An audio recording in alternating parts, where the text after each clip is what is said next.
right, there we go. Play as fuck up, man. Hey, what's the motherfucking deal, man? Welcome to the Den. I'm your host, Ed Honcho, and I appreciate you allowing me the privilege to speak with you this evening. It is an honor, and I thank you. Got a lot to talk about tonight. Got a lot of things we need to discuss. We know about the incident that happened in Baytown. I'm gonna kind of dive into that and some loose ties to that. But I want to talk about the bigger picture. There's a couple of things I want to do. We're just going to get into it. I won't take long. We'll open up the line. Well, welcome to the Den. This is the best conversation on the internet. And the reason why this is the best conversation on the internet is because of you, all you Den folk, you Den generates, you denizens, and you friends of the Den who make this conversation so worthwhile. And I thank you for that. Let's go through the proper protocols. You know what we got to do. We got to do every stream. Again, like I said, I'm your host, Ed Honcho, and it is an honor to speak with you this evening. Make sure you're following the Den on all the proper social medias, facebook.com/The Den Show, at Den Show Live on Instagram. No, sorry, facebook.com/Den Show Live. I apologize. Twitter and Instagram at Den Show Live. Try to keep all the names the same so it's easy to remember. Different platforms, same name. If you want to follow my personal Instagram and Twitter, you can get at Ed Honcho HTX. Shout out to everybody who's shown love and followed on all the available social media platforms.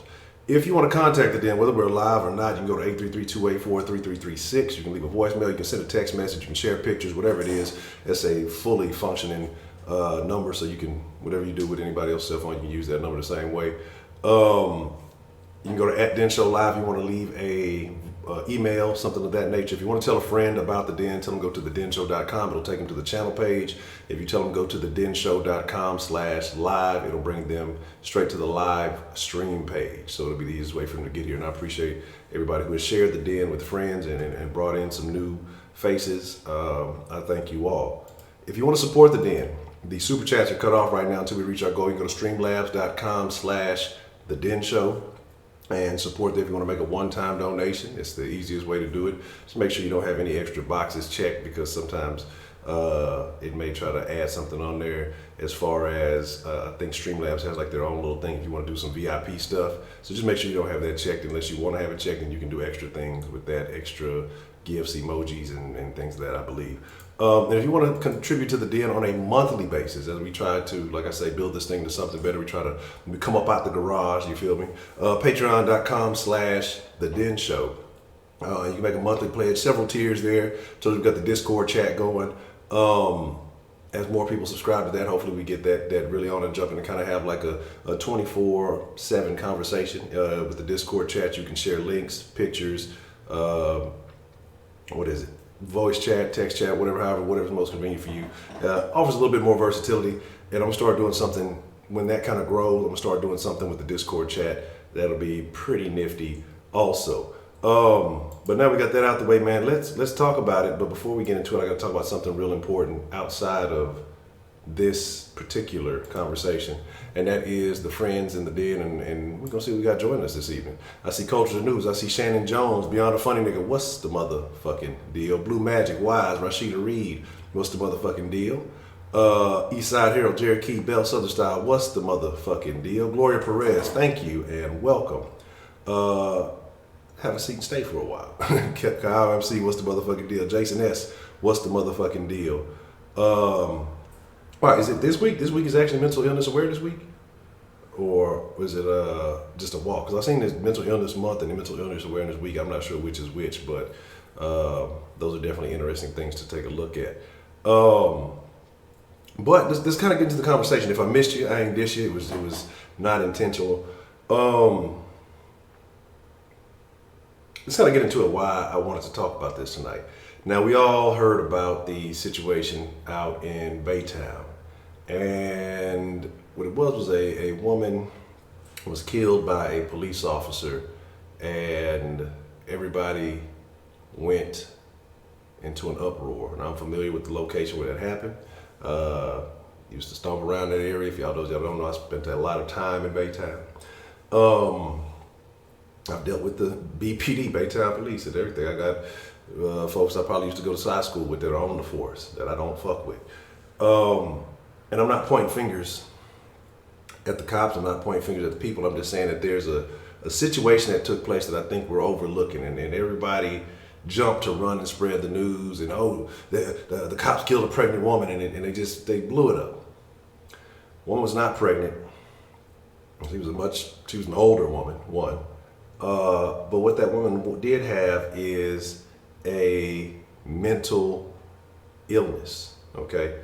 Now, I'm not a person who's just gonna blindly get behind every cop shooting justified. I'm not rooting for the cops, but I'm not rooting for anybody who got shot. I wanna look at each individual situation, and I take it for what it is. Every situation is the same. Everybody likes to lump it all the same. I think that's an ignorant approach. Just because it's somebody black and I'm black, I'm not gonna I'm mad at it. It's not the case. Look, man, I've had a few run-ins with the law. For some reason, I haven't been shot down yet. I've been drew down on a couple of times, but fortunately, everything's all good. But my thing is this, okay? And it's very sad what happened, but as a society, and I want to say especially in the black community, this is something that we overlook. We take it as a joke, mental illness. If you come from a more impoverished area, if you come from the hood or whatever, you see it all the time. And be honest, if you come from the hood, you laugh at all that crazy motherfucker. We make light of the shit. That motherfucker, they on that shit. They on them drugs. They on this. And we don't take it serious. We don't give a fuck. And what happened is this woman had warrants. And the cop, he lives in that apartment complex. And he knew she had warrants. So he approached her. And, I'm sure she didn't want to go to jail. Nobody wants to go to jail. But he tried to apprehend her. She fought back a little bit. He tried to tase her. I believe he did tase her. I think she got the taser away from him and then tased him, and he ended up shooting her.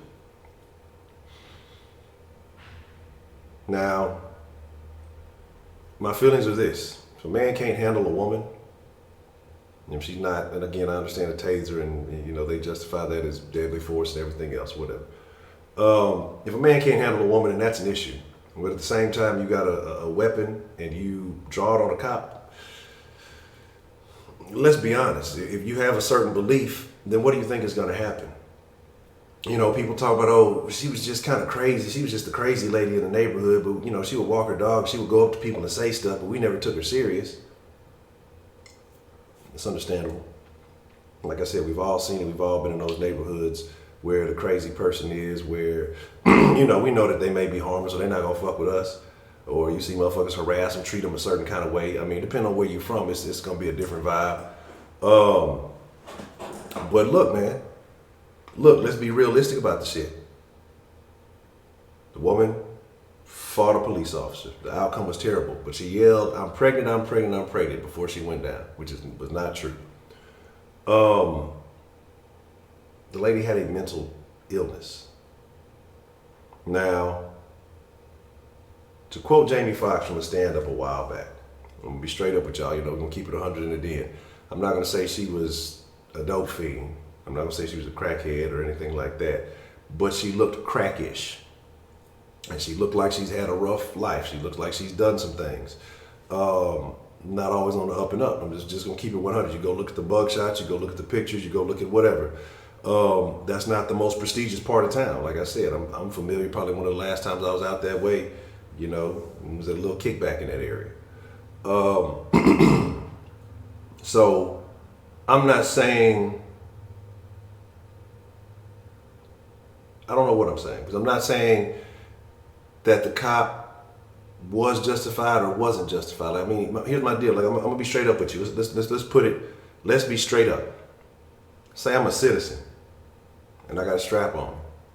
And not say you took it from me or nothing or whatever, but you are a citizen, man, woman, whatever. Just talk equality, and you pull a taser, or a gun, whatever it is, and I'm gonna lay you down. Like, we're gonna take a nap. You know what I'm saying? It's time to lay down. And so it's like I almost can't blame him, but I question now you can't handle this woman in an altercation and pin her down without having to resort to doing all of that. And that's where it gets questionable. That's where I question it. But at the same time, hey, You know you're in a situation. Live to tell your story. Live to fight that shit in court, man. Like it sounds all good. Oh, I said what I had to say. I did what I had to do at that time. If you know what it is, especially out that way, BPD has a reputation. Man, just do what you got to do to make it to the next minute. You know what I'm saying? Do what you got to do to make it to the next day. And sometimes, hey, you got warrants, man, eat that. And I'm not telling you go make it easy on them. Hey, if they catch you, do what you got to do, man. Don't go on no high speed. Don't do all that other shit. But if you don't, I'm not knocking anybody. I know plenty of folks that's, bobbing and weaving, and they got some shit on their shoulders, and you're going to handle it when you handle it. That's their job to come and get you. But I'm not saying, like I said, it's fucked up because I look at it in many layers, right? So many different layers I'm looking at with this story. But what stands out to me is this woman was mentally ill. It could be from drug usage. It could be a thing that was just before it was, or whatever it is. You know what I'm saying? Yeah. And that's the thing, though. That's the thing. You wonder how it gets to that point. And I agree with you. If you take, once the point where you take that weapon, it's going down. You know what I'm saying? Like, that's that. You know what I mean? Once you already had an assault charge warrant. I forget what the other warrants were.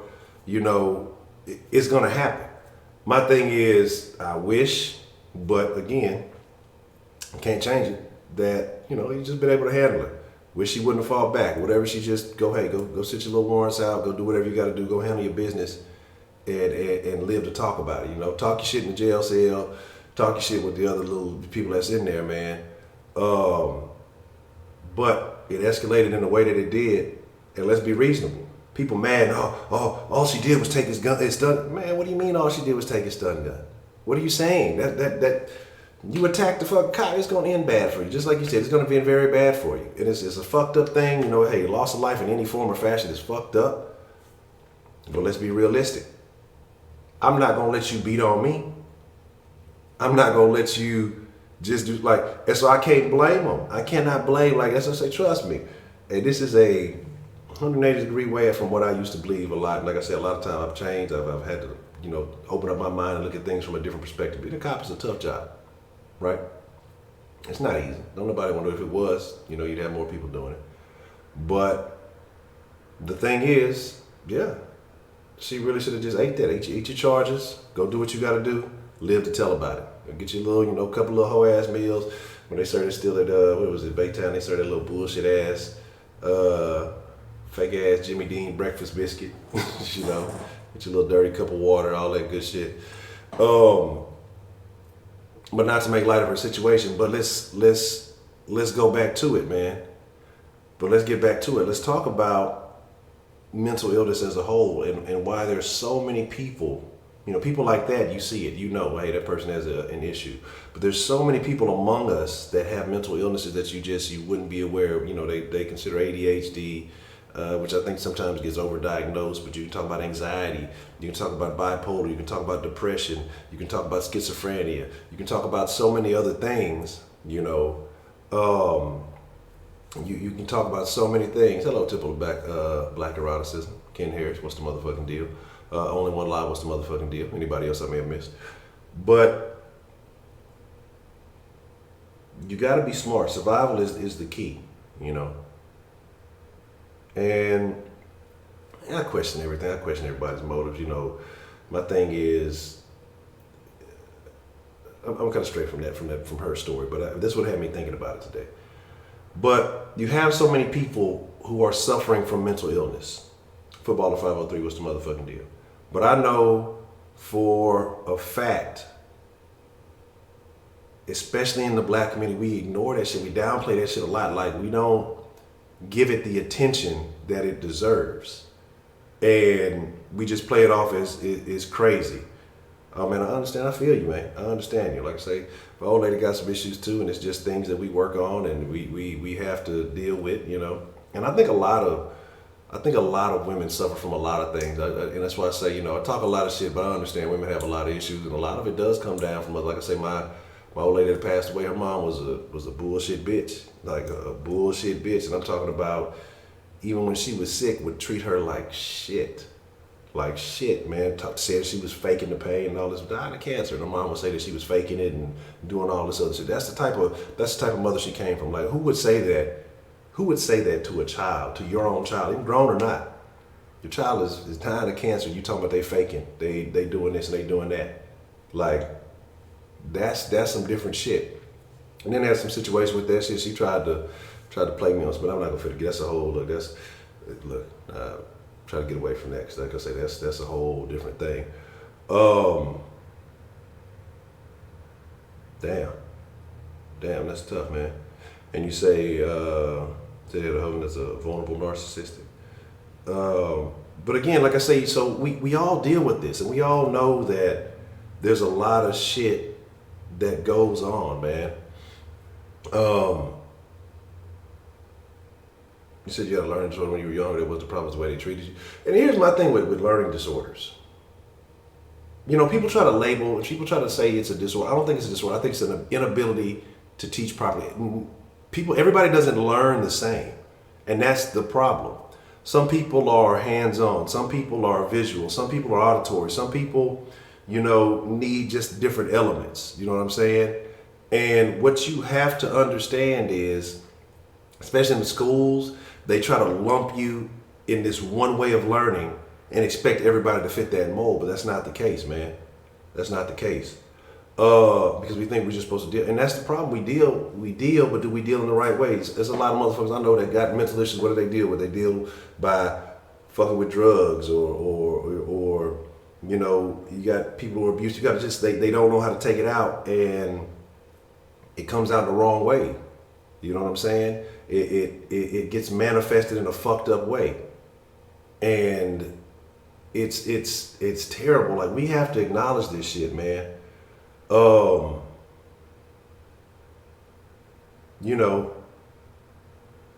what do we do? How do we bring this to the forefront? Like I think it's very important that we acknowledge it. I think it's very important that we start speaking on it. But how much of it do you think is an issue with people not wanting to be viewed in a certain light? When people don't want to feel like an outcast. They don't want to feel like they'll be ostracized for being honest. Because again, especially like I say, especially in the black community, I'm not saying it doesn't happen in other communities, but we clown and we go, oh, this nigga crazy, this nigga this and this, And so I think that hinders a lot of people from coming out front and being honest with it, I think it's very important. I think it's very important. Depression is a serious thing, man. I went through a bout of depression, like I say, for a little while after some things happened. And I looked at the world in a fucked up way, and it just took some things happening, and then me kind of just regaining control out of there. Seems straight up crazy, but yeah, and that's what I'm saying. Even TDC, like in jail, prisons, there's some crazy motherfuckers all over the place, But again, that's just what it is. It just is what it is, man. Like, they throw them on that Seroquel, they throw them on that what's that other shit? Motherfucker, they just throw some medication. That medication don't do shit, but it fucks shit up, man. It's like society doesn't know how to handle mental illness. You know what I'm saying? The lithium. I want to think something. I want to think it was something else, but I think that might be what it is. But no, it is what it is. But and the problem, especially with when being westernized, is we think that we can throw a pill at everything and fix it. I do believe that foods. I do believe that a lot of the shit we eat has an impact on certain shit. I took Seroquel out. Motherfucker, yeah, that one I had that nigga got some of them hoes. When he was hot, motherfucker was fucking with them hoes. I'm like, fuck that. I think that if a person has issues already, then they taking this medication, and again, like you said, they don't know how to handle certain shit. And again, like I say, it's no one size fits all. We all have different chemical natures. Even though we're all human beings, I do believe that different Racist is my personal belief. I ain't no fucking scientist. I'm no Bill Nye. But I believe that different races, different cultures, different backgrounds, different genetics respond differently to different medications. You know? So I think that, oh shit, I'm about to fucking kick the damn shit over. I think that a lot of this stuff that the westernized way tries to heal this stuff doesn't work. You know? But I've been running my mouth, okay? If y'all know the Den Show, the Friends of the Den, the Denizens Den Generation, it's about y'all, man. Yes, I know I have a black in my hand. I've been on some stuff today, just dealing with some things, and it's nothing major, but like I say, just sometimes it helps me stay focused. So don't judge me, all right? Don't fucking judge me. But I'm gonna open up the line, man, and let's talk. Let's talk, man. I want to know what's on your mind. I want to know, your story. I want to know how you feel. I want to know how you deal. If you have mental illness issues, if you've grown up in a community, and how do they react to mental illness? You have people in your family, and I talk about this lady, and I'm not to be a clown and not to be funny about it, but she had a situation. I got people in my family. Let me tell you, my favorite uncle on my mom's side, my favorite auntie on my fucking dad's side, drug addicts. Love them to fucking death. Great people, and that's why I'm not trying to. When I said what I said earlier about her, I'm not saying that to down talk her. They've had their history with shit, with their fucking work, with all that shit. Love them to fucking death. But I've seen what dope does to people. I see how it affects their mental illness. My auntie, he clean now. My uncle, he just got out. I don't know what his situation is. He kind of fucking up in a halfway house somewhere off of fucking on the north side. I ain't gonna say too much. He just got out about a week ago. No Bobby Smart. But all I'm saying is, trust me, we gotta start acknowledging this shit in our community. We gotta stop making it a joke, one. Because when there's other people, maybe not so close to us, we make it a joke. We laugh about it, we clown about it. But when it's those that are close to us, we look at it a different light. But let's talk about it, man. What's the motherfucking deal? Who we got calling me into the den this evening? Hey, this Sean. I'm calling in early today. Okay. How you doing, Miss Sean? What's on your mind? I'm okay. I just wanted to kind of comment on a couple things. Okay. I don't know if it's mental illness or depression, so I wanted to give another personal story. I feel like I'm giving my whole life story here. I have so many. But my ex-husband, I'm married now, and we've been together 12 years. But prior to that, I was also, in a relationship and married for 11 years. So we got him off by one. And what I noticed through our relationship, he had fell into, I'm not sure I would totally call it mental illness, but I would call it like depression. So I don't know if that's the same thing. Is that the same thing or not? I would say depression is a mental illness. I would classify it as a mental illness. Okay. So anyhow, I had to end up leaving him, after 12 years. And part of the depression, I saw him falling into the depression. I actually witnessed it. And then it kind of turned to like some serious alcoholism and, a bunch of stuff. It got to the point where I came home every day, from working, and he would, he couldn't get work and stuff like that. And he would have like, not just a six pack of beer, but a 12-pack of beer, 24-pack of beer. And then on top of that, all the bottles be laying around, and then want to ask me, what's for dinner? Yeah. So it was like really terrible, and I had the kids and everything, so I ended up having to leave him because he just I couldn't keep him up. Yeah. I couldn't keep him up. I didn't know what it was going to take, but there was no pills. There was nothing that was prescribed. We never went to the doctor, but I knew it was a problem.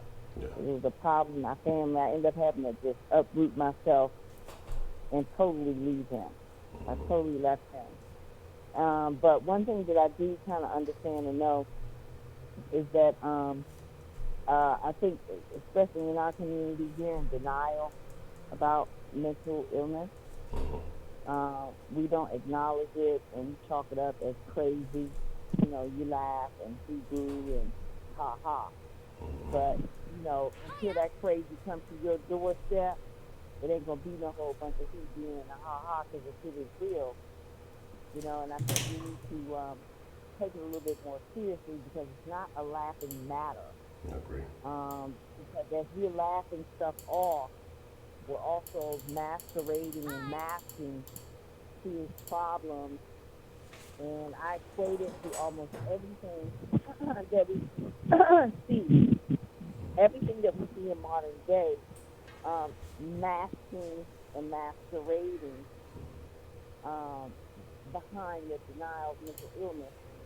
Case in point, you're mentally ill when you leave your child, with another depression.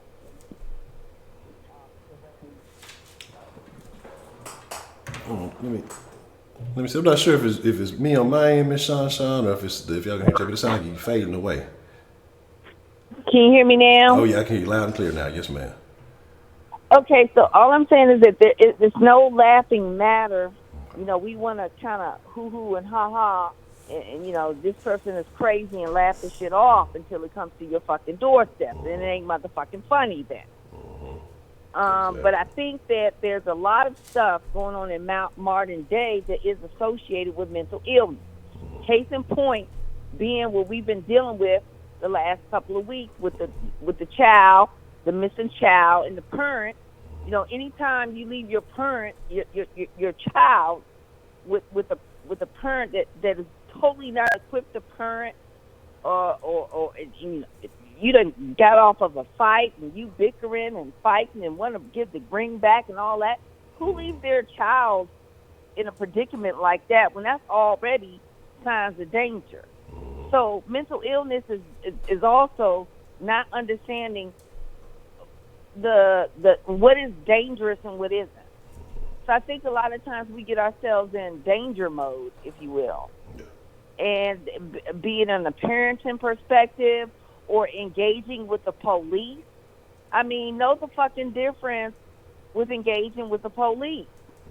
The mental illness is in healthy mental structure is understanding danger and making good decisions. So you're not going to be trying to engage no damn police and do some crazy stuff. You got to obey the order. I don't care right or wrong. Everybody knows that, rules of engagement. Don't give them nothing to go on. Whatever they say, go. If you in the auspices of a police, you are not Superman. And if you think you Superman, you got a mental illness because you don't understand the structure of society. You understand when they give you an order, I don't care how crazy it seems. Fight it later. Obey the order. Obeying the order can be saving your life. And if you don't understand that, you're mentally ill. So it's a lot of things, not just in like the parental aspect, the engaging with the police aspect, even in our personal relationships, Honcho.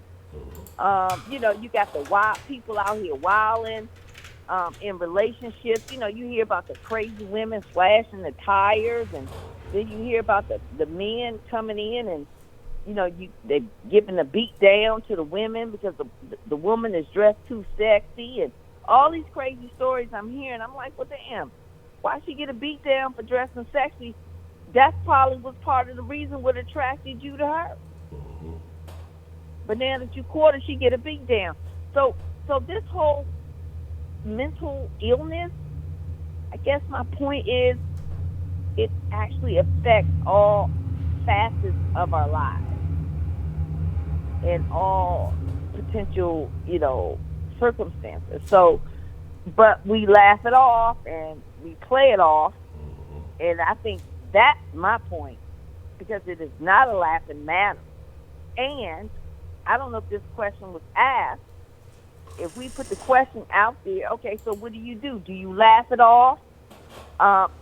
So I think the new answer to that should be, if we are growing and learning, we should no longer laugh that stuff off. We should expose them, and not expose them in an antagonistic kind of way, but put them on point and let them know this shit ain't motherfucking funny. We not playing no games with you, and if you keep playing these goddamn games, you're gonna get like referred to an institution or somewhere where you can get some help and some sort of facility. I say start referring their asses to a facility.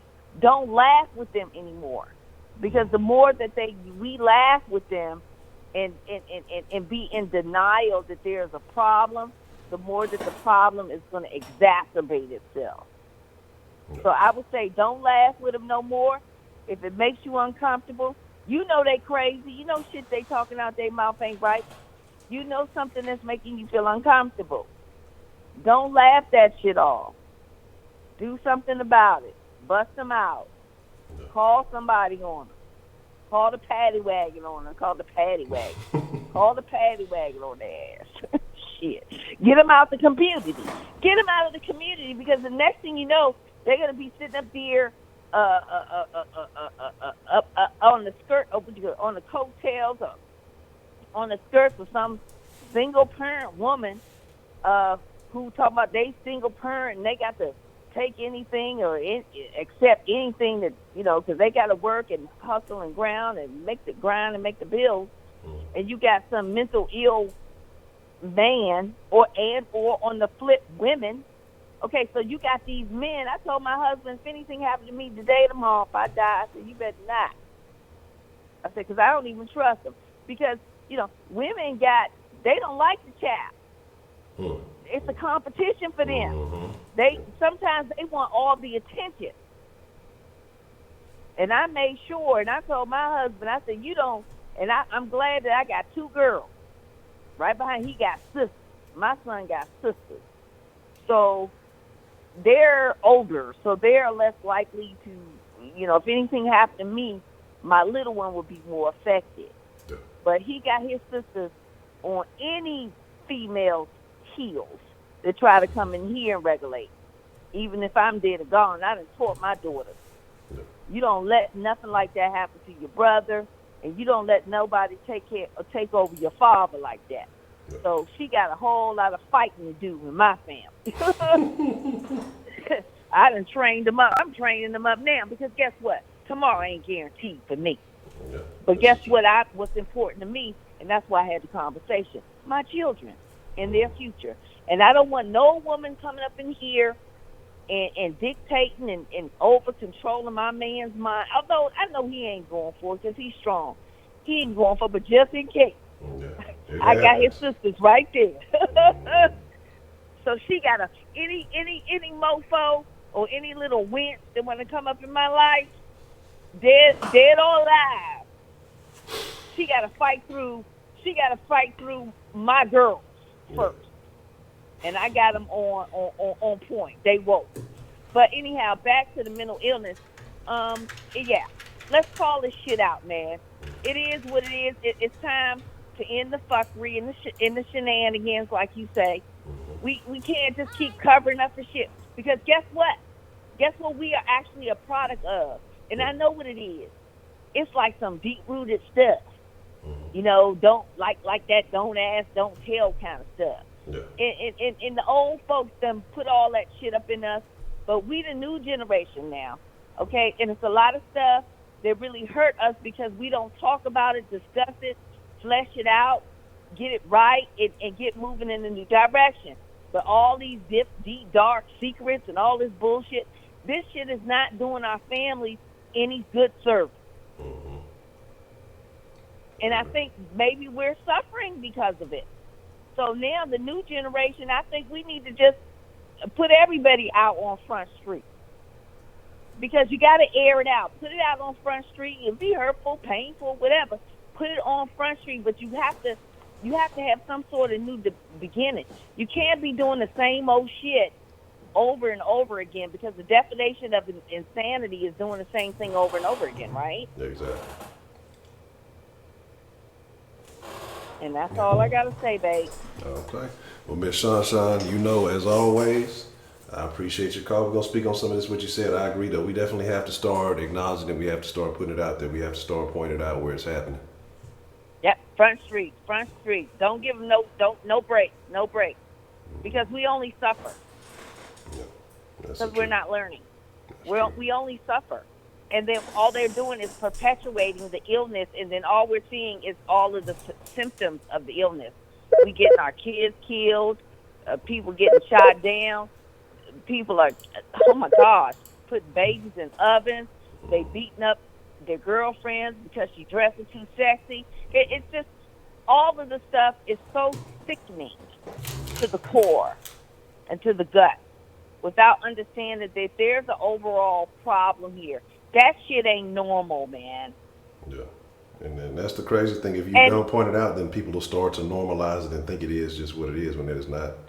That's not what it is. And half the shit that goes on in the ghetto, don't ghettoify it or glorify. Ain't shit glorified about the motherfucking ghetto, okay? That's fucking mental illness. Don't give it a fucking pass. There's nothing fun about it. There's nothing happy about it. There's nothing loving about it. And there's nothing about it that's going to get you in an upward bound, okay? Don't believe the fucking hype of the rap songs. All that shit is trash. We need to start jumping on them like the elder back in the day was jumping on that shit long time ago. She was fighting for getting this music out here. Everybody jumped on her. But now I'm thinking back, that old woman was right. I think her name was Marion Wright Edelman. Marion Wright Edelman. Yeah. And she fought that stuff years ago. And she died. She was an old woman. And all the rappers went against her and all that. But all that stuff, that stuff is like, that's like brainwashing. Yeah. Subliminal messaging. That shit is fucking powerful, man. Absolutely. So I'm not giving nobody no passes in 2019, 20, and moving forward. It's no time for the shenanigans and the fuckery. We already know it. Let's do the right thing. Yes, ma'am. And don't be afraid. Break the cycle. Break that chain. That chain. That's the key, what you said. Okay, right babe. I got to go. All right, Miss Sunshine, bye-bye. I appreciate your call. All right. Man, what she said right there at the end, too, is don't be afraid. See, I think we have this issue with, well, if you say something, say, like I say, and, in the hood, we caca and kiki and the shit, motherfuckers tripping and shit. It be young motherfuckers out there tripping. It's motherfuckers you may have went to school with out there tripping. But we laugh at it with our friends. You don't want to be the one that actually stands up and say, hey, man, this shit here ain't funny, man. Maybe this dude needs some help. Or, you try to figure out the root of the problem. People don't want to be that person. They just want to laugh. They want to do it to cry, but they don't want to be the next one getting the finger pointed at them. But you got to have some nuts. What's the motherfucking deal, man? Who we got calling into the den this evening? Going on, Hinchy? This is Mr. Rabbit. Mr. Rabbit, you lost your credentials. I've never been so disappointed in my life. Who's going to doctor the rabbits now? But what's on your mind, Mr. Rabbit? What would you like to talk about tonight? Actually, I didn't lose my credentials. They burned down, or they got burnt. Yeah, because the rabbits burnt down my office. That's terrible. It's a terrible thing. It might be a hate crime. What's on your mind, though, man? What would you like to speak on this evening, Mr. Rabbit? I wanted to elaborate on my learning disorder. Okay. Would you say you wouldn't call it a disorder? What would you call it? It's an inability for them to properly teach because like I say, we try to do this one size fits all approach to everything. It's the same thing in medication and everything with school or whatever else it may be. They just lack the ability to teach you properly. Hold on, so I think we're getting a little bit of buffer. Actually, I think we should be good. Okay. So I say no, that they lack the ability to teach you properly. They try to put us all in this one jar of learning. But people approach things different. Some people can listen, pick it up. Some people need to see it. They'll pick it up. Some people need to get hands on. They'll get it. Different people need different approaches to learning, and certain things work best for certain people. And what school does is when you're teaching a mass group of kids, you're trying to make them all learn the same way. And of course they're going to be different. I mean, if you got 20, 30 kids in a classroom, there's going to be differences, and all of them aren't going to work the same way. And that's why some are going to struggle in certain aspects, some are going to succeed, you know, because they need to figure out how they learn best, and they have to do some additional supplemental learning. But, you know, but go ahead, back to telling your story, though. So I did have ADHD as a child, and this kind of went on throughout elementary school and some parts of early and middle school for me.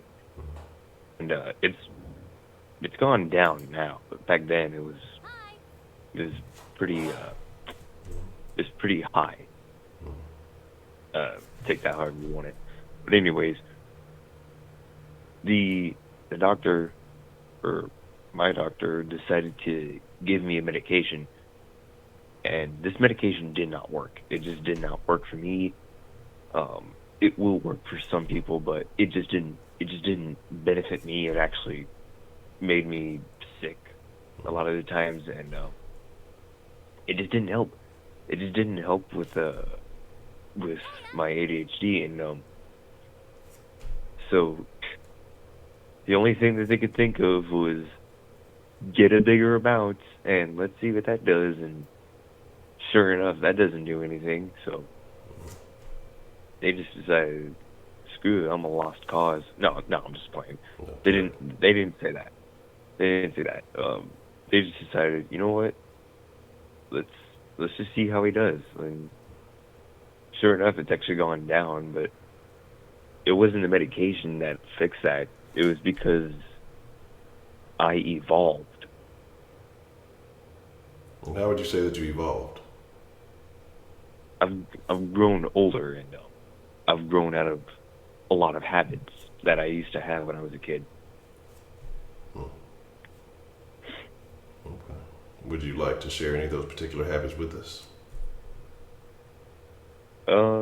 Sometimes when I was in class, it was very hard for me to concentrate because there was just so many things that I could be focused on. Like I could be looking at the teacher, and then all of a sudden I could just be looking at this bug that's just like crawling up across the wall. Or sometimes it still kind of happens now. Like I'll still have some moments where I'll start to get bored, and like one time I was in my biology class, and I was looking at the teacher, and she was like teaching something, and all of a sudden the question just pops into my head: did humans ever have tails? Like it still happens to this day, and it doesn't happen as often, but yeah, it used to happen a lot when I was a kid. So in the course of that, you know, growing up, would you say that your diet has changed at all? What, you know, things that you used to eat maybe as a younger child that you may not consume anymore now?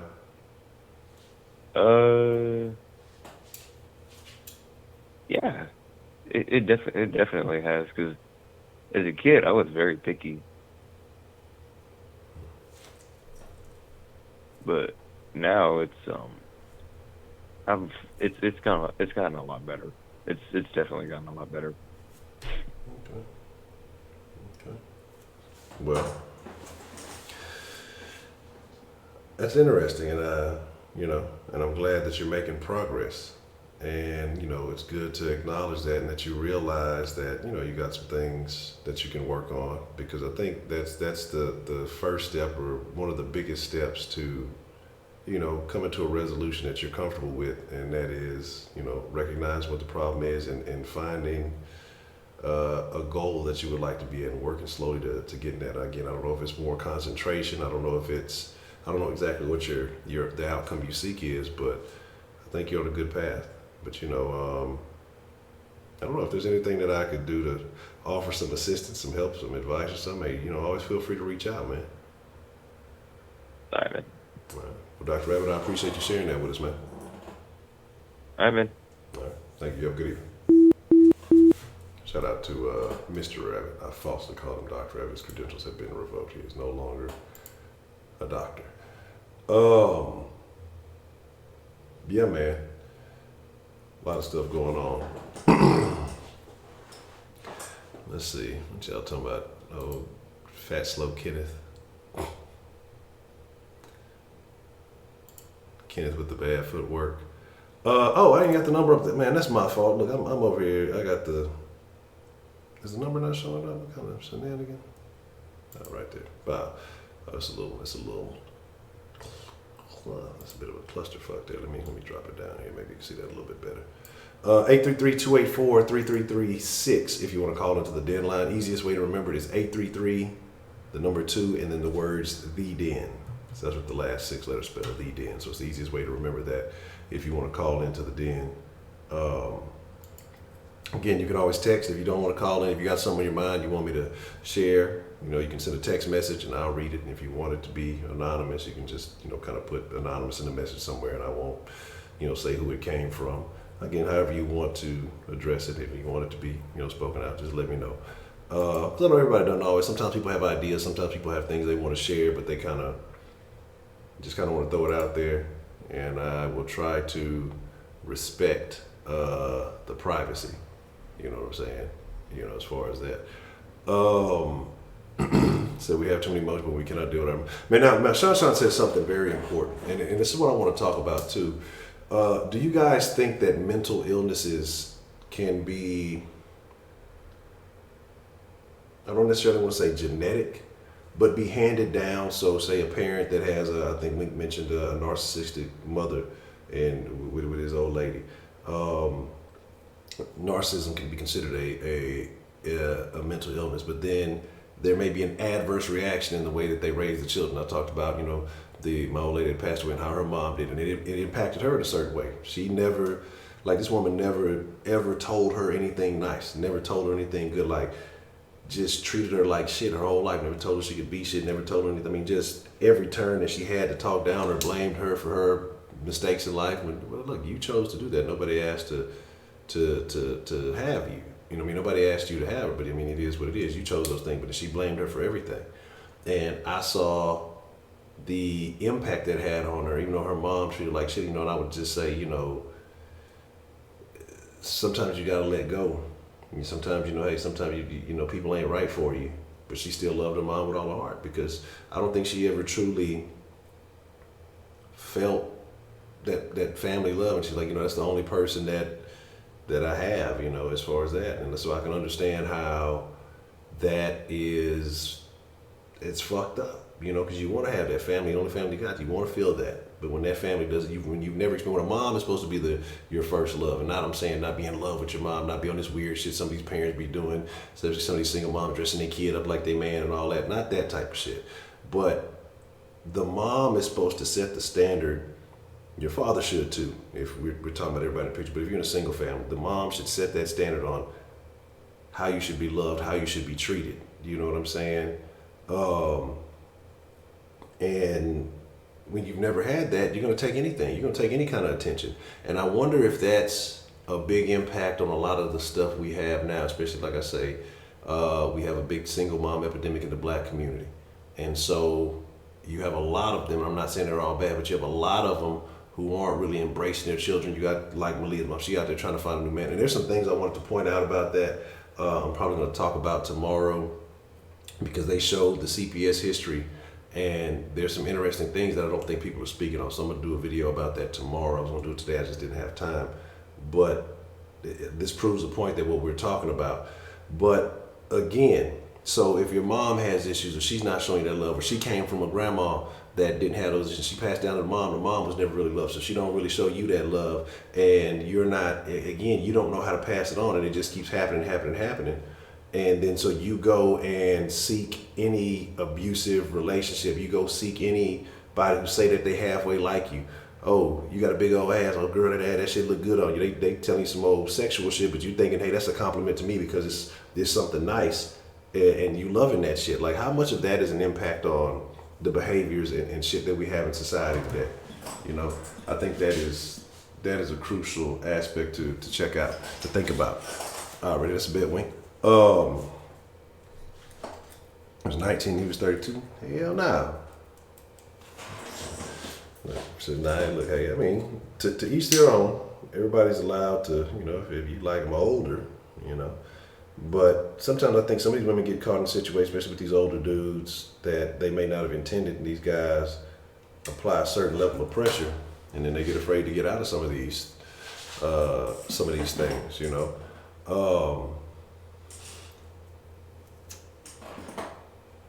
It's a lot of shit. It's a lot of shit, you know.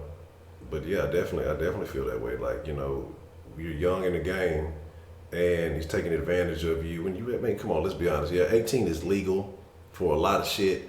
But let's think about it, everybody. When you were 18, some of y'all ain't even 18 yet. Ain't nobody know shit compared to where you are in your life now, whether you in your 30s, your mid-20s, your 30s, your 40s, 50s. Think about when you were 18 compared to now. You didn't know shit. And we got a lot of motherfuckers that's throwing motherfuckers out into the fire, don't know a motherfucking thing, man. Professor Trill, what's the motherfucking deal, man?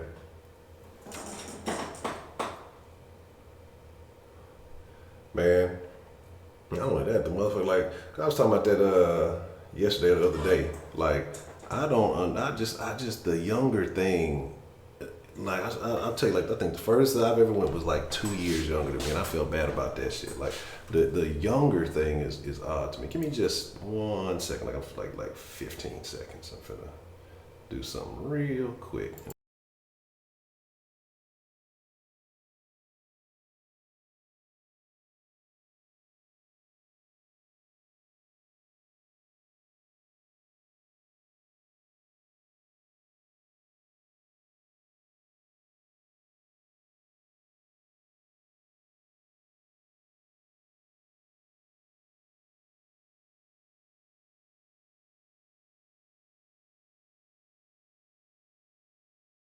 All right, we live? We live? But yeah, man, you know, some people like that. I think people who like young women missed out on something in their youth. You know what I'm saying? And so they try to fucking make up for it by going young and being enticed by that young shit. And I think that shit is peculiar at the very least. You know what I'm saying? Sir Broderick of House Brooks, what's the motherfucking deal, man? So he was naive, didn't listen to mama's advice. She always said an older man can easily man, but you know what? Your mama gave you good advice because there's a lot of women out there, a lot of older women who have daughters, and they encourage their women to go with these older men. Oh, he can take care of you. He got a job. He got this and that. You'll be surprised how many women encourage their young daughters to go and be with older men, underage. And this is what I'm saying. Like, we have so many people that talk about, oh, it's sick, or R. Kelly's a pervert, or, you know, this, and this. When they allowing their young daughters to go with men they know are older. And I mean, for a fact, man. And so the shit about it is like, it's terrible. It's really fucking terrible because we talk about this shit, but this shit is happening all over the place just because it ain't a celebrity involved in it or whatever, you know, or whatever you say. I was 12, I was 16 years old, I was 21.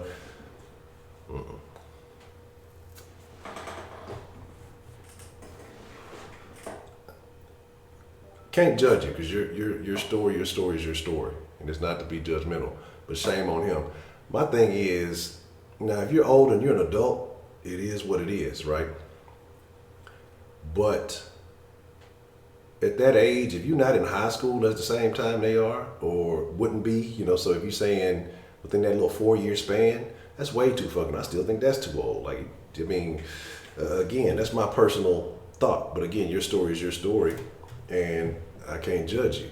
You know what I'm saying? Now, I can't tell you how to raise your daughter, but I don't think that's the way to do it. I think you should tell her to avoid the dogs and look for a fucking good man, because then when she's gonna start thinking all men are fucking dogs, and when that good dude is available, you know, she gonna miss out on that fucking opportunity and fuck around and mistake one of these dogs for something else. And then it goes to, you know, motherfuckers ain't shit. Well, anonymous, I appreciate that.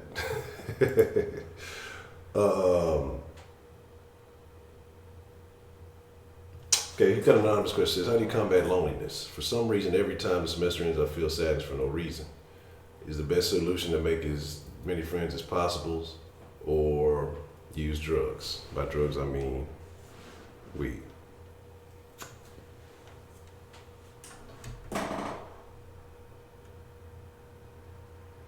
high school niggas dating freshmen, man. But them motherfuckers, I'm telling you, them freshman girls used to run after them seniors.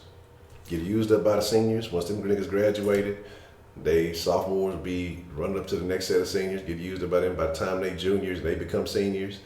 Then, you know, either they not fucking with the niggas in high school or they mad because all the niggas in here think they do. No, but you done been ran through by all these niggas. But that's, we talked about that the other day.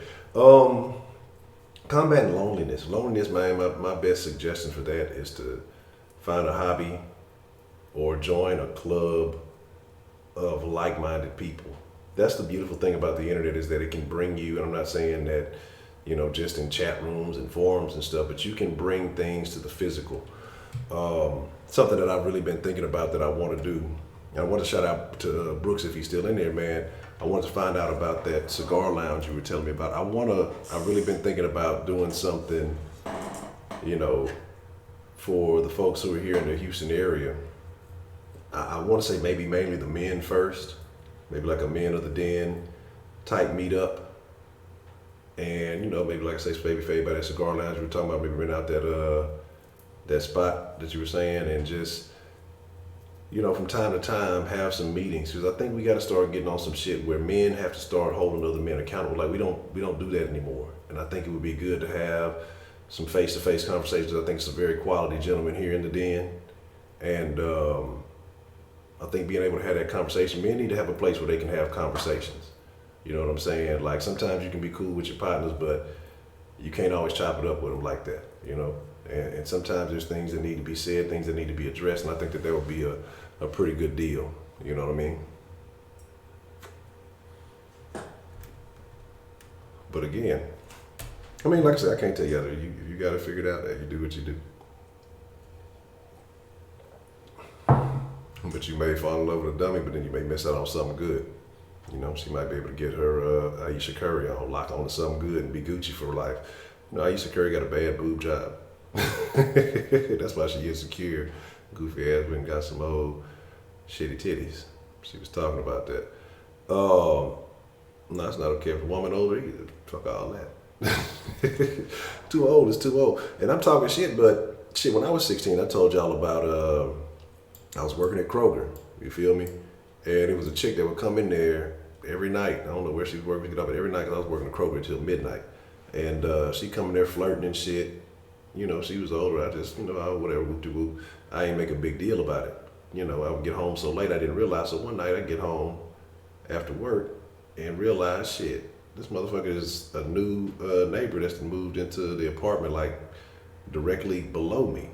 So we ended up chopping it up, you know, smoking a little something. Wasn't nothing serious, you know, yada, yada, yada. You know, playing some Nintendo. She had some old school Nintendo. And, no, she said she got a bad boob job. That's what she said. She said she was insecure after like kid number 2, and she rushed to go get a boob job, and she was just wanting to get a lift, and then she ended up getting them bigger, and then she ended up getting a botched job. She said that herself. That's not how she said it. It came out of her mouth. I ain't seen them titties. I can't tell you. I'll be the judge of that when I see them. Then I'll talk about it. But nah, you know. But like I say, so that chick, she was like 21, 22 years old, you know, and she was like, you know, trying to put the woo-woo. You know what I mean? You know, I'm young, I wasn't giving a shit. I bust her up. You know what I'm saying? I ended up busting her up a couple times, but that second, third time, she tried to get on some shit. Oh, I can train you. I can do this shit and do this. Like, they said, yo, you fucking with the wrong young nigga. You're not my first hype. What do you think this is? I'm here for the video games and weed. The sex is just a bonus. You know what I'm talking about? And so she started this weird, she bit a nigga. And I was like, man, nah, bitch, I ain't with this shit. You know what I'm saying? She ended up biting, like on some weird biting shit. I'm like, no, I'm not with this shit. I ain't finna get trained by nothing. You know what I'm saying? Like, I don't know what you into, but this ain't it. I started fucking with that bitch, and she started trying to, you know, feel some type of fucking way. You know, but I stopped fucking with, like, it ain't nothing with. I was cutting them off before K Camp got down.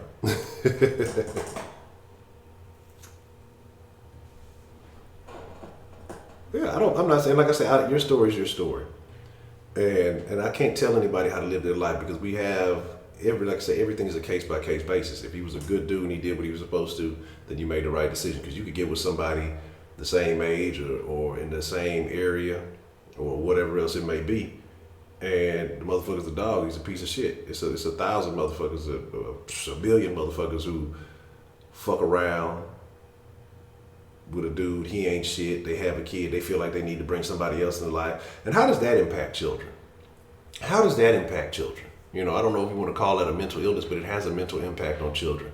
So when women who have watch yourself, people. Watch yourself, pimp.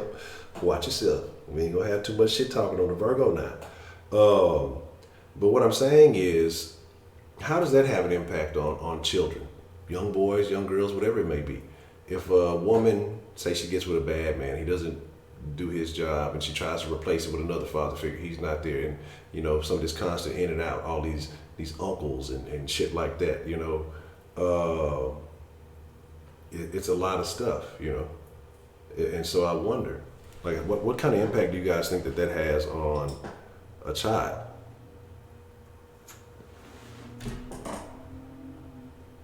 Yeah, but here's the thing, though. Does everybody get wiser? Some people don't seem like they get wiser. Some people seem like they continue to make the same decision over and over. I know some motherfuckers grown and they still doing the same shit. I know some motherfuckers had kids very young, and you know, I'm talking about like high school, junior high, damn near young. And you know, I'm not saying that they didn't take care of them. They grinded to do what they had to do. Fathers weren't in their life and all that other stuff. And I'm not knocking them, doing very well for themselves. But it's like now that the kids have kind of gotten of age, legal age, now they're trying to live their youth. You know what I'm saying? Now they're trying to go back and relive all the shit that they missed out. So they trying to turn up every weekend and do all this other shit. 1676, what's the motherfucking deal, man? Always good to see you.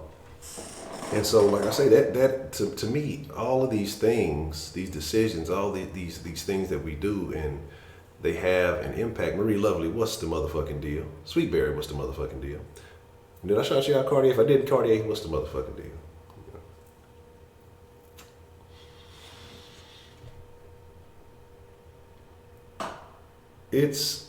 It's tough. We're gonna have to talk about that too. I'm glad you said that, just Sarah, because some of the stuff we were talking about last night and just looking forward, like, I don't think relationships will ever be the same, especially the standards that people are putting on things nowadays. And, you know, things evolve, like Dr. Rabbit, and change, and we grow, and, you know, we change with the times.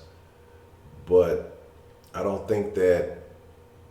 feel like the strength in relationships is going to be like, because, say, with all the social media, with all the, look at what they're doing, oh, look at them, and look at this person, oh, look what these celebrities are doing, and everything is in your face, that people are comparing themselves so much. And if I'm not getting this, and I need this, and I need, you know, that, and I need somebody who can, and they feel like they're missing out on something.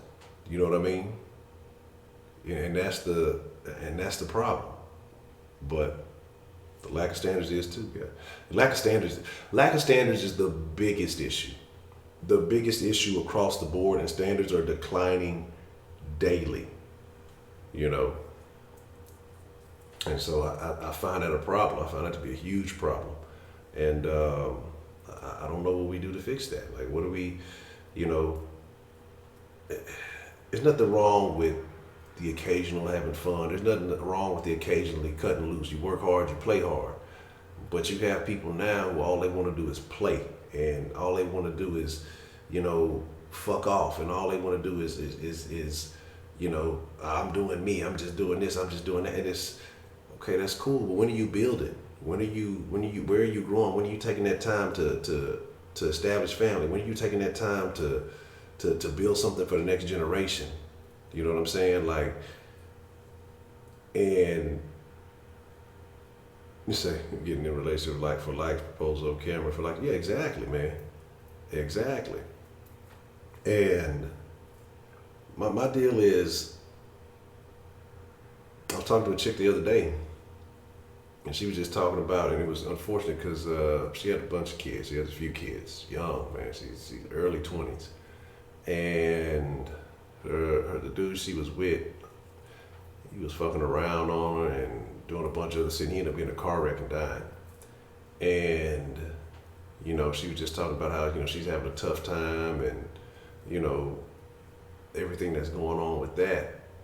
And she's like, I see all this stuff on Facebook and all this. I say, man, you gotta understand that Facebook shit is fugazi. That shit that they did, they're doing that to get at people like you. You know what I'm saying? Say, Tanya, what's the motherfucking deal, Tanya? Say kids can't learn what a healthy relationship should be like if they don't have an example. I agree. I really agree. You're absolutely right.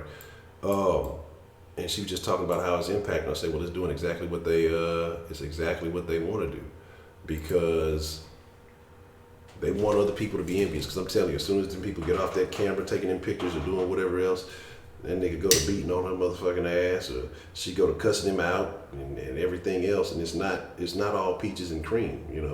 Some relationships are good and they're quality. And I think the better relationships are the ones that ain't out there like that. Because it's not trying to impress nobody. I don't need nobody validation on if I'm doing a good job or not. My validation comes from my significant other, and that's how it should be. But instead, everybody trying to take everybody else's opinion. Hey, look, well, we got 1,000 likes on this picture. We got a good relationship. No, fuck you don't. Funny. As soon as the DeMarcus question passes by, here comes DeMarcus, late as usual. I'm docking your paycheck.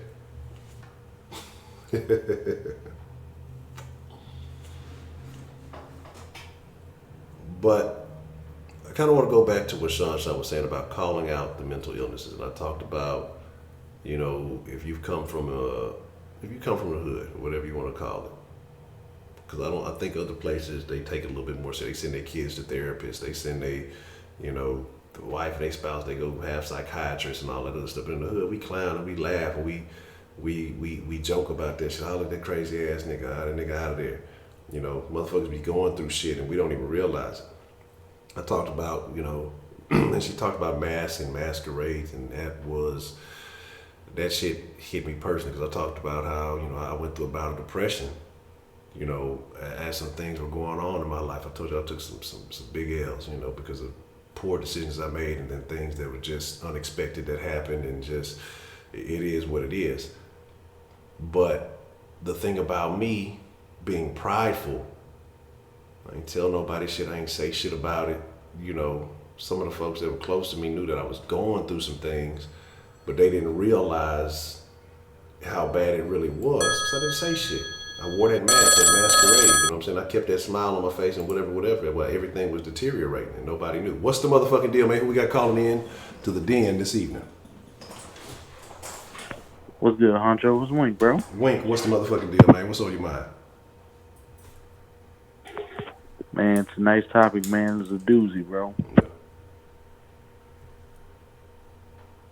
So you were saying something about that you kind of had some experiences with some situations. You want to kind of expand on that? Yeah, man. My wife, man, she goes through, she goes through a little bit of, mental issues and things like that. She has all types of disorders, anxiety, OCD, and the shit just affects her in a whole bunch of ways. Her mom is very narcissistic, you know what I'm saying? So she picks up on shit and, she doesn't, apply that shit to her own life, in the way that she operates with her our daughters, because, it's just like the relationship that they have is just like fucked up, in just so many ways. And it's just like, how can a grown-ass woman try to keep another grown-ass woman down? And I've never seen another woman compete with her daughter ever until I met this woman. This is like, how the fuck can you compete with the person you helped create in this life? And it's just like, nothing is ever good. You always feel like you got to do something, and it's always like little petty shit that just adds up later on. And it's just like, when you have a family history of this shit, it just gets annoying. But then it affects you emotionally, and I hasn't, as a husband, I haven't always been, the most supportive because it was something that I didn't understand for years. It's a lot of times where I should have been there in an emotional, counterpart, to my wife, but I didn't give her the aid that she deserved to have. And as I've gotten older, being in this marriage, man, it's just like I see some of the things even in my youngest daughter. Like my youngest daughter got OCD out the ass. Like she can't move on. She can't, like, if she doing something, she's independent to a fault. Like if you show her, she gotta do it on her own. Yeah. Like it ain't no, you try to help her, she'll sit there and she'll just cry if she feel like it's a problem. Like if you don't let her do something the way that she want to do, she's very particular about shit. And my wife's the same way. And that's just the way that they gotta move. But everything is trying to work itself out to be better. I had my own little shit. I didn't even know I was depressed. Nigga, I'm coming out, nigga, prior to the military, nigga, this bitch ran me up the nerves, nigga. I was on the verge of murking this bitch, nigga. She was gonna be wiped off the earth. And I rolled up on this, I rolled up to this bitch house, waited up for come outside, had a knife ready to go, and some just told me, bro, get away from that situation. Don't let that negative shit, get you down, and don't put in a situation you finna get ready to have a daughter. So I just thought about that, my mind cleared, and it's just like, don't ever let the emotions overrun your logic. And that's why I'm so glad to be a man, because when a man puts his thought process and really thinks about what's at stake, and not to say that women don't do the same thing, because they do, but it's different for men because a man is the leader of his family, his life, and his legacy. And without him taking up and being what he has to be, not only for himself but for others, man, it's just like, bro, I'm letting a lot of people down if I wasn't here. You know what I'm saying? I wouldn't be a part of something with you and the fellas, on the sauce. I wouldn't be able to call in right now and give a perspective that a lot of people understand. Mental illness and shit like that is real out here, man. Dude I know that was in the military, cool ass dude, Timmons, motherfucker look up Richard Timmons in Augusta, Georgia. You'll see that this man killed his wife last year because he was going through mental illness. This man went through all kind of bullshit when he was a young child. His daddy killed his mama in front of him, chopped her head off. So shit has lingering effects down the line, that affects you, and you don't know when the shit is gonna pop up. You know what I'm saying? You don't know how somebody feeling. I gotta be worried about how my wife feels today. Man, ask her how she's doing. You know what I'm saying? Because that day, she you never know. And it's just like, you gotta check on people. This shit ain't funny. This ain't no, oh, you gotta overlook this shit, calling somebody crazy. That's one of the most dismissive things you can call somebody is crazy. You know what I'm saying? And I didn't really understand that when Dave Chappelle was on, he was on this little show where the dude, like, with the screen, like, where the actors would come and they would be in the studio, and there's a dude with the beard. Is it Screen Actors Guild? Yeah, the Scream Actors Guild.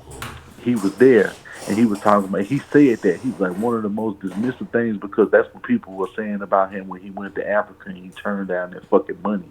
But it was his sanity, his happiness, nigga, and his morality was at stake. And he was like, nigga, fuck that money.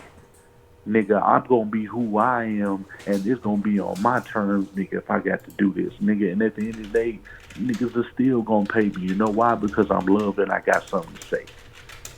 And at the end of the day, let people get their emotions out. Sometimes you don't want to hear. Sometimes it's just like, okay, you're trying to comfort a person, and that's just how I feel. You feel like you're trying to comfort a person, and they still so.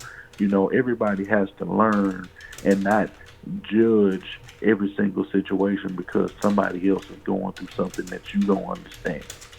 And a lot of black people, bro, we suffering PTSD from the moment we come up out the womb because we still ain't handled shit that happened over 50 years ago. People forget like 60 something, 50, 60 years ago, we was just starting to be classified as human. You know what I'm saying? So black people got a much bigger issue, nigga, amongst the world that, you know, on a much deeper metaphysical level, that's something that can't be explained. The only people who can even understand is us.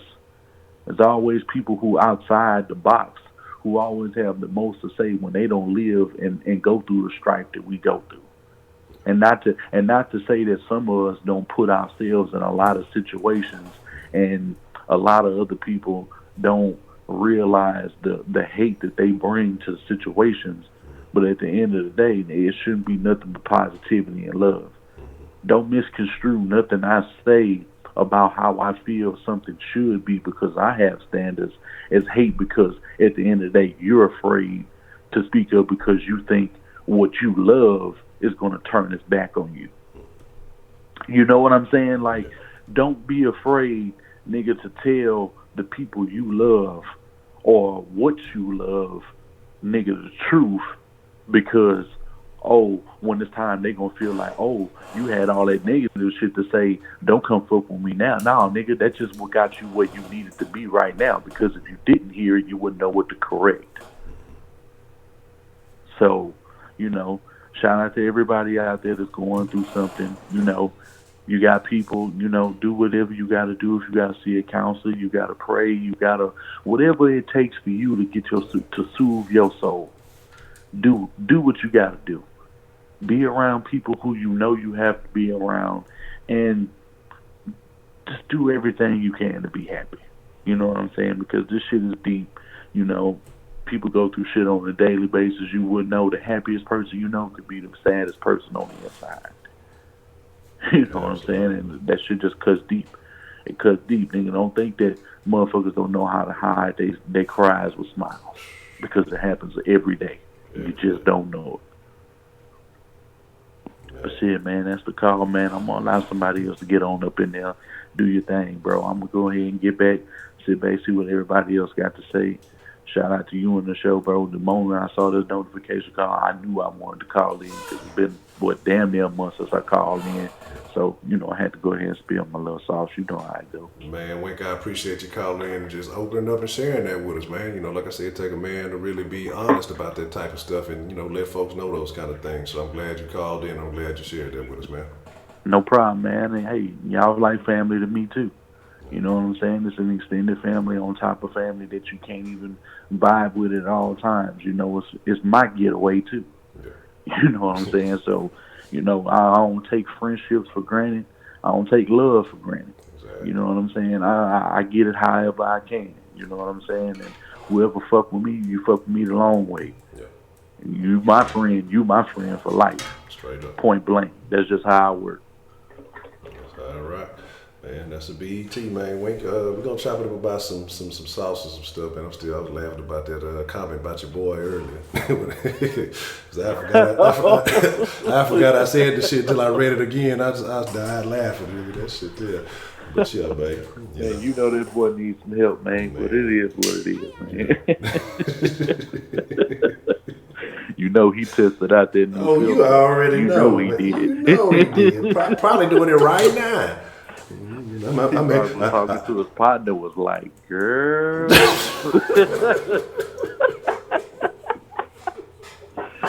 ass. What? Oh, man. Really, but shit, man, I got some feet to rub, bro. Right. I got some feet to rub and some business to handle, bro. I'm going to get it to you later on, man. Already. Do your thug thing, man. Appreciate the call. Already. Man, shout out to Wink, man. You know, sometimes it takes, you know, being open and being honest about some stuff to let other people know it's okay, man. It's okay to talk about this shit. And I saw somebody else say, you know, reaching out to your support circle. You know, I talk about, you know, my best friend a lot. That was like, that used to be my support circle. We used to chop it up. You know, we used to be able to have those kind of conversations. You know, went through a lot of stuff. And shit, it's a lot of ups and downs. We used to be able to chop, so I I don't reach out. I don't talk to a lot of people. I talk to y'all about how the den is very therapeutic for me, because it's where I express a lot of things. This is where I talk about a lot of stuff.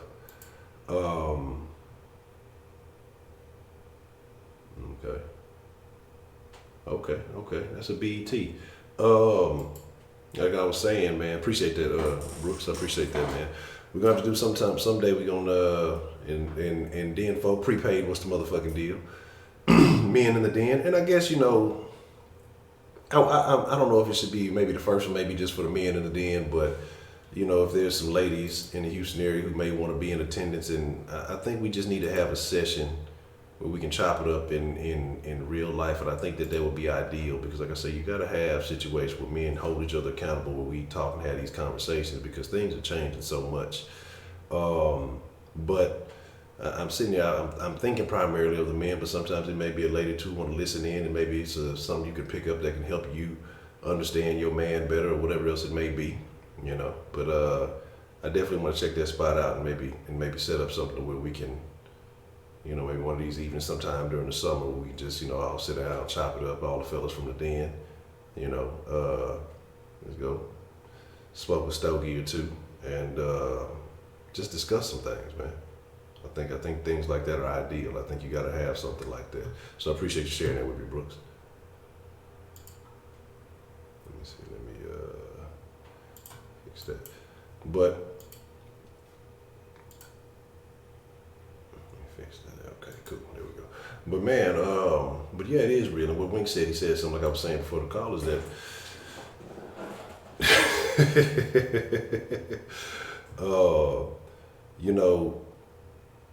We've just been covering mental illness, but what Wink said, man, is sometimes, motherfucking had a biggest smile and be going through so much. And I was talking about, when I went through a little bout dealing with some things, man, that shit will make you feel incapacitated. That shit will make you feel helpless, man, make you feel hopeless. Like, I understand, like, you can smile and you wear that mask on your face, similar to what Sean said, you wear that mask on your face, you wear that, you participate in that masquerade, and everybody thinks everything is peachy keen, man, and when certain things happen, it's like, damn, Honcho, I ain't even realize, I ain't know you never said nothing, I ain't, this, that, and the third. But the way I rock with it is that's just me. I've always kept shit inside, man. You know what I'm saying? And I don't talk about shit. I just, I try to figure out a way. And sometimes that can be good. Sometimes that can be your downfall. You know what I mean? And so you just got to understand, when sometimes you got to open your mouth. People got their own things that they're going on. And sometimes you got to open your mouth and say, hey, man, look, I need to talk to somebody. And, or I need to do this or I need to do that. Now, this situation, for the most part, I overcame it. A lot of reading, a lot of self-reflection, a lot of just meditation, a lot of things, you know what I'm saying? Because again, with me, trust is a big thing. You know what I'm saying? Yeah, and that's a big thing too. Self-neglect, and that's part of my problem too. Is that's the type of person, man, I'll go out of my way for somebody, and I guess I'll go out of my way as much as I can. That was the thing I had to learn about. As I say, going through that transition and stuff, is just realizing who I can go out of my way for, and who ain't really rocking with me like that. And I don't need it. It's not doing myself any favors to put myself on the line, push myself to the brink, and you're not getting that appreciation. You're not really getting reciprocated that type of love or whatever else it may be, And so it is what it is, you know what I mean? And so it's just like, sometimes that's when I learned about being selfish. You feel me? And selfish is not a bad word. Sometimes you don't care for self, who else is? Who gonna look out for number one if you don't? You know what I mean? And it's just, Nick also said some other things he said about getting older and understanding things. That's one of my biggest downfalls. When I was younger, I was just kind of all over the place doing all kind of shit. I wish I would have been more attentive. I wish I would have been more understanding, but it was my own ignorance that kept me from seeing a lot of shit. But now as I'm older, now as I understand a lot more, I'm much more aware. You know, I can pick up on a lot more signs and signals when, you know, people are kind of going through some things. And, you know, I try to do my best to, you know, if anybody ever want to chop it up, whatever it is, you know, I base a lot of shit off my own personal experience, and everybody's not going to respond to shit the same way, but, you know, I try to use whatever little advice or experience I can to try to help others or try to guide them in a good direction, you know. Yeah. But if you don't take care of yourself first, you know, you can't help nobody else, point blank. And that's what it is. If you're not stable, if you're not in a solid foundation, what can you do for the next person? That's gonna really help them. If you're trying to carry somebody else and you want to shake your foundation and shit, you know, y'all both gonna fall. What's the motherfucking deal? Who we have calling into the den this evening? Hello. Hello. This is Miss Rashida. How you doing, Miss Rashida? How you doing this evening? How's it going? Going well. I'm enjoying the conversation tonight. What's on your mind? Yeah, I just wanted to talk about myself for a minute. You know, for the most part, I think I'm a fairly happy person, but you know, I do experience my down times. You know, here and there. You know, I remember about it had to be about 10 years ago when I lost a good job due to layoff. And that sent me into like a depression for a few days or whatever. And I didn't even know I was depressed. You know what I'm saying? I just knew I wasn't myself, you know. I didn't want to get up. I didn't want to do nothing, you know. I didn't want to take no phone calls. I didn't want to talk to nobody. You know, I just wasn't myself. I say it like that. And I would say like about 3 days, one of my friends came and visited me. I didn't even know she was going to stop by. And we just had a talk. And, you know, that helped me. So, like, it's good when people in your life come in and check on you. You know what I'm saying? So,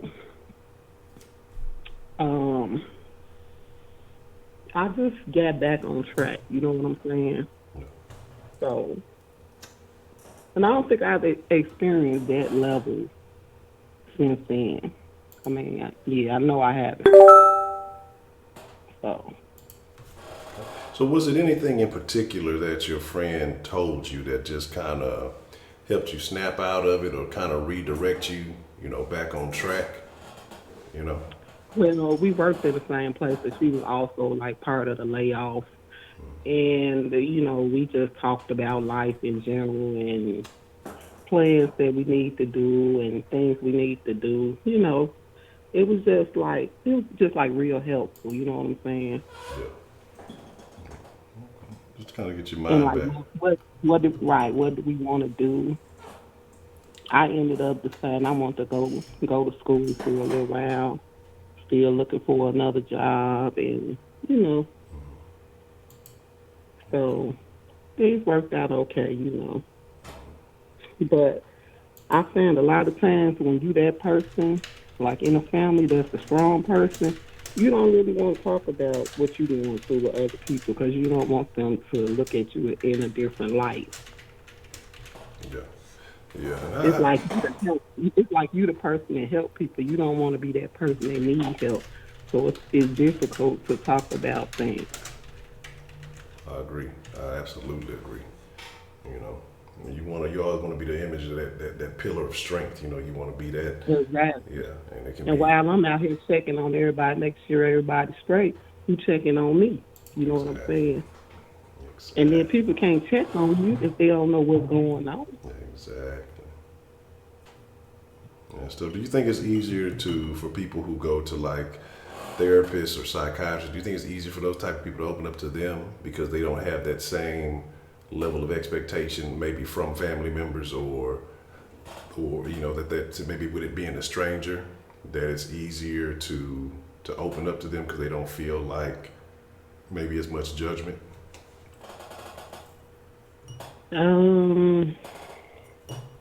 Yeah, I would say kind of. Or But do you think a friend is better? sometimes you still just don't want you telling people your personal business.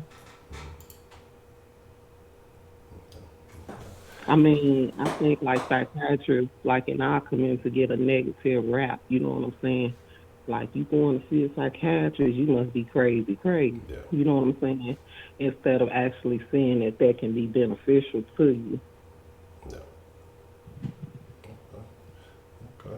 You know, I think that's the thing too. You know, we gotta get away from a lot of these stigmas. You know, Yeah, exactly. we gotta get away from a lot of this judgment. You know, I think it's so much easier to try to talk about somebody or to kind of kick them while they down. Or you know what a lot of people actually do Hmm. is they see you going through some stuff, or they see that you going through some issues, and if they ain't dealing with something Hmm. as bad, they kind of prop themselves up and feel better about themselves because you know, oh, I Exactly. ain't bad off as that person, so you know, and they use that as I guess a reinforcement tool for themselves. So I agree. I mean, we got to get out of that, but we got to be. I guess we got to allow ourselves sometimes to be a bit more vulnerable when we may be afraid That's to. tough, though. Yeah, That's real tough. yeah, I agree. I agree. That's that's my biggest. Me, my old lady still now. She's just like, man, you don't ever say nothing. You don't ever talk about how you feeling. You don't ever, you know. And so I know I still have some of those things, but I still get to this point where I feel like, you know, I got myself into a situation, or I got myself into this problem, so I got to be the one to figure it out. You know. And then you don't want them to use whatever you tell them against you. Like suppose you told her you cried when you watched Bambi, and then y'all get in an argument. Then she be like, "Oh, your old crying at Bambi looking ass." You know, it's just like things like that. Hey, You now know what keep I'm that saying? between us. Like You know, hey, look, you want to protect Bambi yourself. was an Like, emotional experience. I was young. Look, hey, we ain't got to talk about that now. I'm just saying, Yeah, you always trying to guard your feelings. You know. yeah, absolutely, absolutely, and yeah, and I think that is a thing, and I think that comes down especially to you got to be careful about who you tell it to because you hear so many stories of people Exactly. who are close friends or you know, Right. that's why I'm not a person like you see a lot, especially with I think women. Especially, I'm sure dudes go through it Hmm. too. But oh, this is my best friend. Didn't you just have like another best friend a month ago? And and you sharing, and you know, just because you club with this person or do whatever with this person, and you get to telling all these secrets and this, that, and the third, and then as soon as that relationship goes haywire, that person putting all your Hmm. stuff in the street. And I think, like you said, it makes it Right. when things like that happen, it makes it hard for you to trust other people. You know. Exactly. And then like when your spouse friends come over, everybody looking at you like, oh, that's the one that cried Bambi, right? It's just like you feel, a little bit vulnerable, and you don't always want to feel like that, you know. So Exactly. So would you say was that the only time that you really experienced something like that? Have there been other things no, that I have made you? said that- I said deep. I mean, I've experienced it other times, but not like that. Okay. I mean, like grief and stuff, like somebody died or passed away. I'll go through a little bit, but not that level again. So Okay. So do you think if that friend wouldn't have come by that it could have gotten much worse? Did you know maybe that timing was good that you know before? I mean, we're not saying that you said it was deep, but you know that it could have maybe gotten deeper if you would have. What's the word I'm looking for? God damn, I can't think of the name of it. But basically came in and interrupted that mood that you were in. You know, because I believe in momentum of emotions and things like that. If you don't upset it, if you don't adjust it, if you don't catch it before it gets worse, do you think that it would have hmm gotten worse for you? um, I think it would have just took a little longer. But she was an angel to me, and she don't even know it. Sometimes that's why it's good just to check up on people. Like if you know something happened to them, even if you don't know, check up on the people that's always, checking up on you. That's all I can say about it. 'Cause you never know. Yeah, yeah. Okay. Yeah, I think it's good. Yeah, sometimes that person you ain't talked to in a minute. Right. If she didn't call me to tell me she was coming back, she just stopped that. Like, Oh, that was the move. mm-mm. Cause see, if she would have called and you'd have been like, no, or something like that. Then, it could have been. So she did the Exactly. right thing. She did the right thing. Exactly. You say only one last say, but it's just talking about really solving the problem. I think it can help you acknowledge the problem. I think you have to discuss it, but I think it's important to try to come up with solutions too. I talk about 5% problem, 95% solution from time to time, and because Exactly. you know what your problem is. Okay, the problem doesn't change, and if you just solely focus on it, you'll blow the problem out of proportion. It'll seem so much bigger than what it is. But if Exactly. you focus on the solution more so, hey, well, this is the problem. Well, how can we fix it? And like you said, that's what y'all did. You talked about, what other options did you have? You said you want to go back to school or, thinking about what you can do in the future as opposed to what you missed out on the past. And so I think focusing on the solution can definitely be very integral in getting out of that mindset, getting out of that solution. So I think, Exactly. And you also have to realize that your problems are temporary. yeah, exactly. And then some people they go and kill themselves over a temporary problem. A And you permanent kill solution yourself. to a That's temporary permanent. problem. You don't give a permanent solution to a temporary problem. So that's where a lot of people I think make their mistake at. Problems can be worked out, and that's what you're going through. Yeah, I agree. So if there was anybody who was going through something right now in the den, who may just be listening in, who may not, know exactly how they want to approach it or whatever, what advice would you give to somebody who may be feeling a little depressed right now? I would tell them to look at what's good in your life. What can you do to work on the issue? Like if you're going through a bad marriage, can it be saved? What steps can you take to make things better? I agree. Because sometimes it's really just about thinking about the problem and coming up with solutions, even if you got to write them down. And then you got to follow it up with action. You can't just write them down and don't do nothing about them. Things don't change if you don't make a change. Yeah.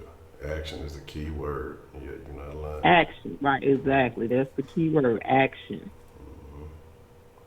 You know You what can't this? just plant seeds. You got to water it and cultivate it. You see, I use that big word, cultivate. Yeah, I see you. Let me find out.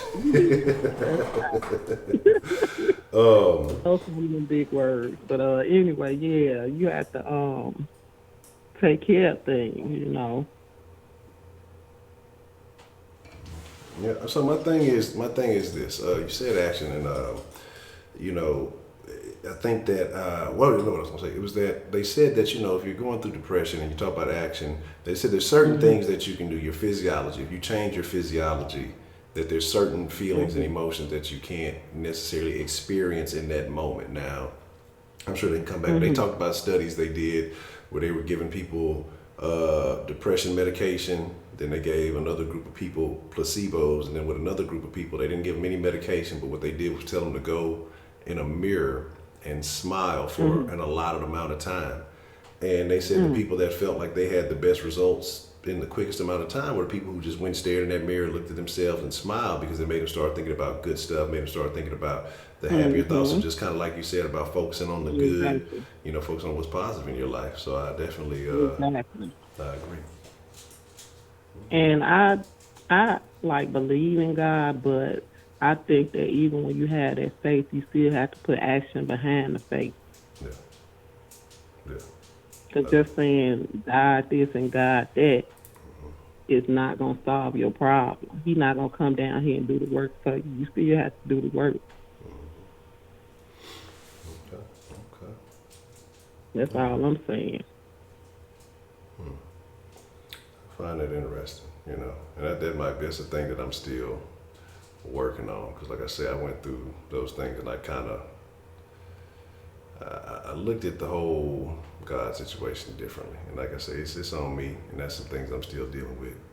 But I agree, though, you have to have some type of belief in the spiritual, and Right. I something have a that needs lot to of be faith, applied. but I also have a lot of belief in you have to actually put in the work to reap the benefits. So. Okay. I'm not giving D Love any pistachios. All right, he got his pistachios. I ain't giving D Love no extra pistachios. Hey, I need my question changed on that robot because I don't feel like I'm the shark of the demon. Oh, okay. Let me think about it. Let me see how I can alter that. Let me come up with something different. I like the shark person. I'm a fan of sharks. But it is what it is. I told you I used to watch Street Sharks when I was younger. But The Marcus, mind your business. This is between grown people, okay? Stay in your lane.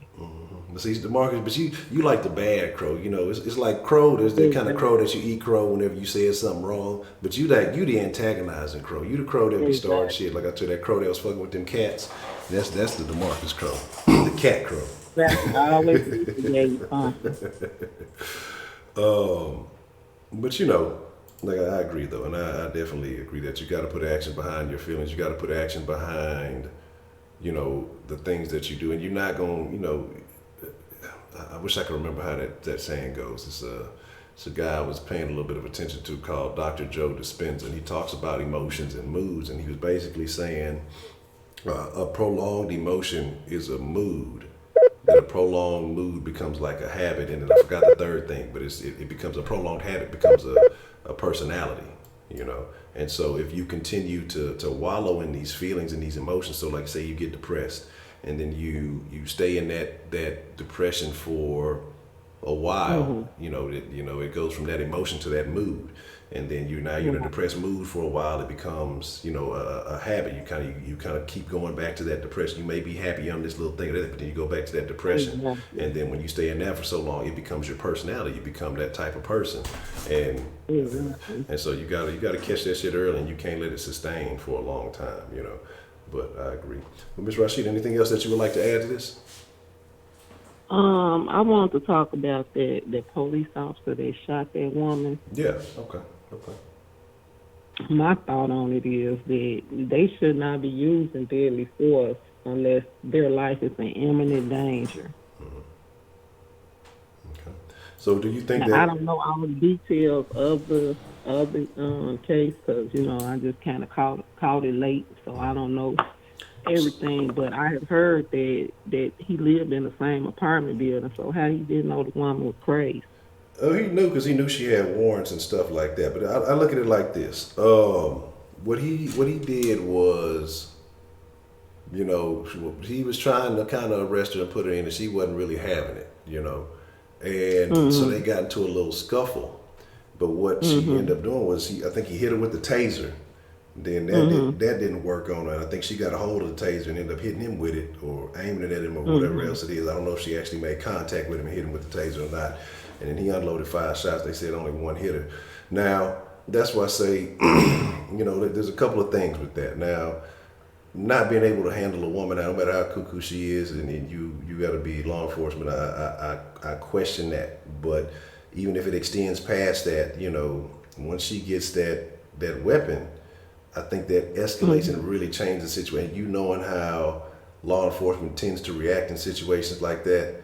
She shouldn't have even got that close up on him to get the weapon. How did she get the weapon? Because he was trying, like I said, to arrest her. And I'm going to be honest, from my perspective at first. So was she whooping his ass and she took his weapon? Is that what happened? So he got mad?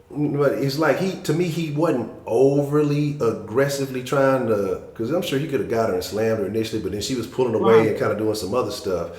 And then it kind of became more of an escalated scuffle, and then it got kind of out of control from there, And so, because she was trying, like I said, she pulled away from, she kind of walk off or whatever else.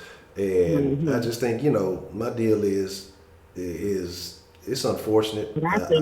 I think he should have just called her down and people on her. She got warrants. I wouldn't even mess with her. And knowing she crazy too. Just call her down to people. But whatever, then he ain't doing his job. His job is supposed to handle that. You got to get that quota. But see, they train to handle them kind of crazy people. Yeah.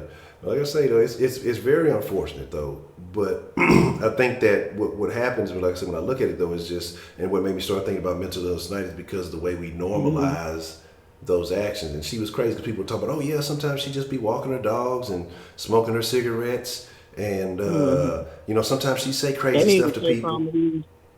They need to check some of these cops for mental illness. Oh yeah, Because way too many of them is so quick draw on the gun. oh yeah, it's some of them that's definitely got. There's a lot of people who become, I believe, that become law enforcement because they want that power. They may feel, you know, weaker in other aspects of their life. I think some people start out.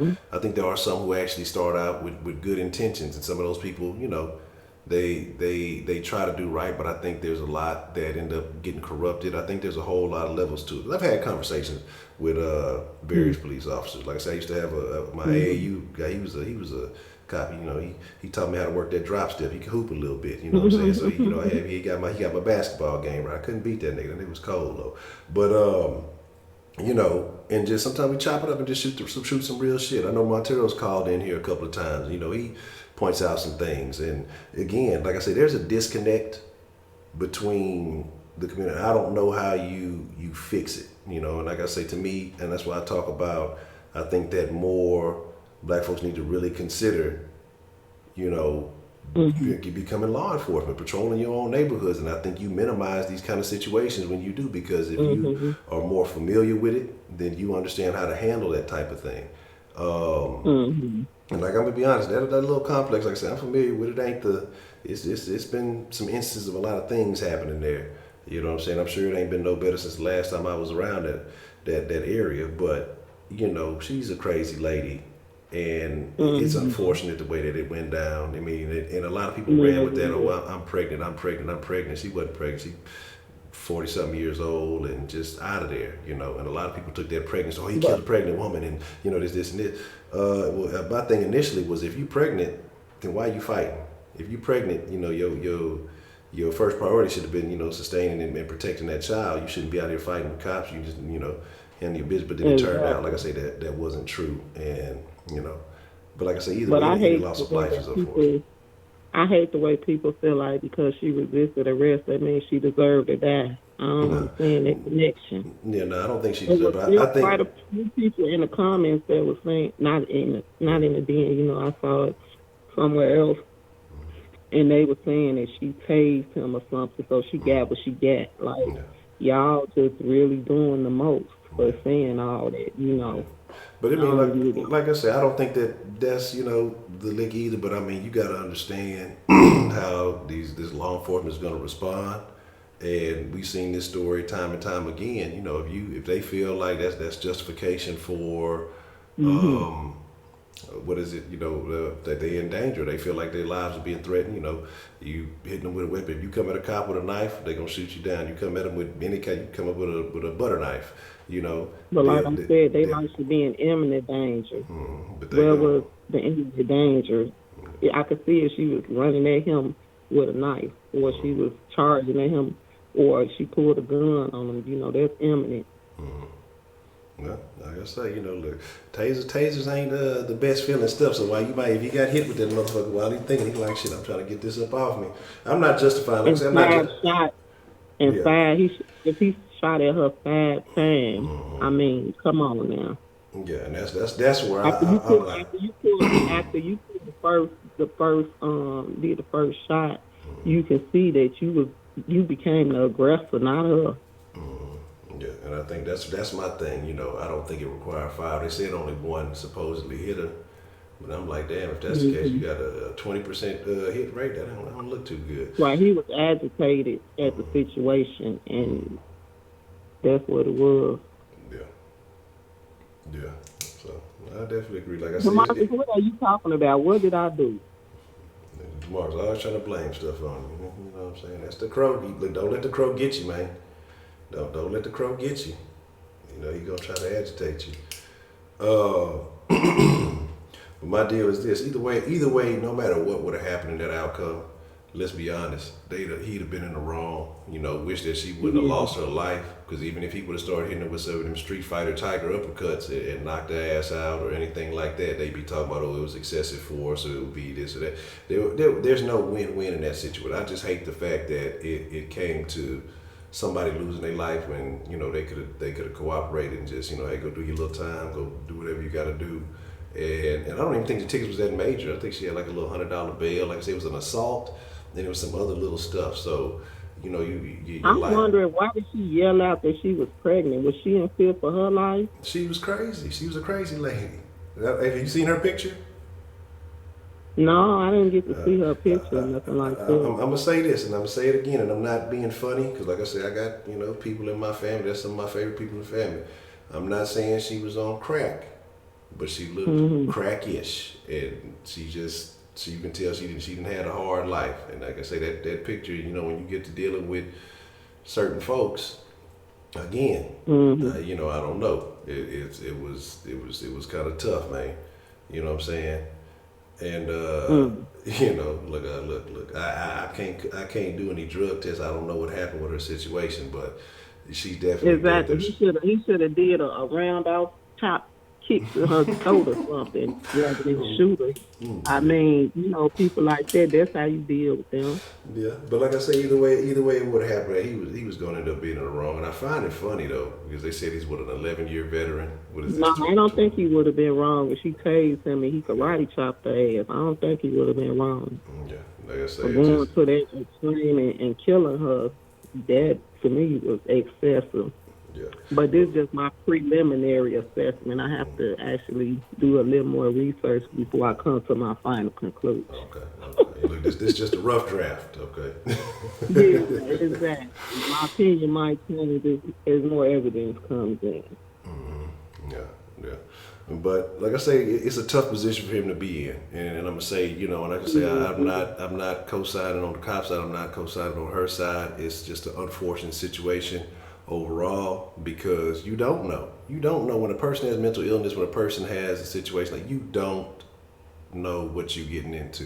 You know what I'm saying? And I'm gonna be honest, like I said earlier, if I have a strap on me and a motherfucker draw it out on me with a taser, you know, it may be a similar outcome, and I'm just a citizen. You know what I mean? So I don't even got that kind of protection legally. But I know if it's going down, I'm not even gonna play no games with you. You know, and that's just. Like I say, unfortunate fucking situation. I hate that it happened. I hate that it happened the way that it did. Exactly. But I can see how it did. You know what I mean? I think Broderick's going to call in, so I'm gonna go ahead and let him get on the line. Okay. Well, that's very well, Miss Rashida. I appreciate your call as always, and we'll see about that other thing we were discussing a bit earlier. I still got to think about that. You might be right. You might have picked it was nice chopping it up with you. Yes. I wish I was in Houston so I could keep it with y'all at y'all's cigar thing, but you know, it is what it is. Even though I know you said it was men only, but you know. We'll say, like I say, we'll see what happens. And, you know, we still got Vegas and all the good things happen, so we're gonna make something shake. We'll definitely make something shake. We'll definitely have some good group activities. All right. Okay then. All right, Miss Rashida. Appreciate the call. Okay. Right. Bye-bye. All right. What's the motherfucking deal? Who do we have calling into the den this evening? What's up, Honcho? This is Rob Myers. What's going on with you? Rob, what's the motherfucking deal, man? What's on your mind? What would you like to drop in the deal tonight? Oh, man. I seen your title, and I just wanted to drop some things on the mental illness and that shooting of that woman. Yeah. But first I want to say about, you know, on mental illness, you know, mental illness is real. You know, it's a real thing. But it seems like because society's standards overall has dropped in just about every community, you know, we need an excuse for, you know, failures, you know, parenting failures, social failures, you know, and that excuse has been to throw everything on mental illness.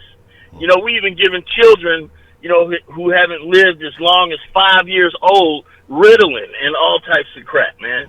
You know what I'm saying? That's nonsense. They haven't even lived long enough to even develop any type of disorders and compulsions. All right? There's whole cottage industries that built up on basically tricking people into mental illness. It's normal to feel bad about certain situations, such as losing a good job or losing a loved one, you know, a wife or a child or something like that. But only when those things rise to the level where they impair, you know, everyday functioning of life to such a degree, that's when it becomes a mental illness. You know, not just, oh, I'm just blue because of certain situations. Yeah. You know, because the Houston Rockets lost. Hey, you know, hey, man, you know, we ain't gonna talk about that. We don't want to talk about that.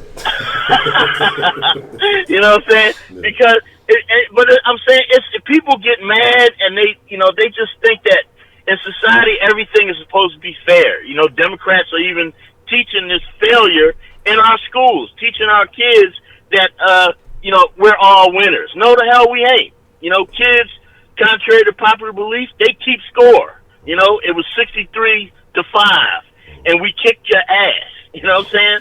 That you need failure. You know what I'm saying? Failure is a part of life, and people that learn to conquer failure and learn to deal with failure are people that, you know, can move on. Like one of the gentlemen said earlier, you know, he had some issues, and when he really thought about it and thought about what the right thing to do or a better course of action, and he's, you know, solved that little situation. But these people can't keep, you know, making this excuse that, oh, it's mental illness. You know, if that's the case, everybody in Africa should be, you know, they should be on all types of pills. Pfizer or Merck, they should just move to Africa and they could just sell pills forever. You know, it's a lot of, you know, just general overall weakness going around where, you know, everybody thinks that everything is going to be all right. No, man, you got to get out here and you got to work. You got to get educated. You got to do the right things, man. A lot of people don't do the right things because doing the right thing is hard, man. You know what I'm saying? It's not easy. But like I said, what I wanted to say is mental illness, like I said, is a real thing, but too many people are just willing to accept the fact that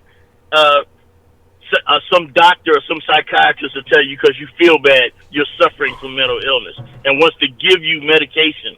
You know, that's a, you know, like I said, these are businesses that are built upon tricking people into thinking that they are, you know, they belong in the crazy house or all this kind of stuff. The other side of mental illness is not just the mental illness itself, but it's the cost of mental illness.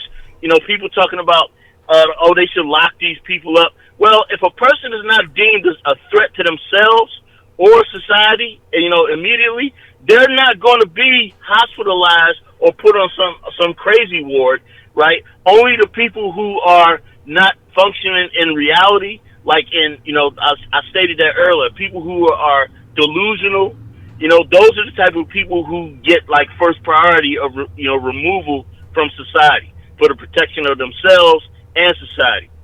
Now, there was a report about that woman being, you know, she might have been schizophrenic, you know, and that would be, you know, a serious thing because people said that she was out, you know, talking to herself, all types of stuff. But the other side that I want to speak on that issue with the cop is that what a lot of people are mistaken for what everybody wants to jump on racism and all. No, what we're dealing with is a lot of police officers who are untrained, people who don't have experience in you know, combat situations or, you know, dangerous situations. You know, some of these police officers, these people come from the lily white suburbs, man. These people never even been to a hood. You know what I'm saying? They're not used to dealing with them type of people, or even some of these people, man. Like you said, they have all types of their own issues. But if you look at you know what he was doing, like you said, he shot 5 times from a distance of 4 to 5 feet, and he only hit her 1 time. This is a man that has a badge and a gun, and he can't subdue a female that only has a taser, and he can't do that. He couldn't hit that woman from that distance. That's ridiculous. Like I said, a lot of these guys are, you know, they are really not experienced and they're really not trained. They say he had 11 years on the force. That don't mean shit. That guy could have been writing tickets for 6 or 7 years. You know what I'm saying? So I don't see that, man. You know, when you're dealing with a lot of these police officers, you're dealing with a lot of these guys, man, like I said, that don't have that type of experience. And imagine what you know, the reason why he probably really couldn't hit her from the distance that he was at, because he was fucking scared to death, man. You know what I'm saying? Scared to death. And people talk about, look, if I don't know what type of taser he had. I don't know if you ever seen, they got different types of tasers where one only fires one shot. They got another one that fires maybe 2 or 3 shots. Now, I was looking at one show, and they was evaluating the video, and the guy said that she had the taser in her hand. So if just imagine what would have happened to that cop if she would have shot him with that taser, and it would have took him to the ground. You know what I'm saying? He's laying there paralyzed, and you had to know that if that was the case, that's exactly what was going through his mind. You know, here you're dealing with a mentally ill person. You know what I'm saying? He's paralyzed on the ground. You in the midst of all of this, we hate cops thing. How long do you think he would have survived being paralyzed on that ground? Not too long. You know, he wouldn't. So, like I said, it's a lot of things to consider with that, because you know, we give the police the authority to you know, empower over us with that badge and that gun. But now it seems like we in this period where people, it's not just her, because other people do not, you know, feel that they have the right not to be questioned or not to be arrested. A police officer, once he makes the decision to arrest you, turn around and cuff up, man. Because all of these confrontations you see, a lot of them are these physical confrontations. Like I made a Facebook post today earlier, and I was saying that a lot of cops do too much wrestling around with these goddamn suspects. Once you make the decision that you're going to arrest a person, you need to get that person on the ground and in handcuffs. And if you got to bust them upside their head with a disabling blow, then you need to do that. Because when you're wrestling around with it, that's exactly what happens. Look, she's a woman, and she got his taser away from him, right? Remember Alton Sterling down in New Orleans? 2 cops on him. He got a gun. They wrestled with him. What happens? He gets shot because they're wrestling around with 2 guns. 2 guns. They're rolling around on the ground like fools with 2 guns. Now, that bullet hit him. That bullet could have went anywhere. And same thing with Michael Brown, you know, wrestling with the goddamn cop, gets shot. You know, Eric Gardner, wrestling with the goddamn cop. Turn around and cuff up, man, and go to jail. Eric Gardner been arrested 32 goddamn times, but on this day, you want to be goddamn Johnny Cochran. When you standing out in front of somebody's business, selling cigarettes, right, cutting his business off from making their money, and you don't want to go to jail on the 33rd time, all right? And it's simple because, man, as a matter of fact, that cop, I think he went to some civil trial today for using that chokehold on him.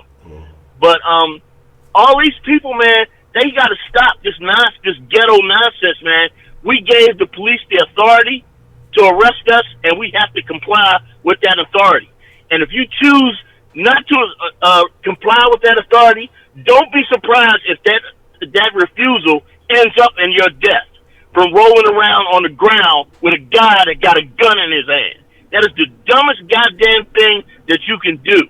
And too many times, black people, for some reason, feel that I don't have to be arrested. You know what I'm saying? If you don't want to be arrested, don't commit goddamn crimes. You know, how many times we got to go through this crap, man? You know, over and over and over, man. Like I keep saying, ain't y'all tired of black failure, man? You know, tired of black failure every goddamn day.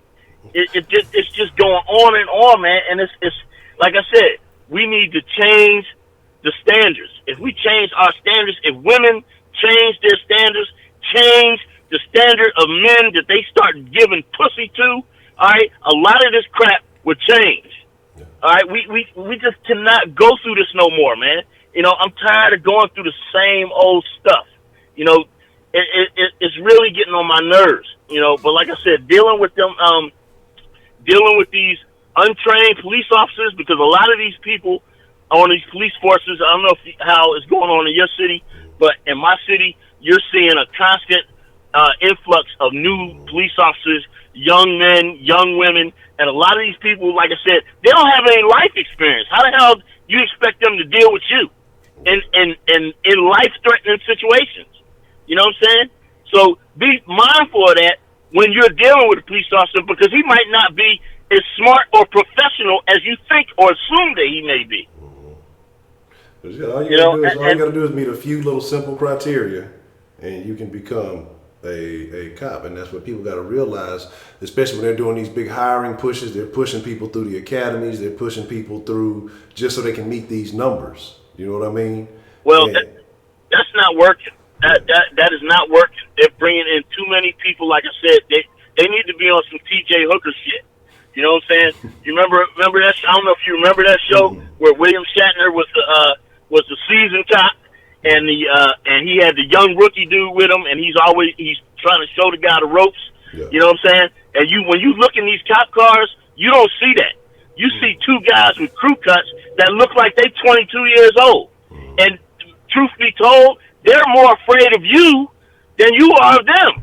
Well, and people don't understand this, man. Man, that tells you straight up. I had a personal experience. I mean, they told me straight up, because it was two of them, that a situation I got into, and I ended up having to go, to jail for some dumb shit I was on. And both of them told me, they was like, man, and it actually worked out. We ain't gonna get into it too much, but they told me the reason why it actually worked out in my favor in the long run. But they were just like, man, I ain't gonna lie, we were afraid to come and deal with you. We was looking at your information, and you a big old dude, and these two dudes, they maybe might have been 5'9", 5'10" at the tallest. You know what I'm saying? It was two shorter white guys, and I'm a big old dude, and I was much more sizable at that time. They straight up, man, look, hey, we were afraid, man, that you was gonna give us some issues, and then we didn't know what to do. We were waiting around the way for a couple of hours before we. And so they're feeling that's one of the things that made me recognize, like, yeah, they trust me. They want to go home to their families, whatever, and they're gonna do whatever it takes. And so your best situation is if you don't have an upper hand in any of these situations, you don't have an advantage in any of these situations, and it may not be favorable, it may not be the shit you want to hear, but hey, do you want to fucking live? Then you do what you need to do. Yeah, that's right. And fight it later on, or do whatever else you got to do. Don't, it's you just got to be. It's fucked up, but it is what it is, man. Yeah, it is what it is, man. But like I said before, man, a lot, we need to change our standards. That's the issue. That's the main problem here. The main problem here is that black women specifically need to change their standards. Everything revolves around that. You're looking at these situations where, like in New York, where this knucklehead, he was beefing with this girl over the kid. Mm-hmm. He changed the damn kid inside the car and sets the goddamn car on fire. Yeah. You know what I'm saying? Kills the kid. This is it's just madness out here, man. Mm-hmm. Madness. And I hear girls all the time talking about this problem, that problem. You brought that problem on yourself by poor mate selection. And remember, like I said before, how a woman need to know what type of man she's dealing with, whether or not she's dealing with a poor man, a working class man, a middle class man, or upper scale man. And that's not to say that she's just should exclude poor men. It's to say that if you're dealing with a poor man, you need to see concrete evidence that this guy is moving in the right direction to be worthy of being with you. You know what I'm saying? And when I look at like I said, all of these situations, you'll see that, a lot of times these guys ain't shit, but that's the girl's fault. You know what I'm saying? Because you picked a dude that wasn't shit. And people are tired. People are tired of this, man. We tired of, like I said, I'm tired of black failure, man. It's getting old. I'm telling you. And we need to start. Another thing we need to start doing is what I do. Man, isolation, man. Isolate and insulate yourself away from people who are not doing, the right thing and the shit that you do. That's a big part of it too, because that's why, like I said, black men and black women can't take the community back, because they're afraid to tell the other black people in the community that, man, I don't fuck with you because you're doing a bunch of dumb shit. You know what I'm saying? And you're bringing down the community. Like, I wanted to address this. This one woman talked about she didn't want to snitch on her because the way some lady was treating her her child. Well, let these street niggas and this thug life and this gang shit, right? Got the straight fucking people so fucking mentally fucked up, right? That they don't even know what the fuck snitching is. All right, snitching is a motherfucker that is involved in street shit, and he's trading information to keep his ass out of jail. You know what I'm saying? That's the benefit he gets for giving up that information. A citizen, a person on the right side of the street, when he's reporting a crime, that's not snitching. You're paying taxes, so you actually paying the police to protect you. That's your only recourse to protection. So, remember, like I said, man, black men and black women have to decide that they want to take their community back. How the hell can you do that if you don't even know what the hell, or you're afraid to ask the goddamn police to protect you that you paying, mind you? You know, reporting bad shit in your community is not snitching. All right? When you see a child being abused, you know a mother is doing some dumb shit to her kid, or that kid don't look right, you need to report that shit. If you was wrong, then you're just wrong. Erring in the side of caution on a child's behalf is a good thing. All right? That's a good time to be wrong. All right? But if I could not believe that she said that she watched this shit and she was afraid to call somebody and tell somebody that, because, like I said, this street life shit got black people so fucked up that they don't even know which fucking side of the street is which no more. Yeah. All right, man, this is crazy, man. It's unbelievable out here, man. I agree with you on that, man. That's a perfect way to clarify and identify. You know? Just running around here with these stop snitching shirts. Man, we ain't snitching. You thug niggas is the problem in here with drugs, gangs, and all this other bullshit. You know, destroying our fucking daughter's future with all your bullshit. That is the problem. And like I said, man, standards. That's the first standard we need to initiate. What side of the street are you on? If you're not on the right side of the street, stay the fuck away from me. Stay away. All right? And the rest of the fucking good black people in the community. Because like I said before, why the fuck should we leave the hood? Everybody else is building up their goddamn hoods. Our hood is fucked up because we turned it over to a bunch of street niggas. And I'm tired of that shit, man. Tired of it. We need to fucking, like I said, institute some real standards, and women can really kick this thing into high gear by telling all of these niggas that your thug street shit is not what's best for our community, and we don't want you around our fucking community. Man, yeah, you own it. I mean, I can't disagree with that, because, you know, the people gonna adjust to whatever the price of pussy is, and if that mean that you gotta adjust and go to straight and narrow, you know what I'm saying? Shit, niggas gonna straighten up real quick if that's what it's gonna take to impress the women. But if they know they can continue with the bullshit and the shenanigans, then they gonna continue with that, and women gonna continue to flock to it. So I agree with you on that. Women do have power in that position. Yeah, I don't want to take up all your time, man, but like I said, I'll call again another time. But I want to say what's up to everybody in the den, and like I said, man, we need, like I said, to our women, we need to change. Y'all need to change the standards, man. Date guys that are doing something, that know how to do something, that want to respect you and do the right thing. You know what I'm saying? We need that bad. Yeah, I agree, man. Rob, as always, man, another fire call. I definitely think you made some very valid points. I can't dispute that. All right, man. You be good. I'll be seeing you in a minute. All right, man. Appreciate it, Rob. Thanks. All right. Have a good evening. 5 man. Let's see what y'all in here talking about. I seen it out of my peripheral. You know, I seen the chat started picking up. So I said, let's see, man. What y'all, I see now my peripheral start firing up. What's the motherfucking deal, man? Who we got calling in to the den this evening? What's good, Honcho? This prepaid. Prepaid. What's the motherfucking deal, man? What's on your mind? What you want to drop in the den tonight? Man, I really was going to stay out of this conversation because, you know, mental illness is a rough thing for me, and I see you trying to sugarcoat it with the lady who got shot and killed. because you didn't want to call her a crackhead, but she smoked crack and she do things for crack, which makes her a crackhead. It's okay to call a spade a spade. Okay. Now, since we're talking about mental illness, and they said she was schizophrenic, and for any of y'all who not really familiar with drugs can heighten schizophrenia. Drugs can create episodes of schizophrenia. Drugs can also heighten strength of people. Okay? So now that we all on the same page, if all this is going on, this is somebody's crackhead auntie, where were the family members to defend her? See, mental illness goes both ways.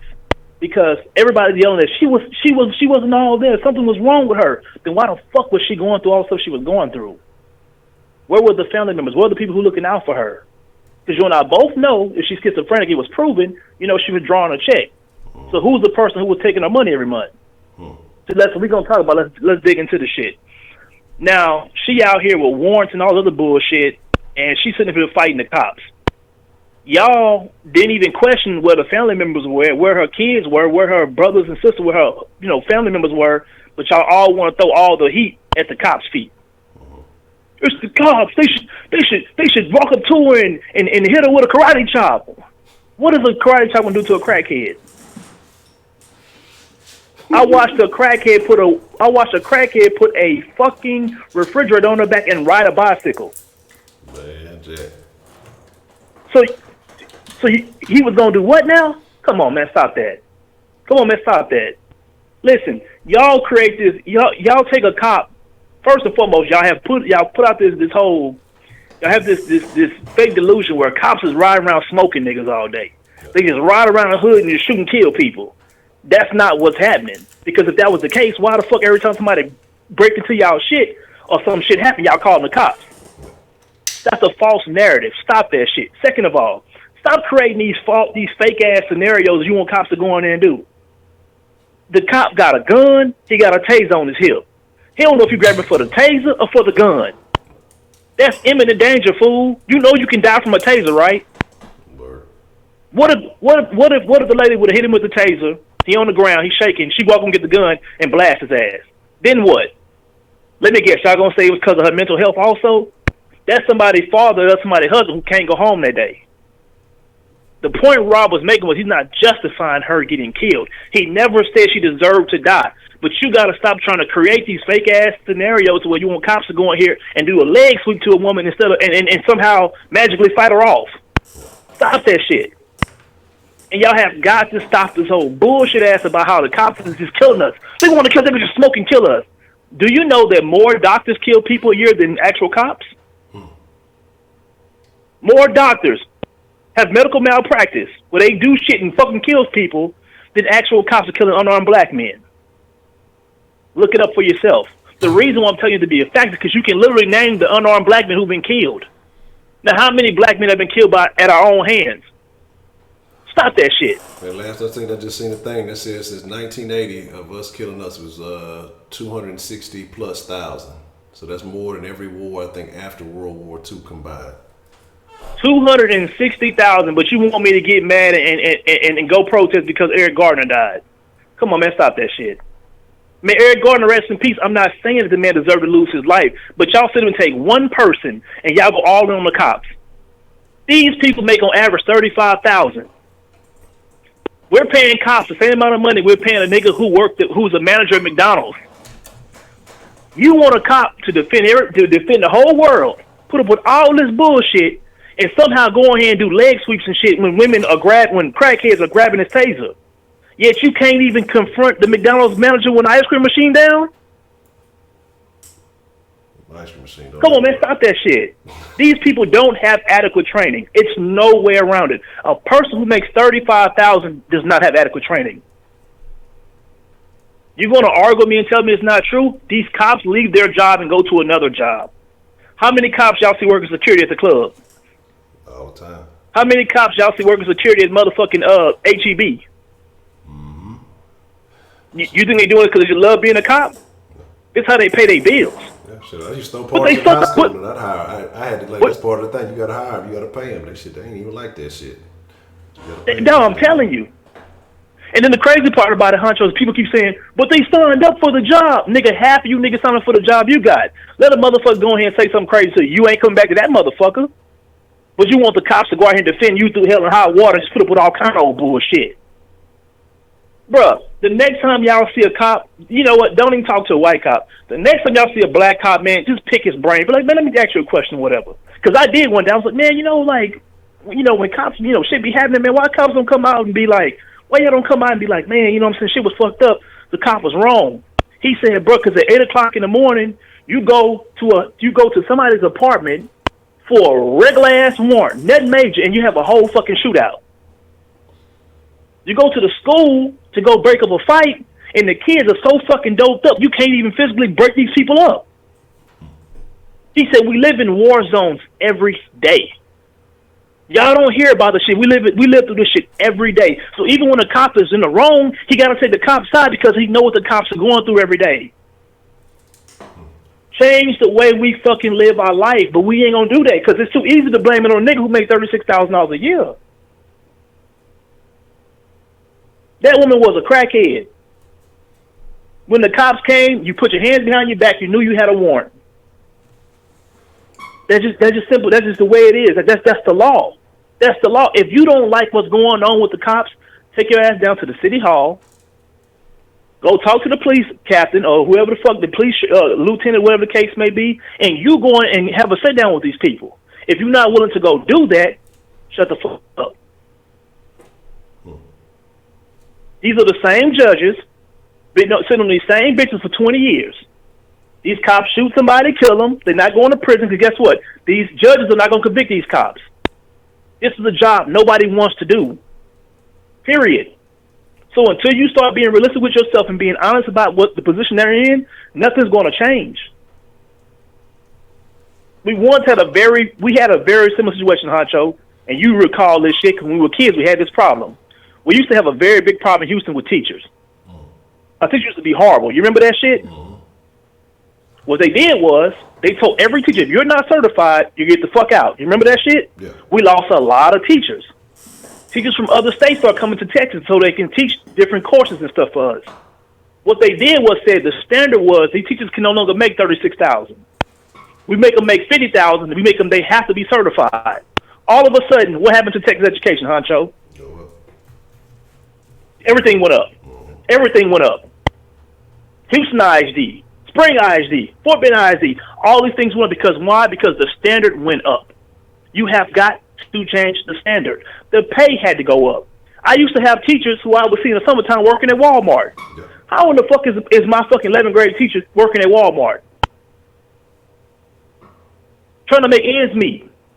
Yeah. I once had a teacher who had a master's degree who was on food stamps. Man, you still see some of that. Who is that? What, Massachusetts? One of them states, they just had some shit like, they were dealing with some shit like that last year. The teachers was going on strike because they talking about they on food stamps, working second jobs, and doing all. I can't remember which state it was, but it was just recent. Come on, man. Yeah. Come on, man. You think your students are getting the best education they could possibly get if your teacher got to leave there and then go work another job and she on food stamps? Damn, that's real life. So until you change that standard, you can't complain about shit. We used to be in school watching all kind of movies, Honcho. You know I'm not lying. Nigga in science class watching movies all day. What the fuck is we watching Land Before Time for in biology? What? Look, watching Star Wars, I'm in the back trying to feel on some titties. Come on, man. You know what I'm saying? I'm in there trying to finger bang something. Look, a nigga was bad. I ain't gonna complain about it, but come on, dog. That's not how the standard works. So until you change the standards of shit, you can't complain about nothing. These police officers don't make enough money. They're not getting adequate training. So if you notice already, why every time y'all get pulled over, y'all so motherfucking combative? If you give a nigga a yes sir, no sir, I guarantee you 99% of the time, you taking your ass to the crib. They not gonna take you to jail. They more scared of you than you are of them. These people do not, especially and let me go ahead and debunk this right now. Especially white cops. White cops do not want to be involved with niggas in any form of fashion. They don't want to do illegal search and seizures. They don't want to get into no fight because everybody gonna scream racism. They don't want to be involved with us in any form of fashion. This has literally been proven. So by the time they end up getting to this point where they fighting and squabbling with niggas, yes, you're probably going to get shot and killed. Yes, if it takes two to stop you, to slow your big ass down, you're probably going to get shot and killed. That's how life works, bruh. But until y'all decide to be real about what's going on with us, don't nothing else change. You can fight it all you want to. It don't matter if you agree or not. These are the facts. Truth be told, I'm starting to decide. I'm trying to, you know what I'm saying, find out do we have a mental illness the way we approach, the way we view cops. As soon as some shit goes sour, it's the first people y'all call. But then y'all want to say they just riding around want to kill everybody. Pick one. Because I know you niggas not finna police your own neighborhoods and your own communities. We know you ain't finna do that. Y'all live with all the motherfucking terrorists right here in your own hood with that stop snitching shit.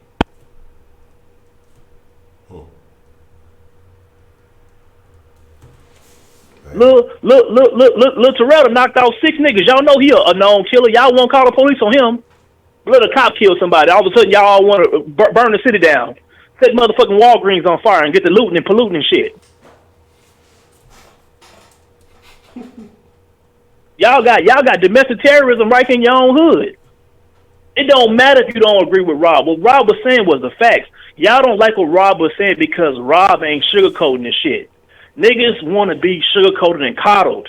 No, you getting it raw and uncutting it then. You getting it exactly what you give. That's it for me, man. I'm done. Let Roger call in. Ready, prepaid. Appreciate the call, man. All right. Fuck with me. Ready.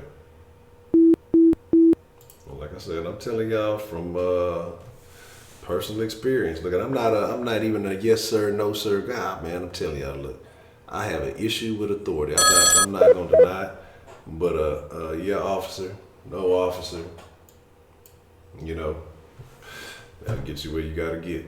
I'm telling you, look, I could tell y'all some shit, but anyway, I ain't gonna tell y'all because then I'll be fucking up. What's the motherfucking deal, man? Who we got calling into the den this evening?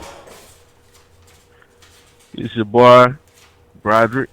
Brody B. Broderick, what's the motherfucking deal, man? What's on your mind? Man, I guess I'm hitting third for the conservative common sense clique. But, you know, to be real with you, man, I don't even know where to start, man. I was going to call in a little bit earlier to kind of get on some of this your topic about mental illness and depression, because I see that, you know, some of the conversation was going in that direction. But, you know, as the den goes, things will go left in a heartbeat. But I just want to reiterate some of the things that Rob and Prepaid just said, man. You know, something that Rob was kind of getting at, man, and he's absolutely right when he was talking about standards and the women. You know, we just have to stop. We really gotta get off the bullshit. You know, and I'm talking about black folks right here. We got to get off the bullshit. You know, we got to stop pointing fingers at other folks all the time. We got to stop using race as an excuse. We got to stop saying that, you know, the big white boogeyman is holding us back. We got to get off that bullshit, man. You know, and the reason why you have someone like Rob and Prepaid call in, I mean, and myself, we trying to school people that this ain't the way to go, you know, because from what I understand, just speaking on the three of us, we've all been down some roads that weren't the greatest, but then we have transitioned into something that is a little bit better than maybe how we grew up, you know what I mean? But we didn't go about it by blaming someone else. We didn't go about it by, you know, wearing our race on our sleeves, so to speak. And we didn't go about it by, you know, always trying to find an excuse. You know what I mean? Sometimes you just got to look yourself in the mirror, slap yourself around a little bit, and say, if I don't make it, it's on me. It ain't on somebody else. But something Rob was getting at when he was talking about the women, you know, we got to be honest with you. A lot of these black women are really a major cause of a lot of the little nigglets that we got running around here that's really destroying shit, man. You know, I always say it, you know, it's these single black women that's raising these little niggas that's causing all the destruction. It's terrible. But if you really go back and you go back to the era of the '60s when we had the welfare state pop up, you know, that's when the black family really started to disintegrate, because before then the black family was really strong, you know. But when the government came in and said, "Hey, we will give you money every month. We'll give you food stamps every month. Whatever you need, we'll take care of you. Just rely on us. Rely on the government." But here's the caveat: you cannot have a man living in this house. So if you take decades of that and steadily losing men, and then you come into the '90s when Clinton gets into office, and you have him throwing so many black men in jail, is crazy. I mean, come on, where do you think we at right now mentally? This is all we see. This is the examples that we have is single women for so many decades showing these other girls that are coming up that they don't need us men. So what do you think that's going to get us? It's going to get us a lot of emotional, effeminate little nigglets running around here destroying shit. So you got to put the blame where the blame is. And the blame is on a lot of these black women, single black women, you know, that don't value marriage, that think they good without a man and all this other stuff. Let me tell y'all something. And I always get on, you know, biblical topics, but that's just how I roll. You know, the thing is a woman is always supposed to desire a man. When the woman no longer desires a man, that means that Satan has crept in and he's won. You know what I mean? And, you know, which really was my topic before I was going to call in. I was going to talk about how, you know, Satan has really won us all over with this whole mental illness and depression. But the fact of the matter is his greatest trick is that he gets people to believe that he doesn't even exist. So he gets you to believe that you don't need a man.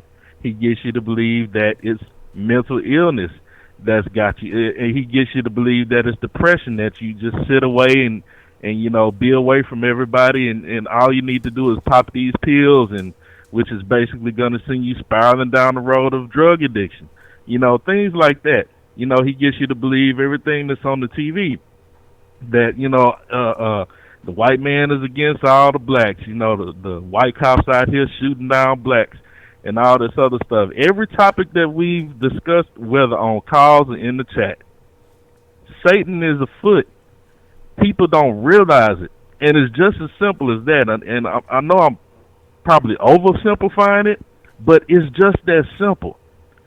I mean, the Bible says he roams around like a roaring lion, looking to see who he can devour. That's literal, man. But you know, I'm just the one that's gonna sit around and say I'm gonna pray for people, or somebody told me don't fake pray for me or whatever. Hey, I'm gonna tell all y'all in the chat right now, I love all of you. I can't stand some of you sometimes. I love all of you, and I'm gonna pray for you. There ain't nothing you can do about it, you know. But real talk, as far as black folks, get off the bullshit. Stop blaming folks. Everybody in this chat, when Prepay and Rob was talking about the cop situation, like, come on, man. Y'all can't really believe that white cops just out here gunning niggas down. It's been more people struck by lightning last year alone than killed, you know, killed by officers, you know, in the wrong manner. You know, and it's just sickening to me that we just believe all the bullshit that we see on TV and on Facebook and all of that.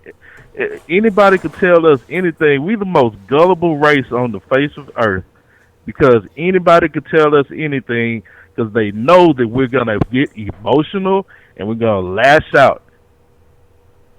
You know what I mean?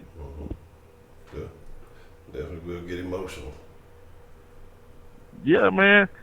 But yeah, like I said, man, I mean, with all of this going on, man, I really didn't even know where to start with this, man. You know, it's just so much, man, and it really, you know, a lot of times when I'm in the chat or whatever, you know, I'm cool with everybody. You know, I get along with everybody. I know we shoot the shit sometime and talk shit to each other or whatever. You know, I don't ever take none of that stuff personal. I hope nobody don't take nothing personal I say. But the thing that just really bothers me, and again, talking about us black folks, is that we have lost uh, our love for Christ, or our belief in Christ, or our faith in Christ. That's the one thing, even though we've been oppressed all these years or whatever, the one thing that we've always had is our faith in Christ. And it's just amazing to me that nowadays that we have so many people who are just unwilling to believe in Christ. I just don't get it. You know what I mean? But it's not for me to get. It's, you know, I can't save the world. You know, I can only ask for my salvation. You know, the only thing that I can do, what I'm required to do, is I can tell people about Jesus Christ and just try them out, especially for those people who are claiming depression and mental illness. A lot of that stuff is not just illness; it's demonic activity. And you know, I'm a Christian, but I have studied demonology to a great extent.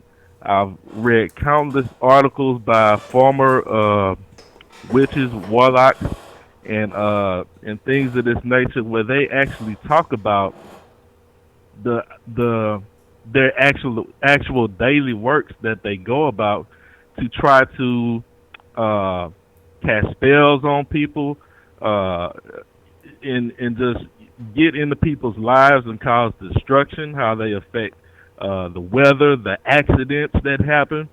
And I mean, the crazy part about it is these Satanists or whatever, man, these people will pray to Satan for hours. I mean, all night they will pray to Satan. But you can't get a Christian to pray for somebody for 10 minutes. You know what I mean? And that's how we all get a bad rap. And I know I'm all over the place. There's so much on my mind from all the stuff that was on the chat and everything. But you know, I'm just wrapping it up. I mean, it just really hurts me when I see people that just really are unwilling to give, you know, God a try. And you know, it's all I plead with people. Just, if you didn't hit your rock bottom, if you know you got the depression, you got anxiety, you got mental disorders, whatever the case may be, you get to that rock bottom, I guarantee you, if you give God a try, all of that will turn around for you. Okay, that's interesting. Like I said, I have my own thoughts on it. I'm not disagreeing with you. I have my own little, you know, feelings about that. And like I say, but you know, again, it may work for some folks. Other folks, you know, may need to give it a shot. You know, who knows? You know, but like you say, it works for you, and you've seen it act in your life, and so I can't dispel that. You know what I mean? And you know, only man, I'm a walking testimony, and I tell people that all the time. There's so many times in my life where I was near death, or should have been dead, or should have been down and out, should have been in a whole lot worse situation than I am. But one thing that I've always had is an unreasonable amount of faith in God. You know, and I've been to that brink so many times in my life where I didn't know, you know, what was going to happen next. But the only thing that I held on to was that faith. That's why I'm so adamant about telling people, you know, just give them a try, because when you have that faith, because really, without faith, you really don't have nothing else. You know, and that's just, I know that's just me saying that, you know, but I just like to tell people and show people that I am a living example of the power of God and what He can do in your life if you just give Him a shot. Man, when He get ready to bless you, your cup will overflow. And I mean that literally. I can ask God for something, and if I'm doing right and in His will, sometimes I just ask God for a little bit, and He'll give me 10 times more than what I asked for, just because He know that I believe. You know what I mean? And I'm just trying to do right. I ain't perfect because I mess up all the time. But at least I know where my faults are. I repent of those faults and I try to do better. But the thing is every day that I get a chance to wake up, I know it's a blessing because God has given me another opportunity to get it right. So, I try not to take those things for granted, and I just try to pass that information on to other people. But and I'm not judging anybody or nothing like that, because as a Christian, I'm not supposed to judge the world. So I'm not gonna do that. But like I said earlier, I do and I will pray for y'all, and you too, Honcho. I pray for you. And Wink. Me and Wink go back and forth all the time, but I literally do. When I pray, I do personally pray for Wink. And you, and all the den folk and everything. That's real talk. That ain't just something I'm just saying. I'm real about that. But that's my call, Honcho. Man. Brother, I gotta ask you, are you praying for us to be more positive in the sauce too?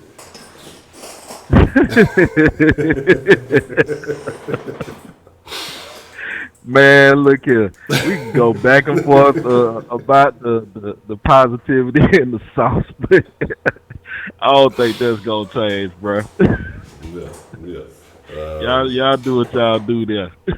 I really. Well, you know what? I appreciate it, brother. You know what I'm saying? Because that shows genuine concern, for my personal well-being, whether I, agree or disagree. And I'm not dismissing that, you know what I'm saying? Because I think that's what it has to be viewed as. And when a person has genuine concern for you, when a person has you on their mind and in their thoughts, and like I say, something as serious as prayer, especially as much as you value that, I value, the fact that you do that, and I appreciate it. For sure. Already. Well, that's a bet, man. I appreciate your call there, Brody B. All right. Already. All right, so I think that's a good note to, look, I be telling y'all only 2 hours, but sometimes the calls just get so good, I can't help it. But this is what makes the Den so great: the differing views, the different personalities, the different thoughts, the different angles that we approach it from. Let's see, we got this looks new. What's the motherfucking deal, man? Who we got calling into the Den this evening? What's good, Honcho? This is Anthony J. Anthony J, what's the motherfucking deal, man? Good to hear from you. What's on your mind, man? Man, so this the prayer line, right? Nah. No, I'm playing. Hey, hold on, let me go get my preacher outfit first, real quick. No, I'm playing, man. But nah, man, for real, man, we gonna pray for everybody, man. We ain't gonna get too spiritual, but man, all I can suggest, if you get a chance, open up Matthew, start there, read all the way through Jesus' story, or I don't really call him Jesus, I call him Yahusha. Read that, then go back to Genesis. That's all I can say on that point. But the main point I want to make, dude, I literally wasted about 2 to 3 hours of my life today arguing with somebody about this whole white supremacy, white people still holding us down nonsense. Yes, we were enslaved. We get that point. But you do know that we was free before that, right? I can't really stress that enough. And then even after that, we've had all kinds of things going on since then. People act like they forgot about Greenwood, a.k.a. Black Wall Street. And then the first thing they want to bring up is, they bombed it and they got rid of all of that stuff. Okay, but the thing is, okay, during that time, what were we doing? We were focusing on ourselves. We were focusing on making steps and building stuff and generating that wealth. That's what we were doing. So we so busy. People in our community are so tied up in, they want to point the finger at white people and this and that and this and that. Man, it's some of your own people holding you back every day. And y'all only worried and concerned about the white folks. We need to stop pointing fingers at people and use them fingers and grip them motherfuckers around some type of shovel and get the digging and get the work. That's what we need to be doing. Cause look, us focusing on white supremacy and all of this shit, all of that, ain't getting us nowhere. So how about we try something different? Called focusing on our damn selves. That's really what. And a lot of people say, y'all indoctrinated in this, and this is what the masters taught you. Well, shit, it looked like the indoctrination worked on y'all asses because y'all still got that slave-ass mentality that another person can hold you down. Ain't nobody holding you down. You holding yourself down. You're mentally enslaving yourself, thinking that, somebody else can be over me. That's a slave mentality in itself right there. So, it makes you think that, hey, maybe Kanye was on to something. Maybe he didn't mean that slavery was a choice then. Maybe he means that slavery is a choice now. And that's something that it boggles my mind that people don't.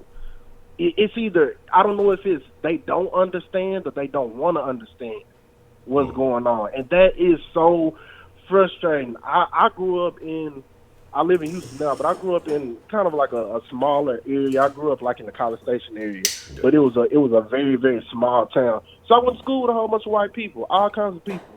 So, I can kind of say, in a way, I've had a little bit of a different outlook and a different upbringing. I deal with white people every day, all day, every day. You have to talk to them. You have to do business with them. It's something that you learn how to talk to people. And the problem is that in some areas, some people, some neighborhoods, some cities you go to, that all people see is black people. Well, just like we got situations where all people see is black people, you got some situations where all white people, all they see is white people. So they don't know how to necessarily deal with us. And some of us don't know how to deal with them. But the problem is that people don't want to take the time to learn something new. They don't want to take the time to learn how to talk to somebody with some respect. Like, just because somebody might be in the wrong, people have to understand. And this is what I try to tell people that that I care about. When this happened, the first thing I said was, man, people need to understand that we as black folks, they know that we got a temper. All of us. I don't care. The nicest, the most square ass nigga at your job got a temper. Believe it or not, he got one. All you got to do is just get that nigga out of his element one time, and they know that shit. And they bait y'all motherfuckers in every time with that shit. And y'all fall for that bullshit all the time. If somebody run up on you and, they, like, they in the wrong. We gotta learn that it's not about being right all the time. It's about getting the fuck home. Because you can't do shit from the grave. Nothing. You're dead. You're gone. They're going to put your ass on a motherfucking T-shirt. They're going to say your name for about 3 months, and you're going to be forgotten about. And everybody going to be back to doing the same bullshit they've been doing, not giving a fuck about you with that same crab in a bucket mentality. And that's why we can't get nowhere, because niggas hating on each other. They want to ride for you when your ass die, but when you here living, they want to lend your motherfucking ass $1.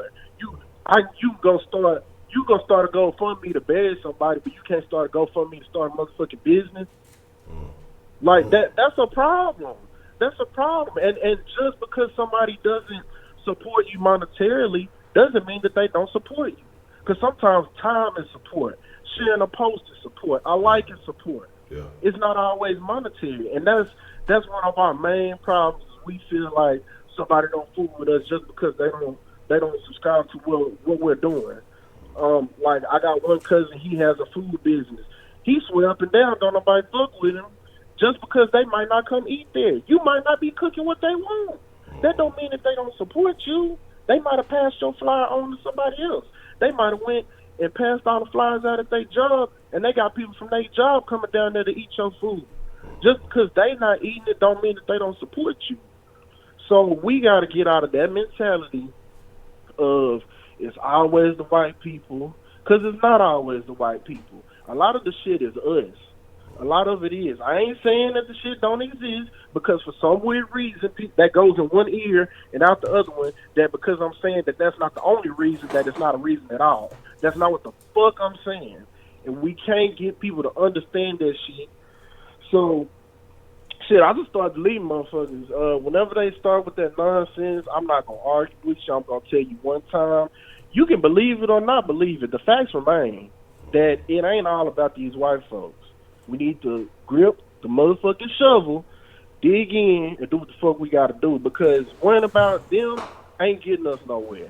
And shit, that's all I got to say on that. Man, Anthony, I got a question for you.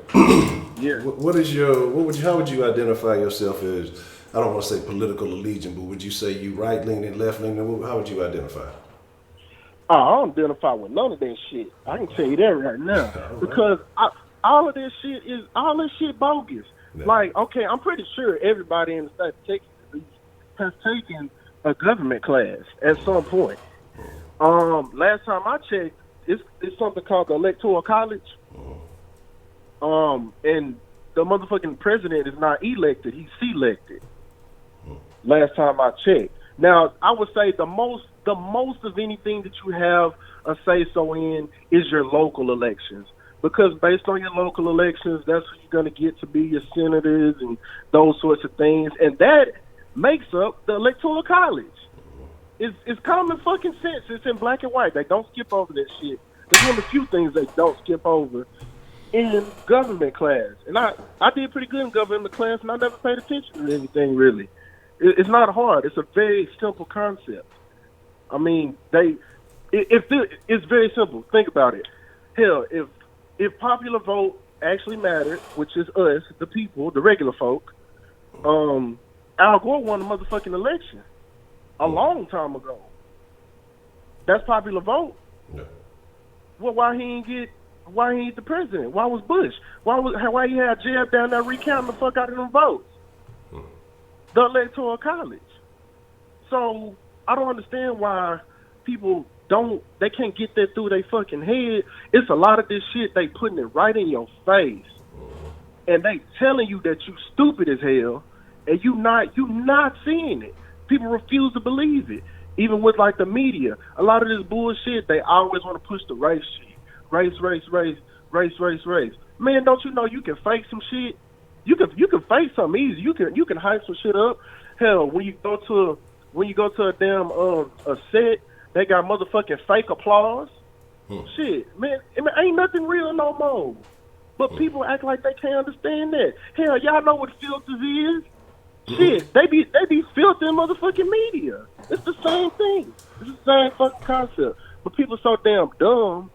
They don't take no time to actually read anything, to study anything. They too busy seeing what new fucking reality show is out, what new goddamn rapper is shooting at somebody, or bullshit like that.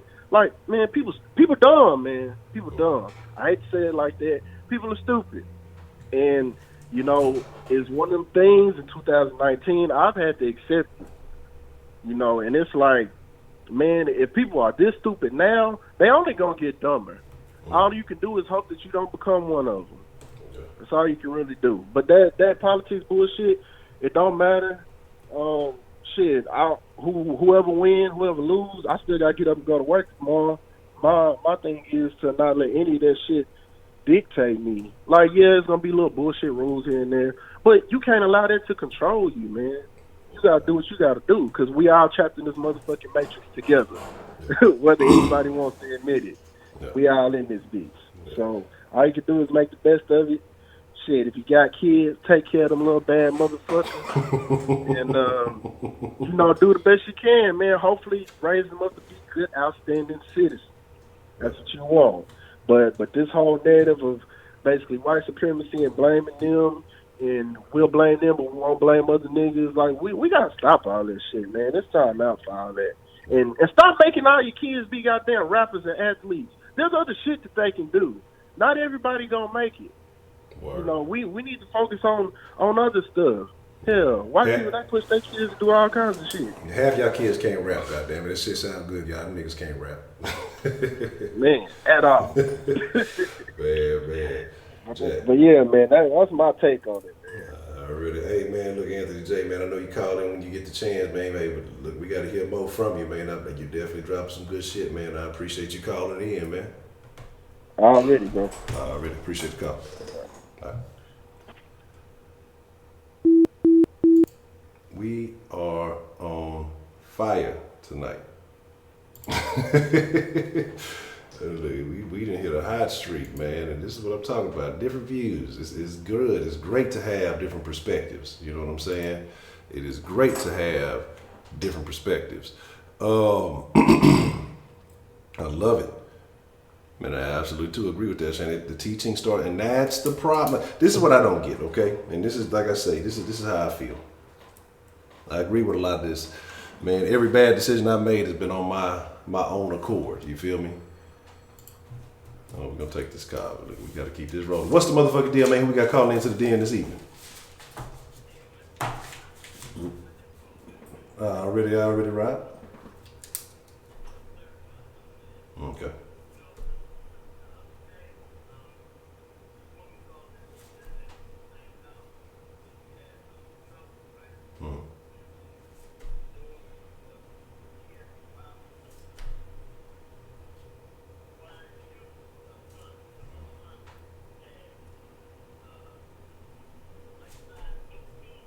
Oh shit.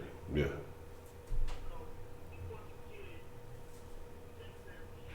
Mm-hmm.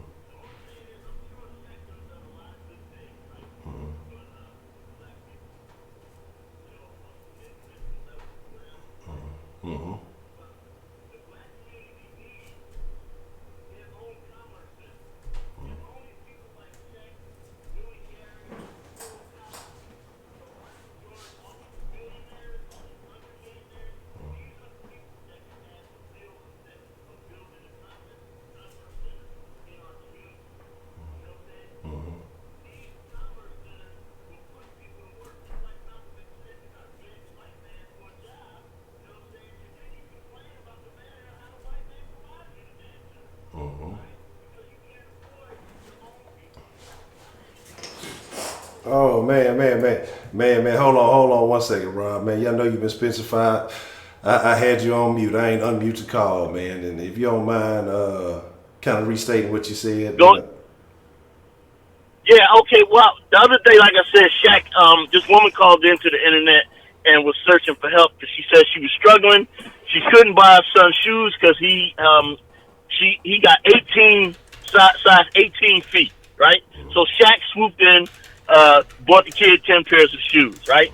And like I said, I'm sure Shaq has done a lot of good things for people on an individual level and probably some other levels too. But the black community needs businesses built in their own communities so we can establish our own community centers and put our own people to work. Shaq should be investing in his own people rather than doing Google, and, you know what I'm saying? I mean, he can do those things, but we need people that's going to invest into our community. All of these people like Oprah, Bill Cosby, Willie Gary, Michael Jordan, Bill Johnson, you know, the list goes on with all the 100 millionaires, not to mention all the basketball players and football players we got. So why won't people have the mentality that these people can come in, put these businesses in our communities so black people can go to work? And that way this woman could buy her own goddamn shoes. Maybe this kid could go out and get a job and learn some skills after school and buy his own shoes. You know what I'm saying? Why do people not get that the reason we're not competitive in politics is because we can't raise money? And the reason we don't raise, we're throwing all our goddamn generational wealth away. We have to invest in our own community. You know what I'm saying? This is important. What are these people doing with all of this money? You know what I'm saying?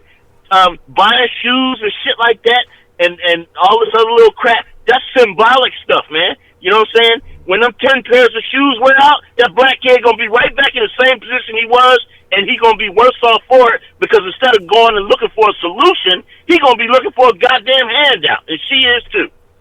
We gotta invest in our own goddamn community. Your first move to spend your money should be with a black business that provides a good service. You know what the number one complaint in the black city of Atlanta is? bad customer service. And if it's bad customer service, guess who's providing that bad customer service? You know what I'm saying? And then they got the audacity to complain that the Mexicans and the Latinos are coming into Atlanta and building up businesses and taking over. They're not taking over. They're providing a service, and if they're providing a good business, they've earned the right to be there. You know what I'm saying? Quit making excuses for our failure. And somebody in the chat said that why should we support black businesses? Look at your communities. You don't have anything. You got to ask the white people for everything. Everything. You got to ask for a job, all of it. That's why you should invest in your communities. Malcolm X told you back in the goddamn 50s, you have to invest in your community. That's what black nationalism means, that you invest in your black community, that you can provide employment, housing, all of that in your own community with the way you want to, by your choice, the way you want it. And if Michael Jordan and all of these people, Beyonce, Jay-Z, if they don't want to invest in the community, stop supporting them. Let them get their money from white people. And the rest of the people, stop supporting them. Why are you supporting people who won't support you? That's crazy. White people don't do that. Asians don't do that. You know what I'm saying? Indians don't do that. Arabs don't do that. Black people are the only dummies that do that. Support everybody else except their own people. Like Broderick said, y'all got to get off the nonsense and focus on building your own goddamn communities up, man. You know, what is wrong with you people where you think, oh, why should we support black business? The reason, because it's yours. That's why. Yeah.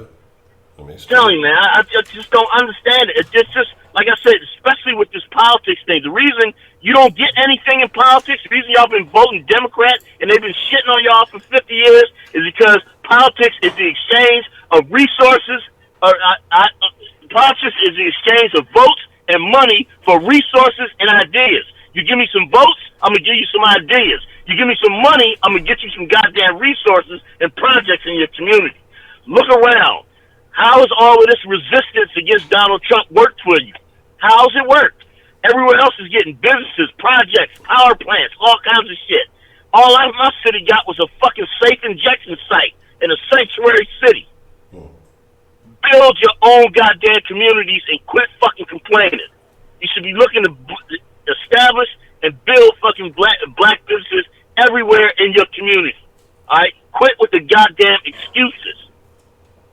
That's all I wanted to say, man, on that. Because, like I said, if people, you know, they just don't get it. And if you don't understand it, go listen to on YouTube. Go listen to Malcolm X, The Ballot or the Bullet, and it'll explain why your city is the same. When you look and see all this black failure, he'll explain to you why it's that way.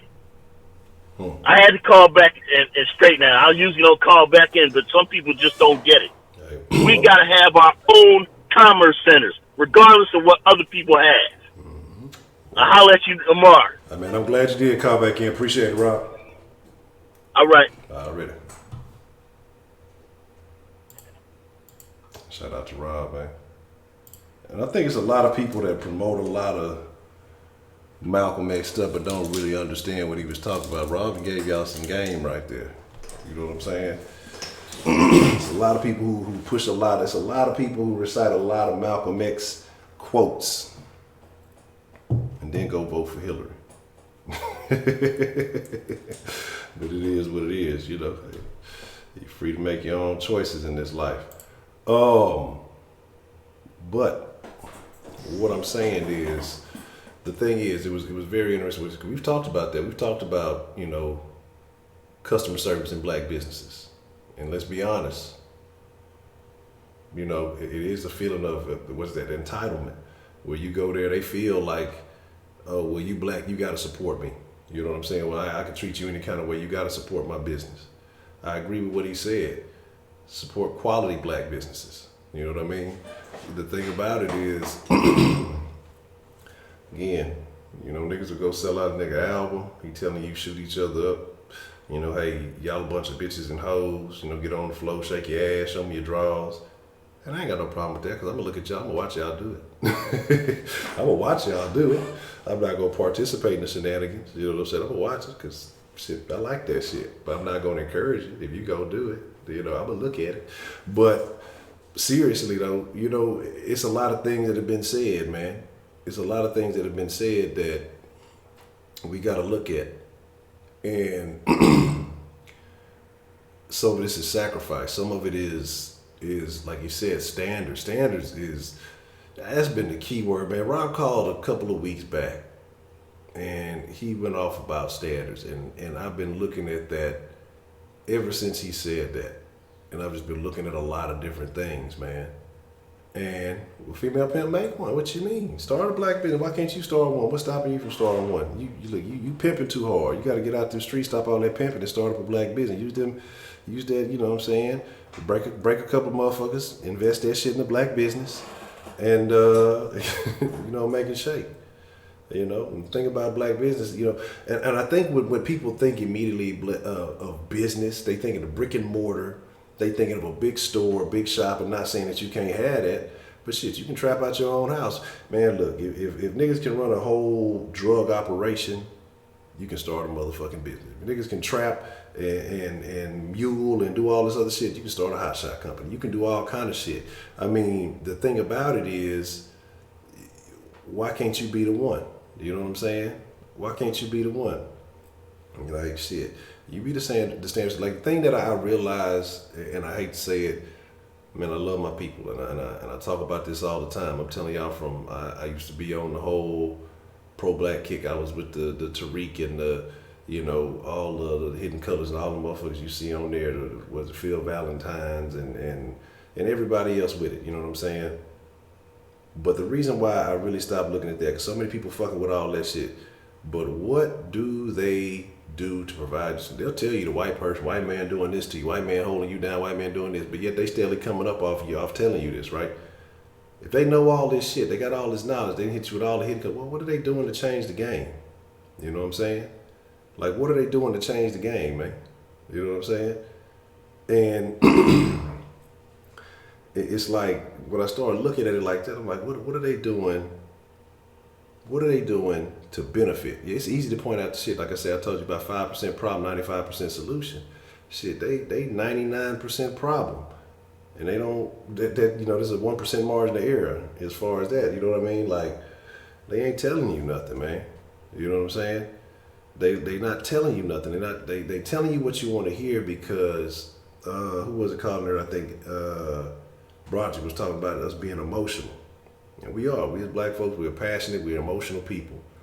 But you got to learn to control them emotions, man. You got to learn how to control them emotions. Don't let a motherfucker play you by your emotions. That's an easy motherfucking thing to do, you feel me? Motherfucker get your emotions, they got your heart, your mind, and everything else. What's the motherfucking deal? Who we got calling into the den this evening? Hey, this Rashida calling back. Rashida. What's on your mind, Miss Rashida? Yeah. What's the motherfucking deal? Who we got calling into the den? Hey, this Rashida calling back. Rashida. What's on your mind, Miss Rashida? Wait a minute. Yeah. Hold on for a second. I got you. Okay. Now I got that off. All right. Don't be laughing at me. I mean, hey, I know I'm so nice. You want to hear me twice? It's all good. Hey, players mess up too. Like Already, I know. So what's on your mind, Miss Rashida? You what you want to say? I'm gonna wrap it up real quick. I just want to say that about the black business. A lot of them don't even know how to handle business. The customer service bad, the price is high, the quality low. That's why a lot of them don't get the support that they should get. And then when you try to tell them about their business, they get an attitude and don't know how to solve the problems and work with the customer. I ain't giving you no refund. That's the kind of bullshit they be on. Well, I'm not gonna try to correct the problem. That's what I was saying. Like, why create more business if we ain't taking care of the business that we got? We need to clean them up and teach people how to be business owners. Instead of everybody just jumping up, want to start a business. Learn how to run a business first. So how do we go about teaching people how to do that? I mean, how should people? Do you have a thought on how people should do that? Learn how to run a business. Some things is common sense. Being courteous to your customers and everything. If you don't know how to do that, you shouldn't even open no business. I agree. I agree. Cause I mean, I try to support black business as much as I can. You know, I got a black plumber, black electrician, everything.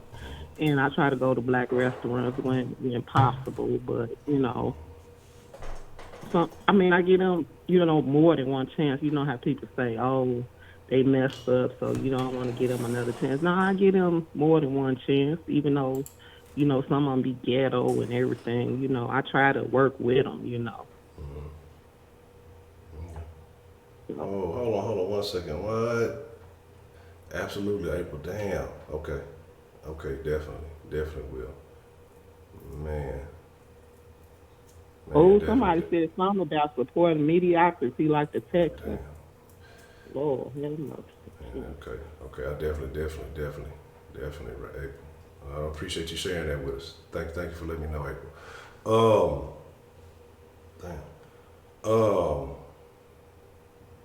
Yeah, Texans are mediocre. Kenneth is mediocre. But definitely will. But I agree with what you said, but here's how I think that works. You know, I know you said don't open up, I know you said don't open up more businesses, but maybe other blacks should open up more business and, you know, hey, the economy is going to work its magic. So if you say you open up a business next door, say you got a black clothing shop, their price is high, quality's low, their customer service sucks. But then somebody else peeps all that and they improve on that, because that's how a lot of people succeed. It's a lot of people make the same fucking products, but they find a way to make it just a little bit better. They tweak on something, or they market it a certain way and it sells. But so say another black business comes up. People can't just open businesses without no kind of knowledge and experience. I mean, that don't make sense either. But sometimes you gotta, you gotta get out there and learn. But I agree with what you're saying, though. People need to have some common sense, and it should be common sense. Like I say, even when I was doing shenanigans, it's a way that you promote yourself and you can squeeze motherfuckers out. But say the person does open up and they say, okay, well, hey, I'm just shopping at this place. They treat me like shit. They product shit. Well, let me go ahead and I can get the same stuff if I buy in bulk, if I do this. But I'm going to be nicer. Exactly. I'm going to treat my customers better. But what's going to happen is that other black business is either going to get right or get left. You know what I'm saying? And then they're going to either go out of business. And they only have themselves to look at. And I mean, what's going to happen with most motherfuckers, they're going to complain, it's because they wouldn't support me. It wasn't it. No, it's because you put out shitty quality stuff. And I mean, again, let the market dictate that. And that's part of the problem. And I told you, I've shared the story, when I had my little thing going on. It can be tough to get black folks to support you. Like I said, when I had the little food delivery business, white folks were some of the first, and they got to, as soon as they saw it, they was telling all their friends about it. Then some Hispanics tried it, while still the black folks were like, oh, I don't know. I don't know about it. Well, we getting good reviews and we getting all this other stuff going, and again, I told you, this is coming from when I was part of a pro-black business group and all this other stuff, and they were well familiar, all in the area. Do you think they support? Hell nah. You know what I'm saying? Like, a few, couple of hundred customers or so that we had while it was going on, might have had 2 black folks. And y'all want to know something funny? And I'm not trying to make a joke, and I'm not trying to be whatever, because I was in Baytown when I started this up. One of the customers lived in that same apartment as the lady that just got killed.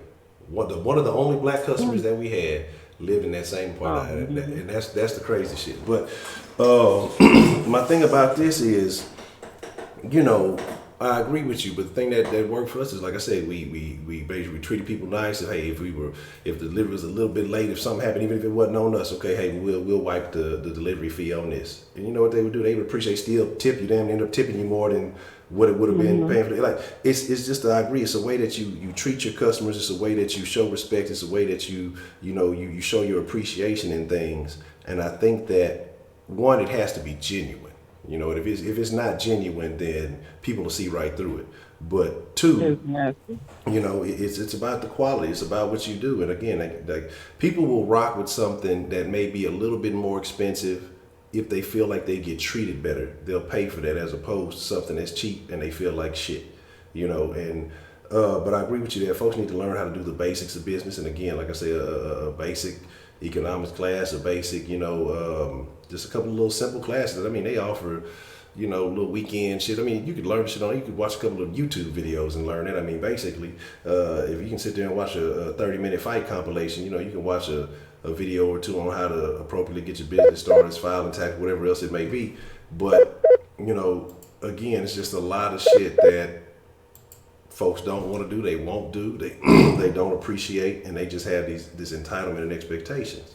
But but your electrician and your plumber, do you feel like they do a good job? I'm sorry, can you repeat that? I said your electrician and your plumber. Yeah, Do you feel like they do a good job? They do an excellent job, and they not that expensive.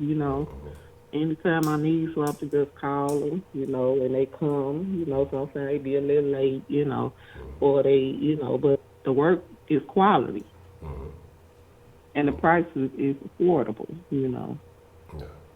Okay. And Shannon, I hear you, but if low income, you talking about the hood, how the hell everybody got Jordans and Gucci purses and all this other shit, but we talking about low income working, like how they can get all these fancy name brand things, and I'm gonna go take it back to Kanye. That don't mean they real. Huh? Well, I'm just saying, That don't mean they real. when they stunt like they got, man, all the rap music told me everybody rich. Everybody told me they got dope money. Everybody told me they got, all this stuff going for them. I thought folks was doing well, but I may have been deceived.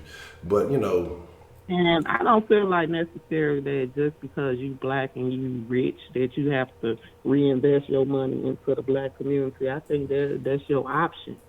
All of them are not business-minded people. If he a rapper, that's what he do. He rap. I mean, that don't mean he know how to start a multi-million-dollar business in the black community or whatever.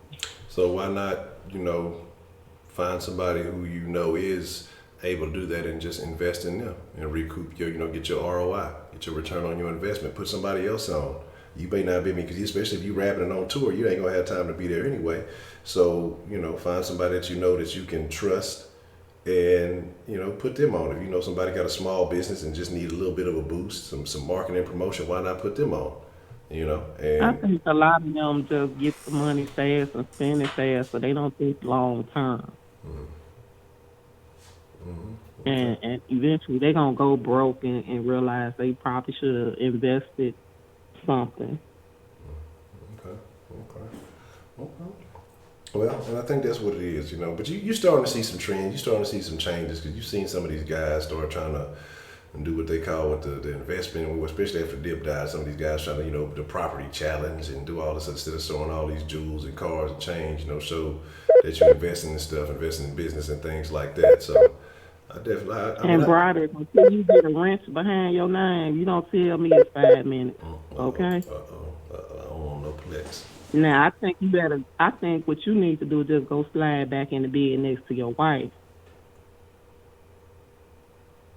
Because you snuck out that bed, so don't get me started. I have nothing to say about that.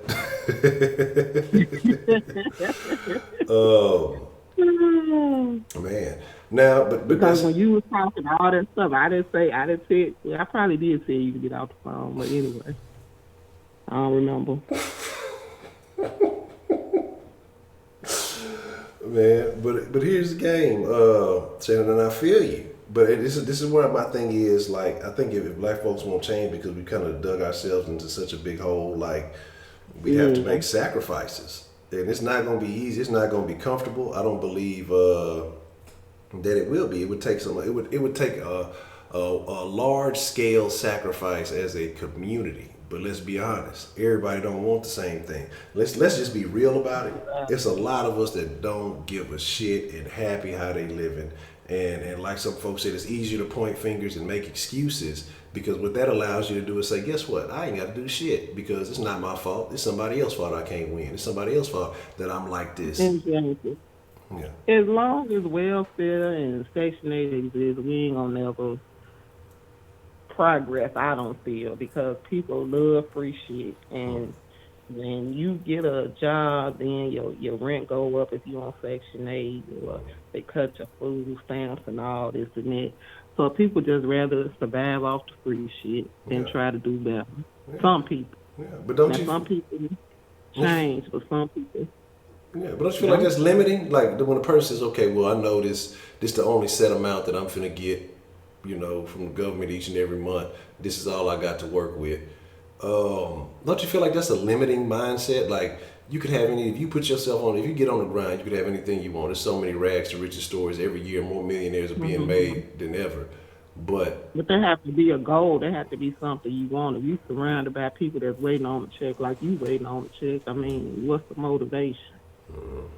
yeah, and like that's the truth. And like, Everybody be dancing on the first of the month at the currency exchange and shit. Hey, we finna eat. Hey, we gotta go to the grocery store, y'all. So, hey. okay. And like you say, and you said something else about hair too. I see Shannon says, "Man, I got a homegirl, man. Like I say, she didn't trust me. She didn't came from a long way. I know where she started, very humble beginnings. I'm talking about from a young age.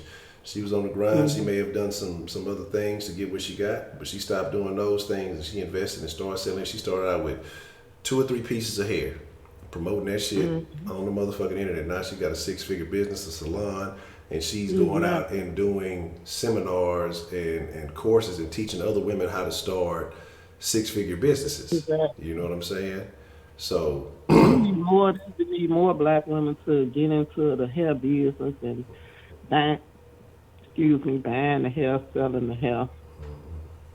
Instead of putting money in other people's pockets, put the money in y'all own pocket. or y'all can all go natural, so I got options, and look at I can admire all the beautiful natural women. Absolutely. Hey, whatever route they want to go, either or, they can still make money. You can still natural hair products. So it's money to be made all around. You just got to get out there and want to do it and want to make it. Yeah, I agree. Yeah, the money's there. If you tell yourself it ain't no money, guess what? It won't be no money. If you tell yourself there's always opportunity and money, you'll find a way to make it. You know what I'm saying? And you can't just tell people what to do with their money. If that's what you want to do, build up the black community, you need to get out there, make the money, and do what you want other people to do. You can't keep pointing the fingers at for other people to do this and do that with their money. You got to have your own money. Yeah. That's exactly. That's true, and that's the thing that you sure can't. All you can do is control your But moves. it always seems like the money go to the people that's not going to reinvest. I don't know why it work out like that, but hey, it is what it is.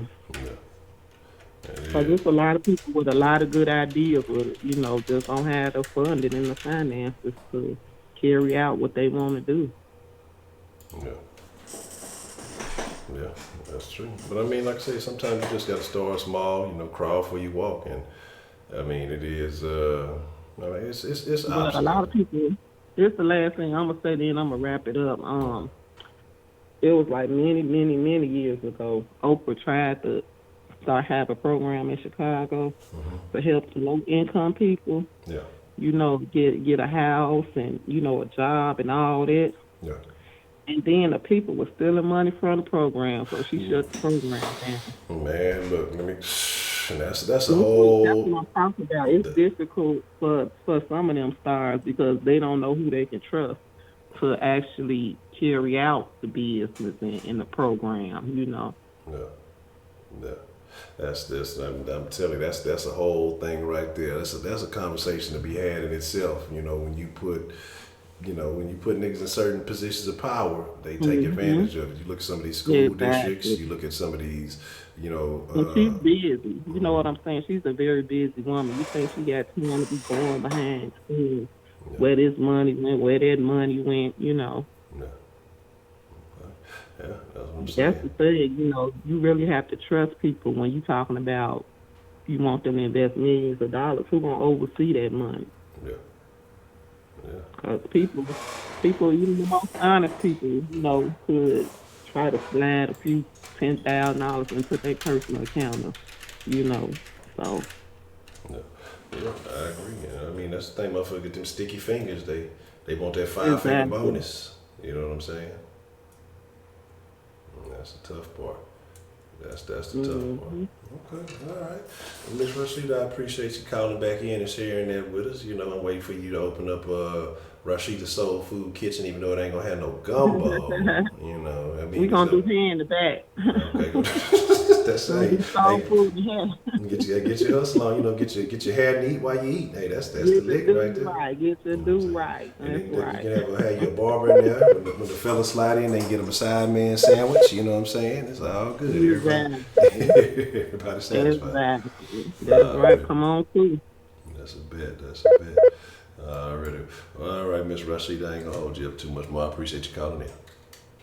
Okay, take care. This has been a good den tonight. Yeah, I Good think night, so, too. everybody. All right, you have a good one. All right, you too. Yeah, we been this den been cooking, man. Look, it's so much good stuff. Marie Bennett said you say your ex was a CPA, did business in mainly African American communities. Okay. All right. Let's see. What's the motherfucking deal, man? We got calling into the den this evening. Hey, this prepaid, man. Thanks for letting me get back in. Already. What's on your mind? I had told y'all I was going to start working on giving y'all solutions, so I'm going to give y'all some solutions because a lot of times we get sidetracked. Okay. The number one problem in the black community is not racism, it's not oppression, it's not somatic racism, ain't none other bullshit, Jim Crow, slavery, none of that bullshit. The number one problem we have is the fact that we keep having children out of wedlock. We keep having children and expecting these mothers, these single mothers and single fathers, to raise these kids and give them a fighting opportunity.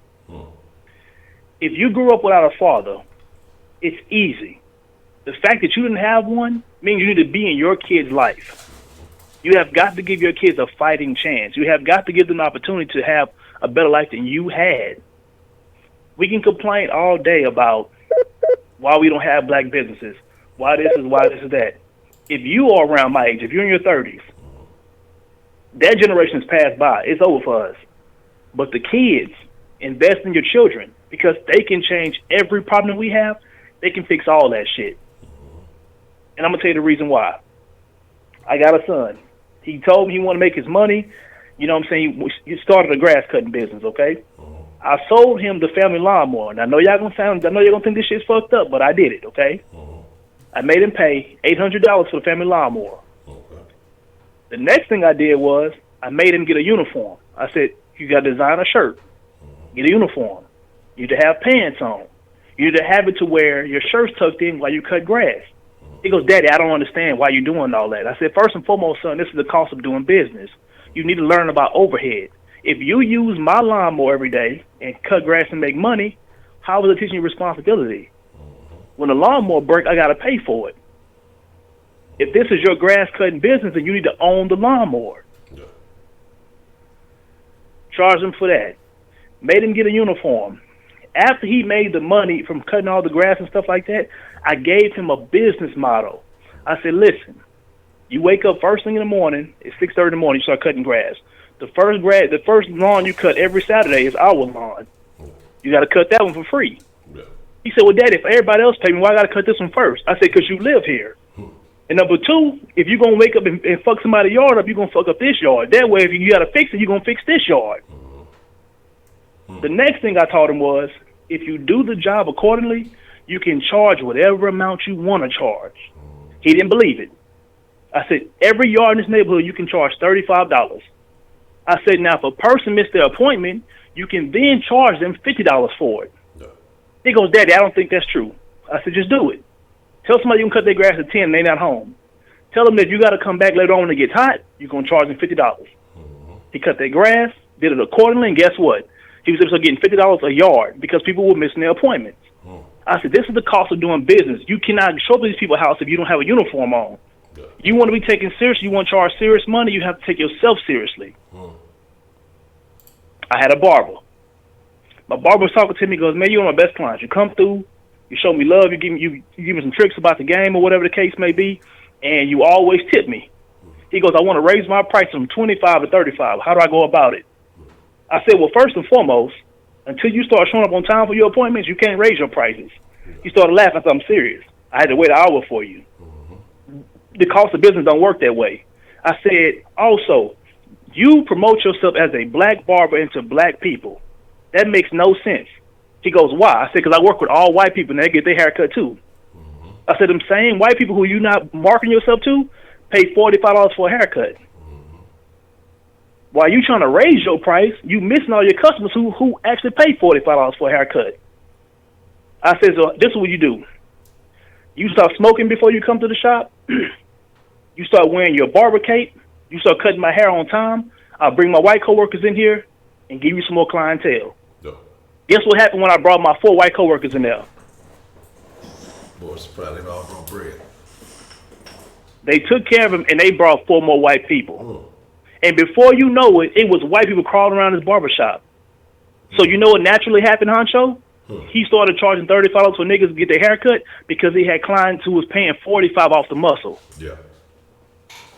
That's how business works. I love that. You set the standard. That's the way business works. If you have a black-owned business, first and foremost, I never market myself as a black attorney. Or you know what I'm saying? When I got out of school, the first firm I worked at was 3 black people I went to school with. And I told them, we cannot market ourselves as being black attorneys. Man, yes, we can. Black excellence. I said, that's bullshit. Because black people, when you say black-owned business, they're looking for the black discount. There's no such thing in law as a black discount. If you give black people a discount and charge them people full price, we getting this bar around this bitch. I told them that. 6 months later, we had an ABA complaint. I said, well, I got to go. I told y'all this was going to happen. I told them this was going to happen because that's the way it works. If you have a black-owned business, stop letting people come here and tell you, well, you're supposed to understand that niggas don't have money like that. No. You have a product. You put all your work into this product. You believe in said product. If you say it costs $20, it costs $20 for the niggas, the white people, the Asians, the Hispanics, everybody $20. Point blank period. Because them same black people who y'all make excuses for and say, well, they don't have money or they living from paycheck to paycheck, they go right down there to them cracker shit. They go right to the gallery and they spend top dollar. And they smile when they spend their money. Yeah. If you have a product and you believe in that product, the price is the price. It don't matter. So don't let that discourage you. But if you keep making excuses for them why they can't pay you what your product costs, you ain't gonna never have shit. Yeah. Straight up. What I'm telling you is that when you start leading by example and you set that standard, everybody else gonna catch up. Everybody else can catch up. When you instill that idea of business, when you instill that you create your kids and you tell your kids how to become entrepreneurs at the age of 10, 11 years old, this is how you create black businesses. Because when my son finally makes it to high school, he understands overhead already. He don't understand it now because he just mad because daddy charged him all his money. He can't never get his money when he cut grass. But moving forward, he understands how shit works. Yeah. Let me tell y'all something. This is some crazy shit because my wife actually put me on game on this. Fashion Nova took over women's fashion. I know y'all probably heard of Fashion Nova. Yeah. Do you know what Fashion Nova was doing? What's that? Fashion Nova was going to websites that black boutiques, like black women, were getting their dresses from, and Fashion Nova would copy their dresses. Yeah, I heard And all they were doing was mass producing them. These black boutiques, they didn't trademark none of their items. They took forever to deliver on their product. So all Fashion Nova said was, well, the black girls wearing that shit, it looked good in the club. White girls wearing this shit, we going to take their design, we going to pump them bitches out fast, and we going to make sure everybody gets their dress within 3 days. No creative to it at all. There's no creative person in this shit. It's a person stealing ideas, and they're benefiting off of it because people were too sloppy to really invest in themselves. They sold 10 dresses and celebrated. You're supposed to have sold 1,000 dresses, fool. If you're going to do something, go all in no matter what it is. No matter what it is. I know we talk bad about rappers. I know we got too many of them. But if you going to rap, nigga, rap. Don't rap and be trying to sell dope and try to be a fucking janitor. Nigga, sell rap all day long. Whatever you decide to do in this world, go all in on this shit. If you a scammer, nigga, scam to the best of your ability. I don't give a shit. Yeah. Do the best. Whatever you doing, be the best that you can be at it. And if you do that, everybody else going to get in line with the rest of the shit you got going on. Thank you for letting me give him a call in, Honcho. Y'all be blessed. Man, prepaid. Appreciate the gems, man. Man, look, I love hearing that. That shit get me fired up. That shit get me fired up. Marie, appreciate the motherfucking deal, and that's a sub. So what's the motherfucking deal, man? Up, Kenneth. You know, I believe like Kenneth. Kenneth is a simp. you know, he simp hard. You know, so I ain't mad at it. Shout out to Baytown and Dirty Bay. I see y'all. What's the motherfucking deal, man? Who we got calling in to the den this evening? Man, this project again, and just like Rashida said, I had to sneak out the room, so I'm upstairs. What's on your mind, Project man? Man, yeah, I just wanted to speak on the business thing because, you know, I am a business owner, not a black business owner. I'm a business owner, just happen to be black. Yeah. You know what I mean? So the thing I want to talk about is, and, you know, I've talked to you about this before, you know, I sell these ribs, you know, at these events and fairs and festivals and whatnot. And it's a pretty simple business. It's a lot of hard work. But, I mean, the business itself is pretty simple. Basically, I'm making ribs, and I'm selling them to people. You know, it's a lot of other work that goes on behind it. But the thing about it is more often than not, I've had really good reviews. I give really good customer service. That's something that me and my wife stand on. We believe on it firmly to always, you know, look professional. We always smile at our customers. We treat them well. We talk to them, you know, small talk, all that, you know, and we make sure that we deliver a quality product. But I have to be honest with you. I've had over the years, and we've been selling ribs since 2014. Since 2014, I can count on one hand how many times I've had complaints about whether it be customer service or, well, really not customer service. So really it just comes down to some, you know, getting somebody's order wrong or something when we might have a line with 100 people waiting, you know, something like that. You know, I could literally count on one hand how many times we've had those type of complaints by those that are other than black folks. It's unfortunate that the two black events that we did a year, I have to say one of those events was always pretty good. We used to do the black rodeo that they hold out there in Humble every year, which we always did really well at that event, you know. So it's not all black folks, but man, when you run across niggas, man, it's all bets off. Man, let me tell you, I don't care what event we're doing. When the niggas show up, they always want to hook up, you know.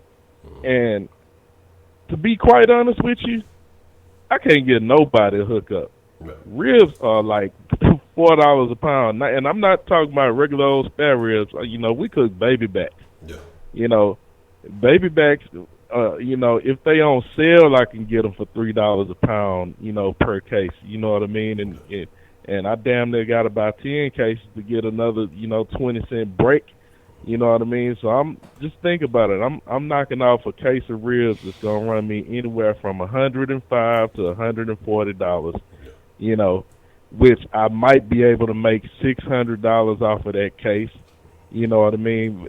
Which that's cool or whatever, because that's only 15 slabs of ribs. You know, I'm making, you know, around about $600. You know, depending on the event.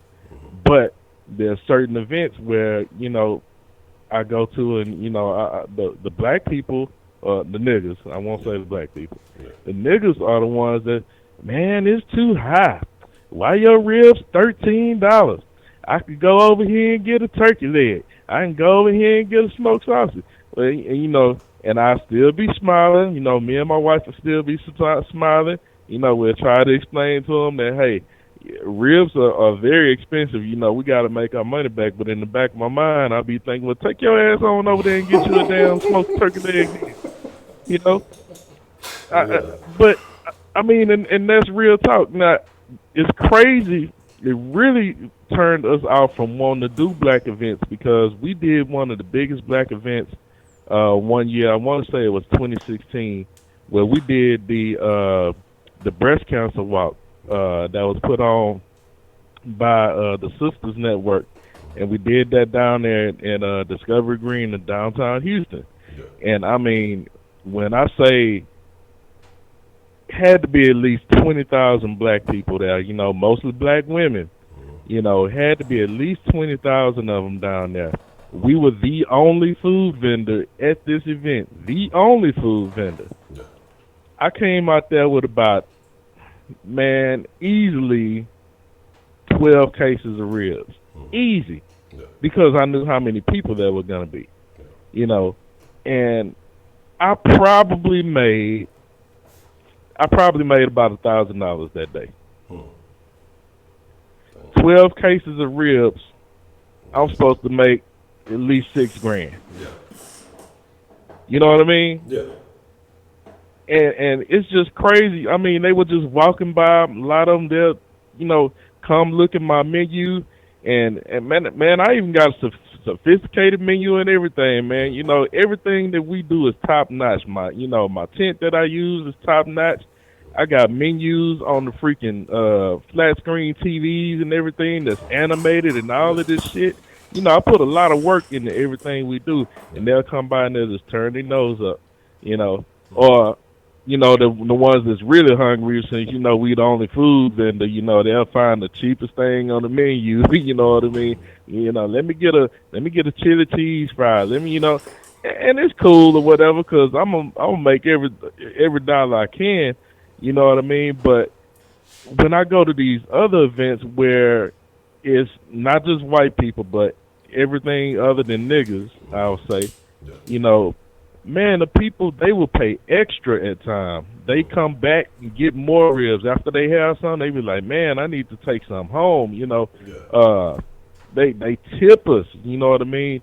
They sit there and want to talk about what we do with our ribs, man. How did you come up with this concept? And, you know, and all of this other stuff, you know, they just they're interested, you know, and they always tell us that, you know, our customer service is good.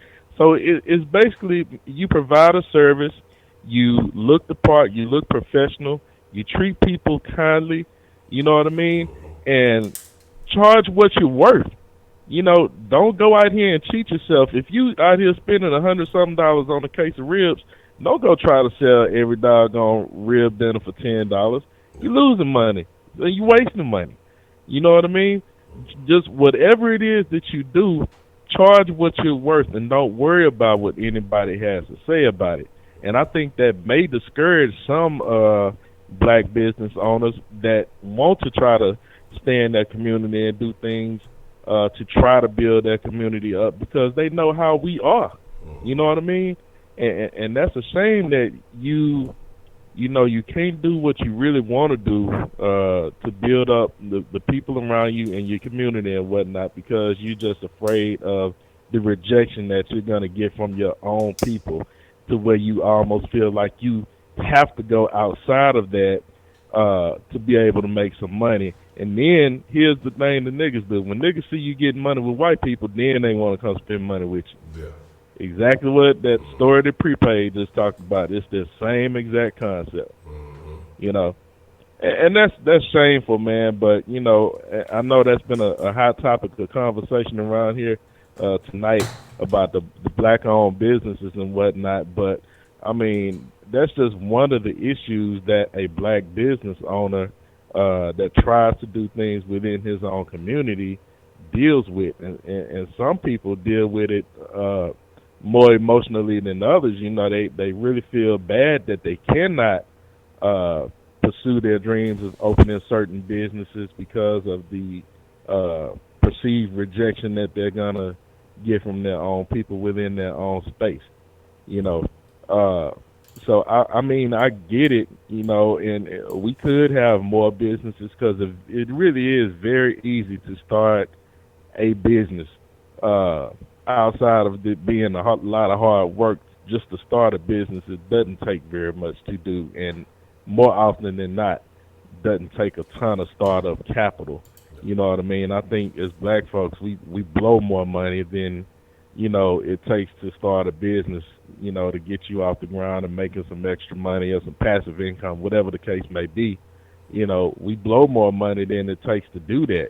But I mean, we're just afraid to, and that's another reason why we stay in this, you know, state of always looking for someone else to give us something.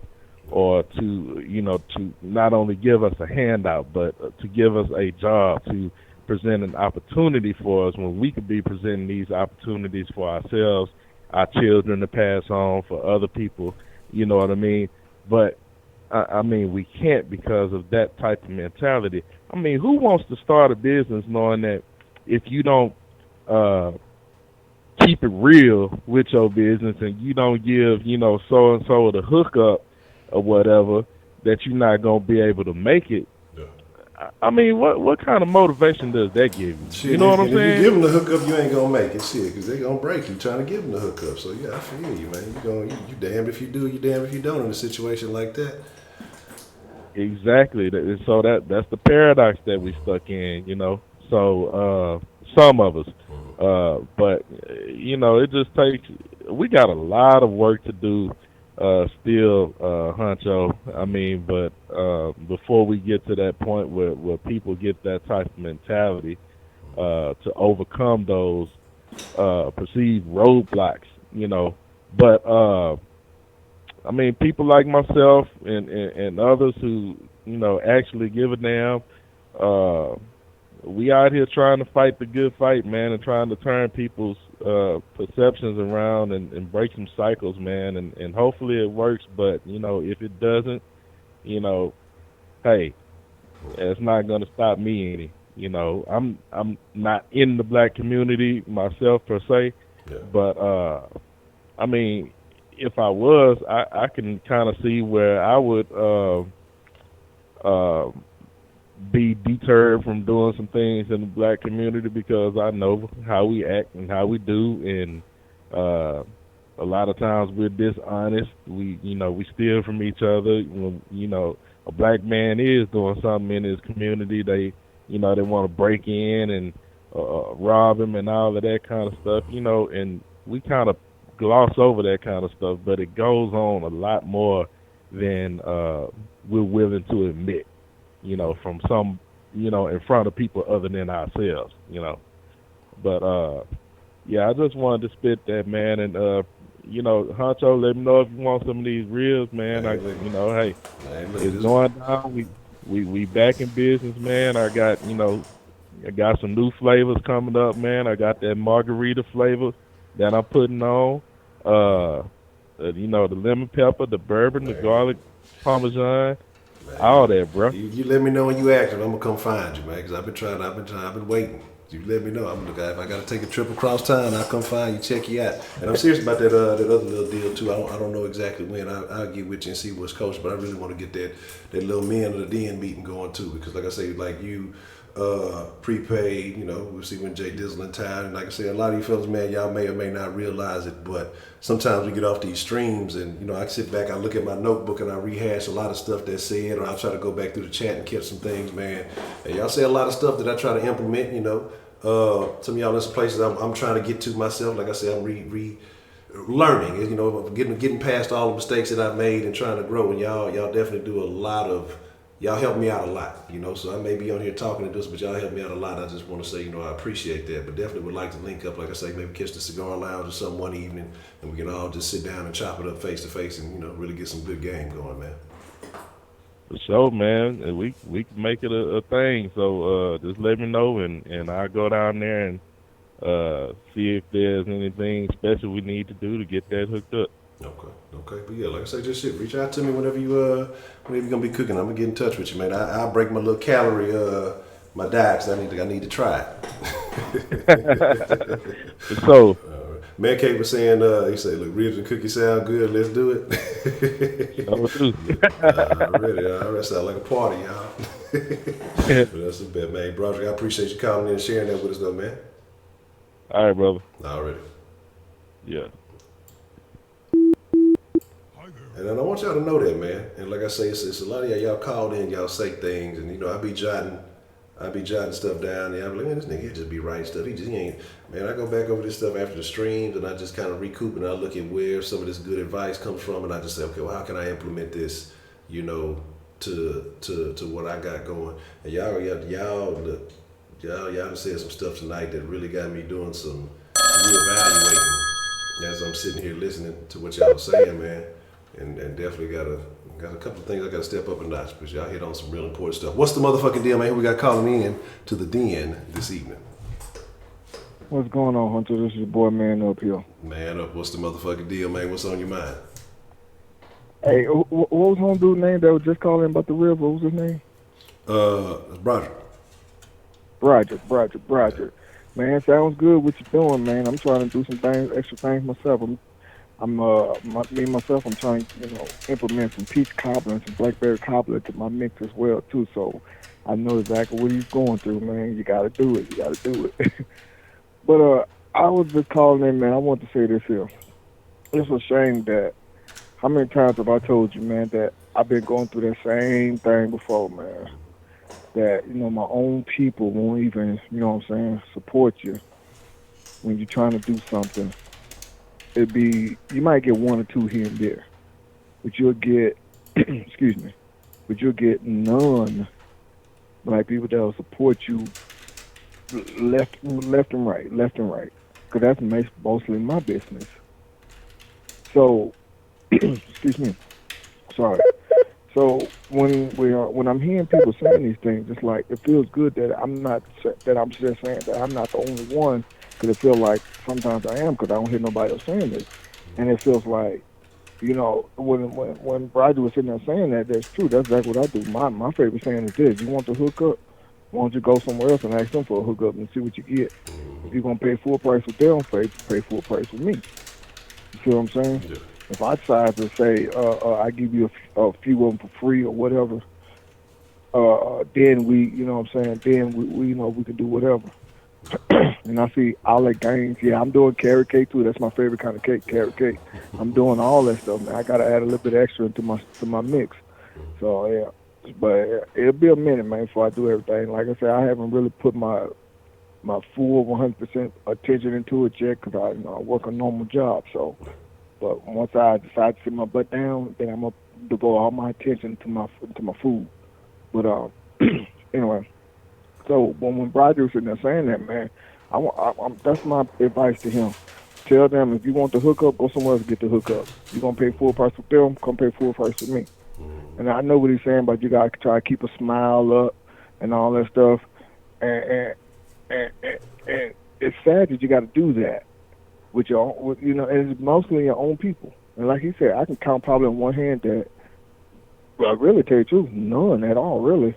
That's not my own people that had complaints.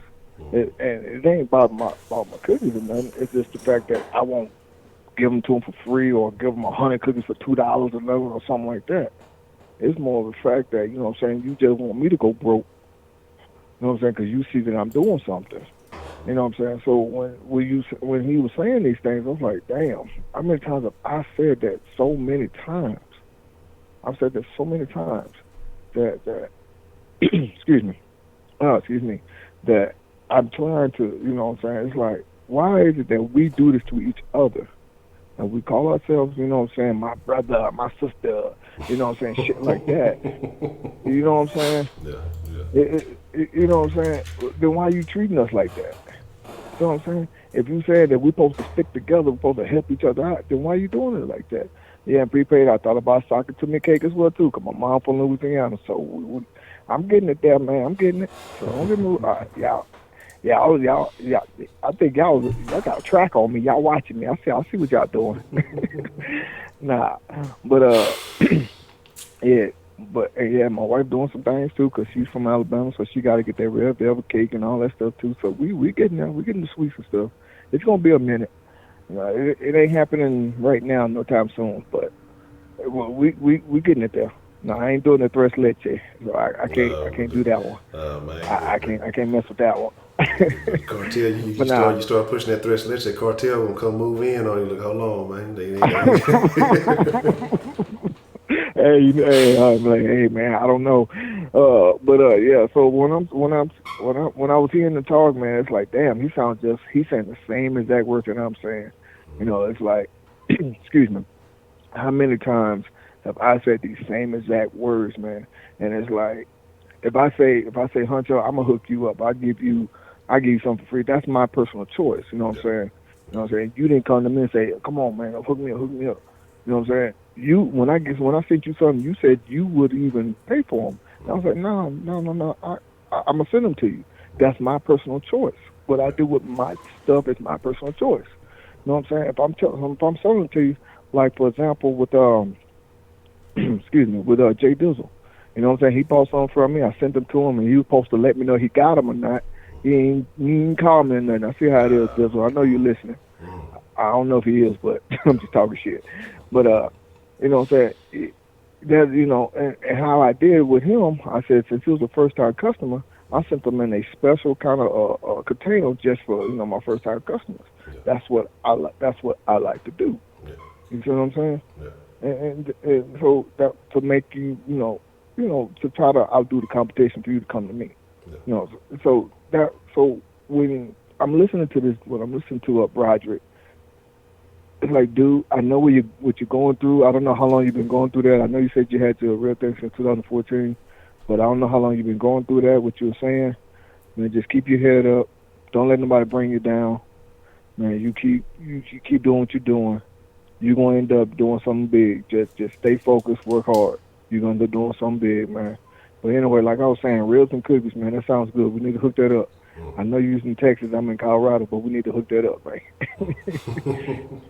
All right, that's my call, man. I ain't gonna hold you on too long, man. Nah, I'm really mad up, man. I'm glad you could join us. I appreciate the call as always, man.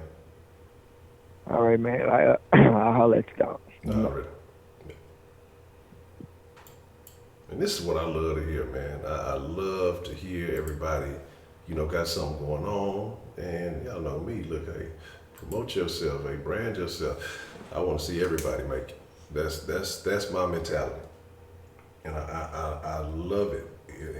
And like I say, it's inspirational to me to let's see what we got going on. What's the motherfucking deal? Who do we have calling into the den this evening? Hello. Hey, it's Mary. Oh, how you doing, Miss Mary? I was just going to tell you guys, when I was in Nashville, my ex was a mess. And so I wound up in a domestic violence shelter. And we had a lady that owned her own salon. She had 22 chairs and did nails, hair, the whole nine. She shut her salon down on a weekend, for the whole weekend, brought all 20 of us in and said, whatever y'all want, we'll make you over. At expense to herself.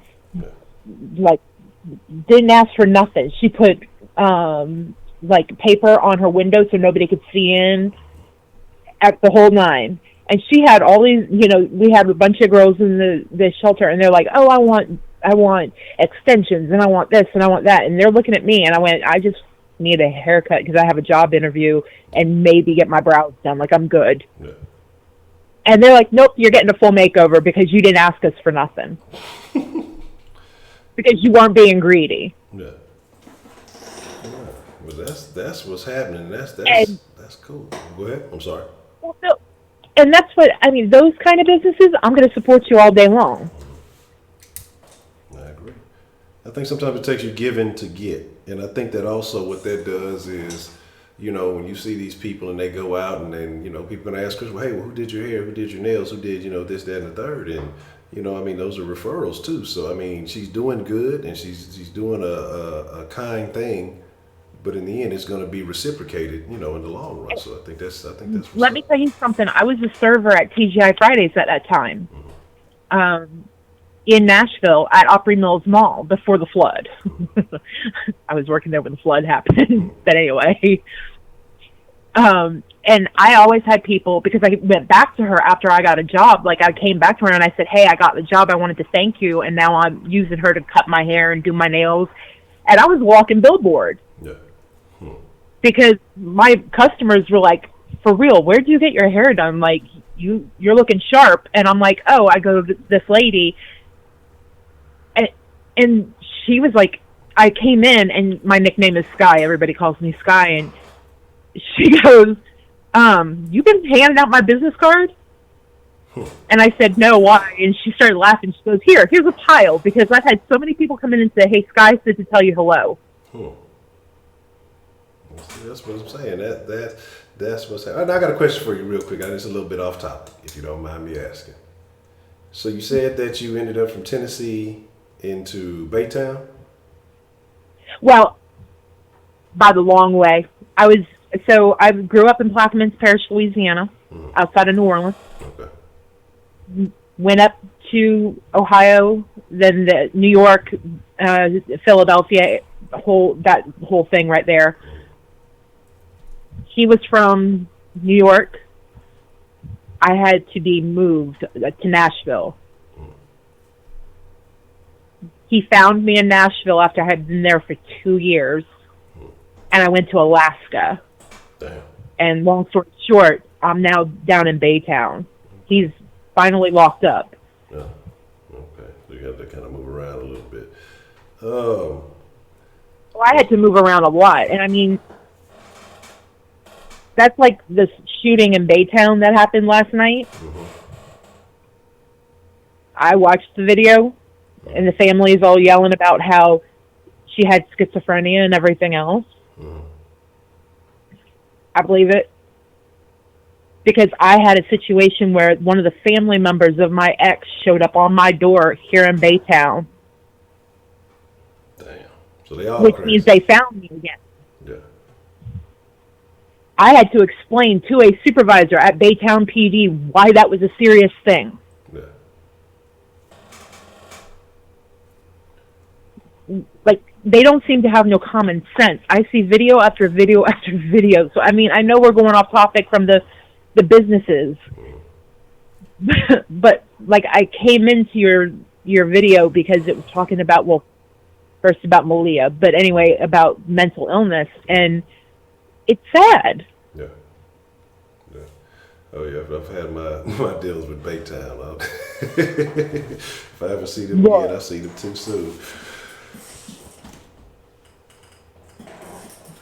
So, I think, you know, when people talk about, oh, I want the hookup,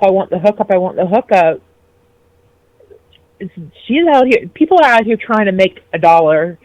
Yeah, you're supporting them in their business, but they're not in business to give you something for free.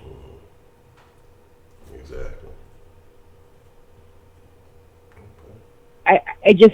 It drives me crazy. And I'm sitting here going, what kind of, if you were running a business, you would be getting frustrated too. Yeah, absolutely. So I won't keep you, but anyway. I have a question. Are you a sports fan? Am I what? Are you a sports fan? Oh, honey, New Orleans Saints through and through. I bleed black and gold. Okay. I'll take that. You know, I'll take that. Even though we got to see y'all at the beginning of the year. As long as you wasn't any kind of Titans fan or anything like that, we cool. We cool. Oh, you said Nashville, so that's why I was originally asking. Let me tell you something. You want to talk about 6 degrees of separation? Yeah. When I worked in Nashville at the Opry Mills Mall, when Dave & Buster's would shut down, or when Chili's and TGI Fridays would close down, we would go over to Dave & Buster's. And when they would get done, like sometimes they would come over to our restaurant too.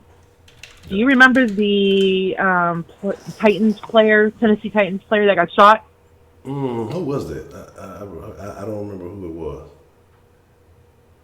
I don't remember who he was either, but the girl that he was supposedly having an affair with, she worked at Dave & Buster's at Opry Mills Mall. Damn. And like we all knew. You're talking about McNair.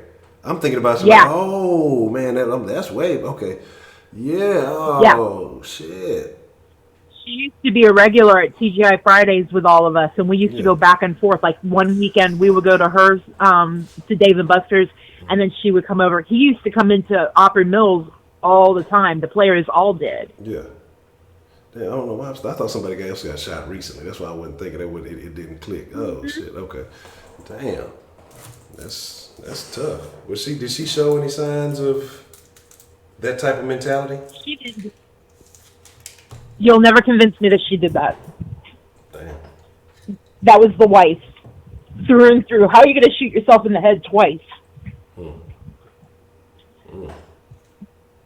I mean, they totally dropped the ball on that one. But I mean, it goes down to the community and who was involved, Yeah. as to whether or not it gets investigated correctly. They wanted that whole thing just swept away so bad. She was shot twice in the head. You can't shoot yourself in the head twice. Like, I knew her family and everything else. Yeah. So, Damn. but that's way off topic. But anyway. Man, that's kind of how we do in the den. We never stay on topic in the den. It is what it is. Let's just see. That's how it is. You sit at somebody's house and talk, so that's okay. I'm all right with that. Good. Well, Miss Mary, you know what? I appreciate you joining us evening. Hopefully you stick around. Like I said, we do this live every night at 10 p.m. Central, so we do a variety of topics depending on what's going on in the world. But hopefully you will keep rocking with us. All right. Maybe if you're lucky, I'll make you some gumbo. Man, what? No, we can't look at Baytown ain't that far. Look at I hold it to look. I might slide. I'm in Baytown now. Yeah, I'm in Baytown now. Look, it ain't that far. I look at for some gumbo. I might take a trip. So I hold you to it. All right, we might have to have a picnic. All right, that sounds good. That sounds like something I can All right, honey. All right, thank you. Have a good night. You too. Bye. All right. They say some people will do something strange for a piece of change. Look, I go Dumbo for a bowl of gumbo. You feel me? That shit was corny, but it sounded right. But yeah, man, hey, look, all I'm telling you, player, all I'm telling you, man, hey, I'm just saying. But, man, we've had some great calls this evening. We've had some great calls. I see someone else trying to call in. We'll take that as that last call. Let me see if is this them? Who is it? All right, let's see who it is. What's the motherfucking deal, man? Who we got calling in to the den this evening? Hello? Hello. Is this my friend Bredo? Hey, you remember me? I'm surprised. Yes, my friend. Yes, my friend. I'm sorry, what was that, bro? I said, yes, my friend. I never forget my friend. How you doing? I'm so glad you remembered me. How you doing this evening, man? Hey, I just got my PhD lost, so I guess now I'm just Bredo. Oh, man. Yeah. God damn it, man. those doctors hey, are Honcho, temporary. I got a lot to talk about. All right. But hey, did you get that message I left you though? Let me see. You said a text message? No, don't talk about it because it was kind of personal. But I wanted you to give me, because I gave you my number. I don't want you to just. No. I left a message on the den. Oh, okay. No, I'll check it out. Yeah. Okay. Because that's what I'm saying. Well, not now, but I mean later when you get a chance. Because I left my personal number. I don't want motherfuckers stalking me and shit. You know what I mean? Hey, I think there might be some Hispanic ladies wanting to sodomize me. We got some Hispanic ladies in the den. They gonna come get you, man. They know that you have an affinity. I know. There's some savages in the den. But right now I got this right here. Let me hit this real quick just to kind of chill out. It's just gonna take a second, and I'm sorry for anybody that doesn't smoke weed. I'm not trying to be mean. Just to kind of calm down a little bit. Give me 1 second, Honcho. Okay. I'll hit this right now for everybody in the den. This is for V Darko. This is for Maria. I don't even remember all the other goddamn callers. But yeah, all of you motherfuckers. All of you. This is for Bredo. This is Bredo's gift to you. Okay.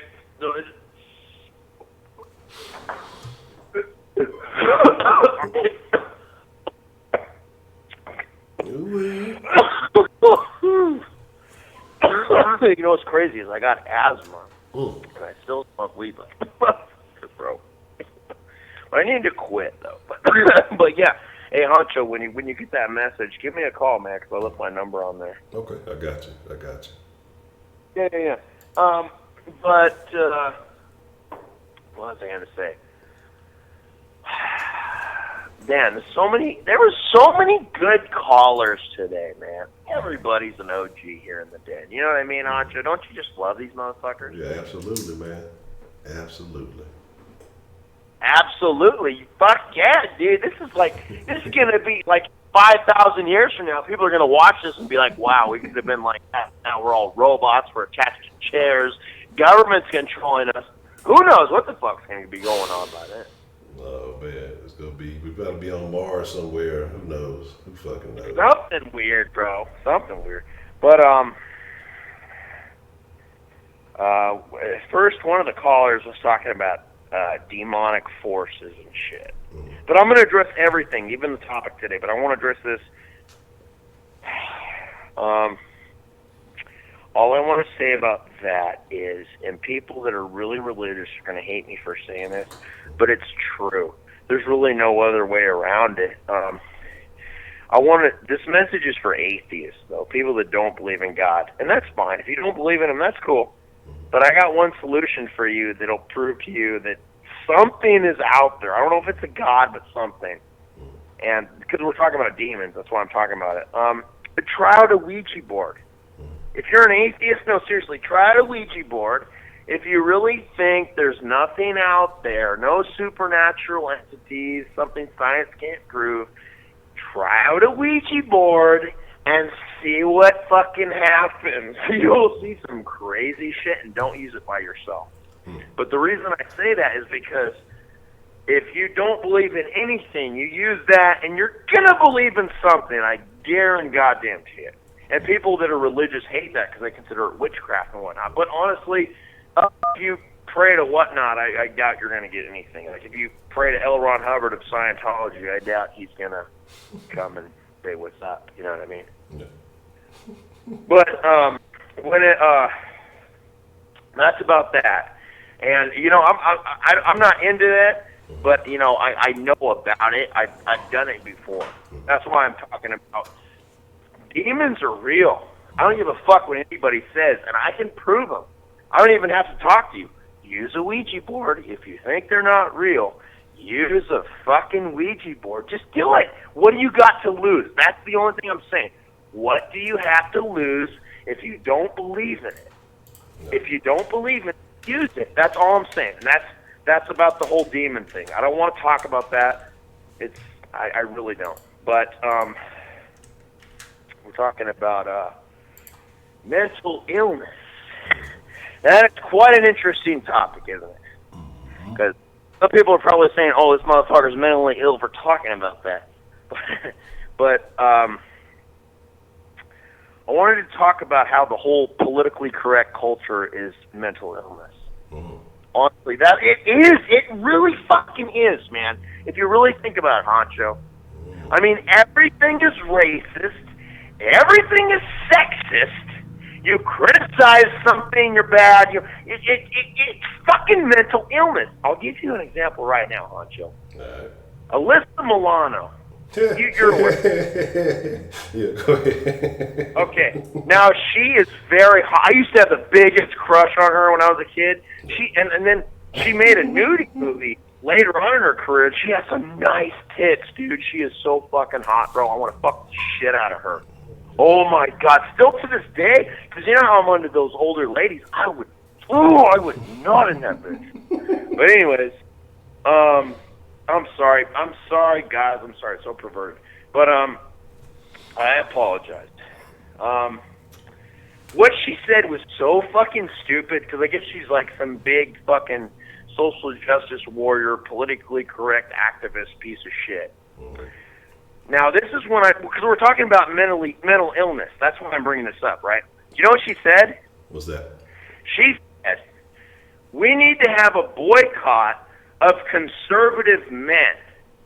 Yeah. Like a sex boycott. We got it. We all women should have a sex boycott against conservative men. And she said, you need to protect your vaginas, lady. Protect your vaginas, women. Protect them from these conservative, or I can't remember what exactly she said, but she said protect your vaginas, right? Now, this is when we get into the whole mental illness shit. some person commented on that, and they were dead ass serious. They were like, "Wait a minute, hey, Alyssa Milano, do you know you're transphobic? Yeah, I saw that. Because do you realize that women can have penises too? They don't need to have vaginas. We're getting into fucking mental illness shit, bro, and I'm not transphobic. I love everybody. But if you're gonna be talking like that, just to prove a political shit, we're mentally ill. You are fucking mentally goddamn fucking ill. And this is a quote from Bredo the fucking goddamn great. You know it, Honcho. You fucking know it. Well, I remember that 'cause I remember it was something I couldn't remember along what the lines were, but yeah, women have penises. That's that old defunct shit that motherfucker was talking about. Yeah, that's. Now, what is up with that though? And another thing that, and like I said, people like to say I'm homophobic or transphobic. I swear to God, like seriously, I don't care what anybody says. If you agree with it or not, I do. I think gay marriage should be legal in every state. I don't give a fuck what you say. I think it should be. I really do. I don't think it should be illegal. And, you could say what you want, but that's just my feelings. I think gay marriage should be legal in all states. So if you try to pull that shit, it's bullshit, right? But when you start talking about creepy shit like that, we're going to have a problem. Like, there's an issue, or I don't know if I said it yet because I had a few drinks, but you remember that cartoon Arthur when we were a kid? Mm-hmm. It was on PBS. Yeah. Yeah. Okay. Did you hear about what they're going to do with the show now? No. Don't tell me they fucking up Arthur. I'm sorry, what was that? I could barely hear you. So don't tell me they finna fuck up Arthur. They're going to make whatchamacallit, I think it already happened. There's an episode where they're going to have a gay marriage of an interspecies couple. I can't remember what it was. I think it's like a raccoon and a squirrel or some shit, but it's a gay marriage too. So this is a kids show, a PBS, government funded, of course. So people say I'm a conspiracy theorist. No, it's government wants this on our kids. And I'm sorry for bringing this up, but we're talking about mental illness. And I know people hate me. I'm not, dude, but we're talking about mental illness. So it's like these are people, these grown adults want this in these kids' movies. You got to think about that. These are adults. It's not like, who do you think is putting these in there? These are 50, 60, 70-year-old men that are obsessed. And I'm sorry, dude, I swear to God, dude, I'm so sorry about bringing this up again. But we're talking about mental illness. It's a mental illness. I have to talk about this. Do you understand, bro? Yeah, no, it makes sense. Definitely makes sense. Yeah, because I don't like to talk about these subjects a lot, but we're talking about mental illness, and I just heard about that, and it was really fucking bizarre. Now, what are your thoughts about that, Honcho? I'm gonna be honest. I'm disappointed. I'm extremely disappointed. One, I didn't even know they were making new episodes of Arthur. That's them youngsters don't know nothing about that. But my thing is, why does everything have to include everyone? We did a conversation the other day about representation and what's the real value of representation. And again, throwing that gay stuff in a cartoon is not going to change anything for gay people.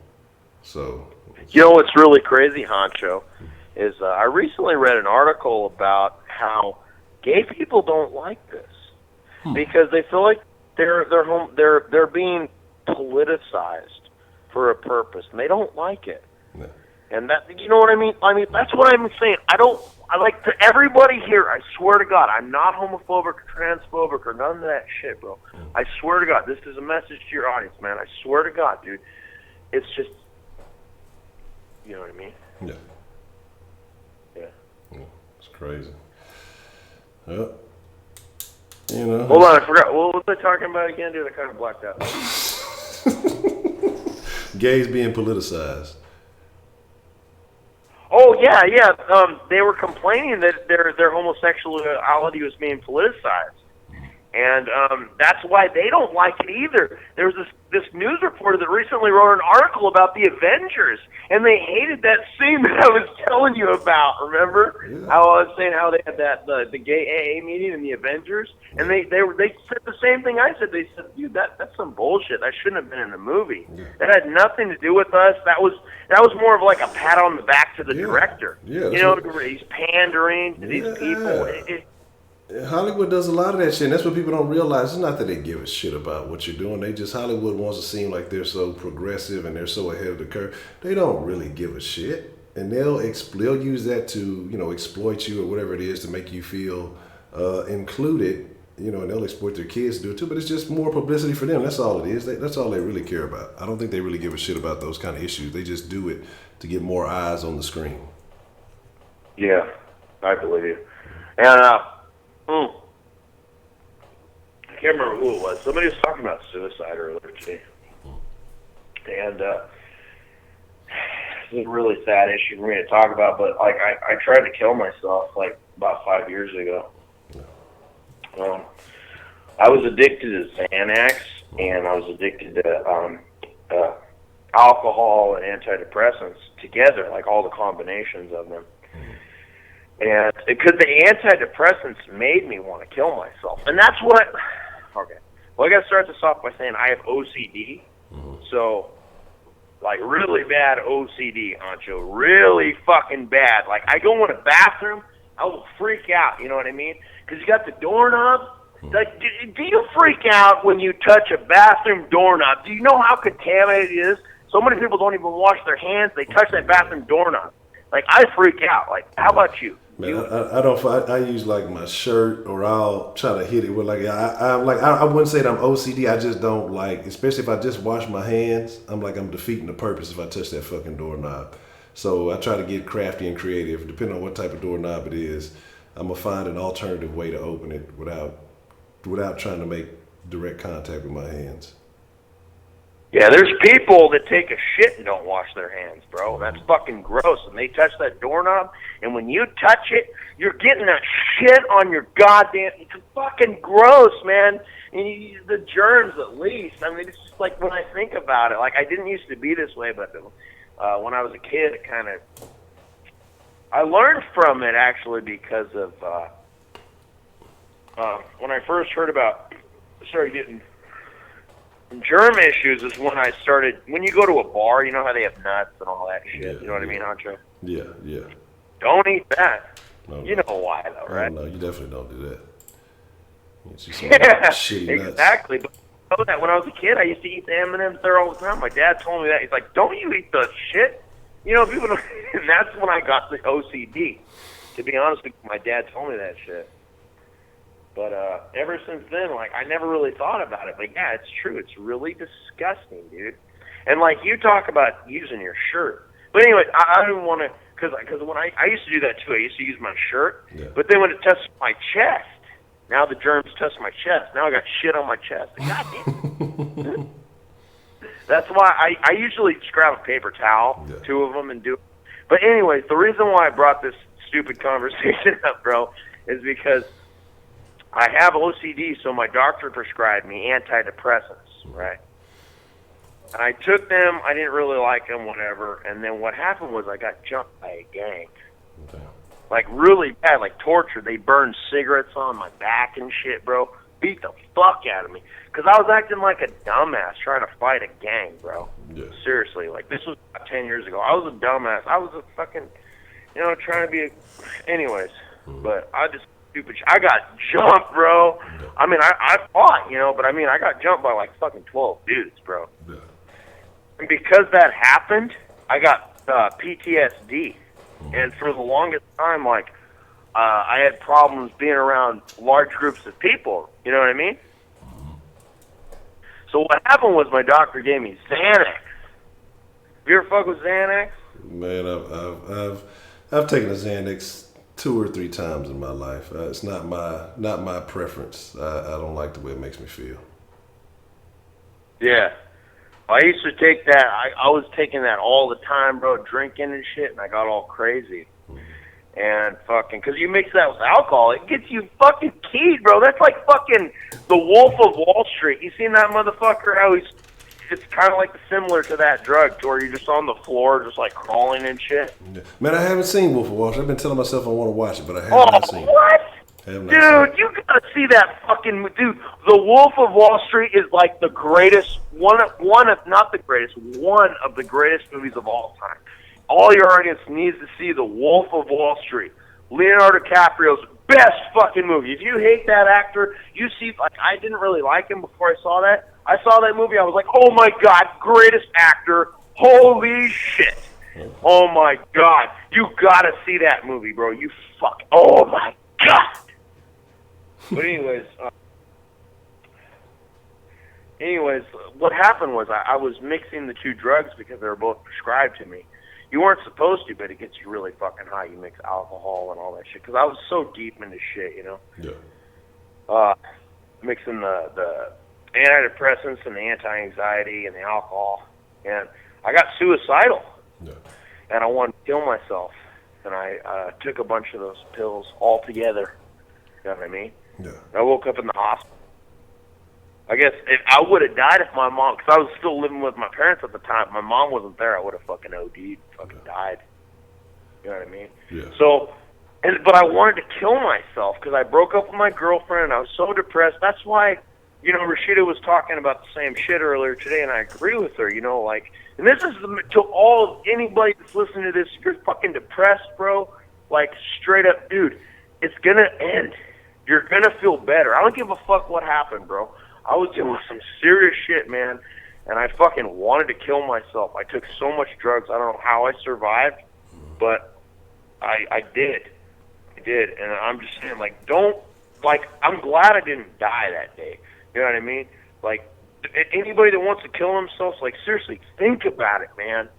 Dude, it's not worth dying over some stupid-ass fucking shit, man. It's not. You're gonna forget about this the next day. Like, I was so depressed I broke up with my girlfriend. I was madly in love with her. This was back when I used to date girls my own age, Honcho. You know what I mean? You know it, dude. Fuck. But, God damn it. But, this mess, you know, don't fucking do it, man. I'm so glad I survived, because if my mom wasn't there, I would have died. Like, Yeah. she saw me pass out, she called the police. Like, but if she wasn't there, I wouldn't be here today. Yeah. You know? And that's what I'm saying. Like, I'm so glad I didn't kill myself. But that's what, you know, I should tell people. Like, you want to fucking kill yourself? You'll regret it. Like, why do you want to just end your life over some bullshit? You know? There's 6th grade kids that break up because their girlfriend broke up with them, and it's like a little kid relationship, you know. And there's kids that actually kill themselves. Yeah, that's fucking horrible. You know what I mean? Yeah. But sorry, I'm getting all fucking sentimental and shit, dude. I gotta take a piss. Can I call you back, Honcho? Extend your den, bro. I want to call back. But I gotta take a piss, bro. I gotta take a fat piss. Extend it, bro. This will be the den of the century, man. It'll fuck yeah, man. I'll try to keep it on for you. Call me back. All right.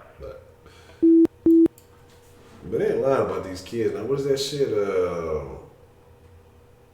12 things, 13, 14 things, whatever it is.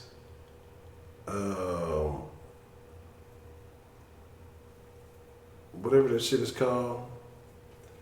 13 Finer thing. I don't even know what the shit is called. Stranger Things. 13 Reasons Why.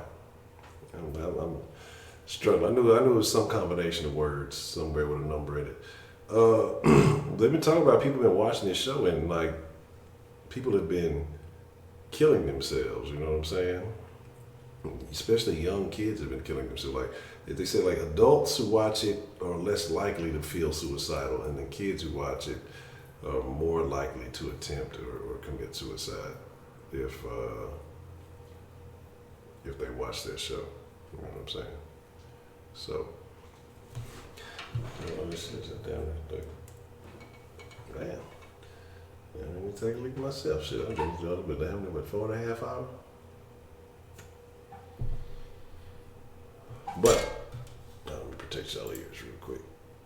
this has been a very interesting den.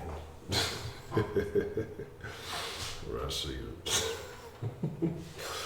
But a lot of good shit, man. A lot of good perspectives, a lot of interesting perspectives.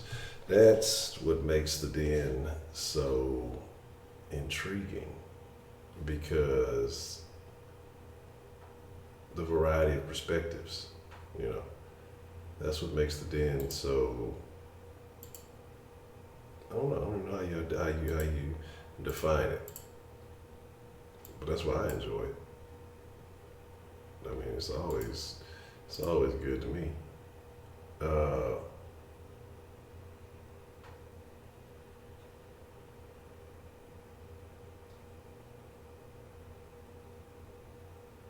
man, I don't know what's going on. But yeah, definitely. Oh yeah, we're all crazy. Everybody's crazy. Yeah, you know, he likes the older Latina ladies. You know what I'm saying? So the Mexican milfs, if you will.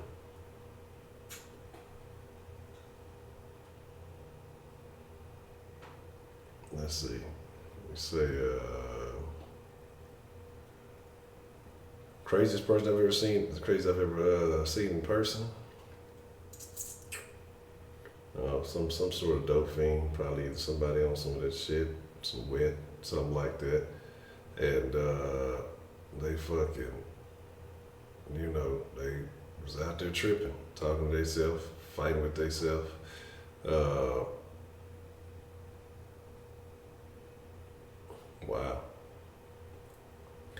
Wow, no, I didn't see that. Was it coming? But that's what I'm saying. Like, here's the deal. Honestly, if you go attacking the police, you basically you have a death wish. You got a lot of people who try to do the suicide by cop thing. You know, they know if they attack or they do some shit that they're gonna end up getting killed. Like, you got a lot of people who do that because they're afraid to actually kill themselves. Look, man, I got some kind of purpose here. I don't know what it is just yet. I ain't quite figured it out. I think that I'm heading in that direction. I think that slowly but surely, you know, I'm moving in that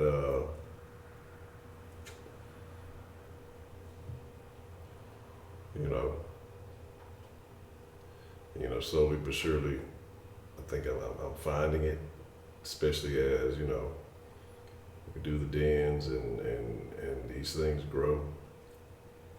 Having these conversations, you know, having conversations with different people. And, you know, sometimes people tell me certain things and I just, you know, I ponder on it and I wonder. But we'll finish this up and I'll talk about it in a second. What's the motherfucking deal? Who do we have calling into the den this evening? What's up, dude? It's Bretto. Already.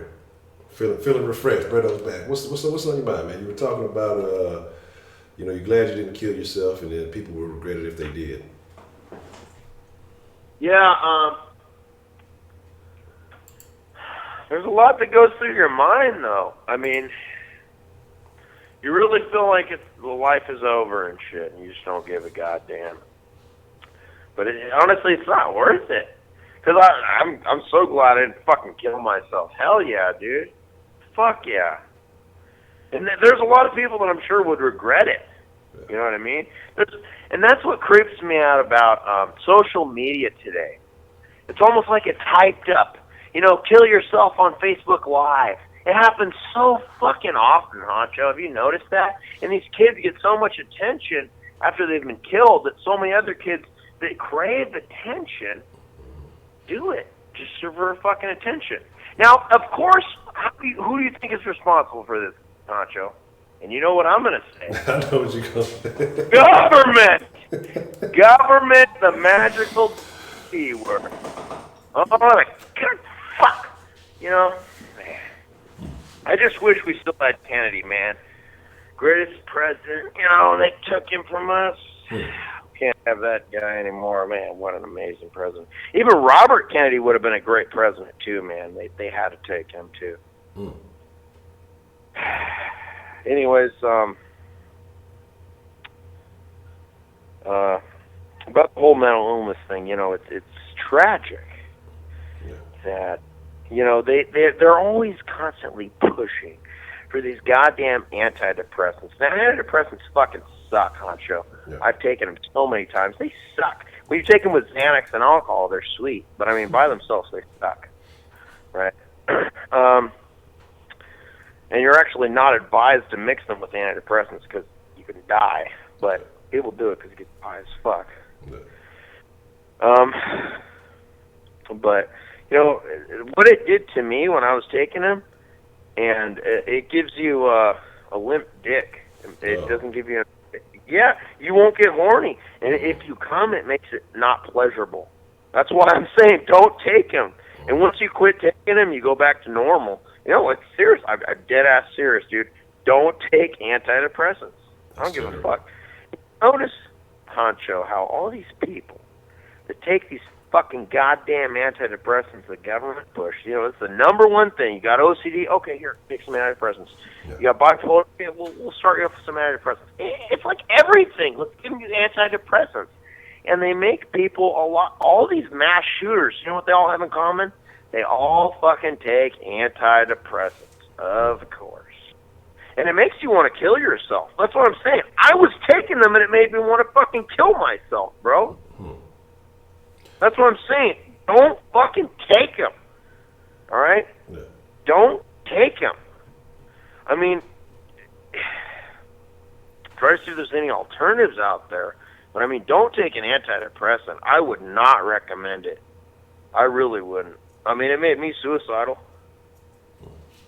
And it makes me wonder, and I'm not being transphobic or anything, but how Camille Paglia was talking about how a lot of these people that become transgenders aren't really authentic, like they're just kind of mentally ill. And it's true to say. I mean, some of them are. You can't, because, I mean, I don't mean to be transphobic, but I mean, some of them are like kind of mentally ill and they regret. It's a fact. Some of them regret getting surgery.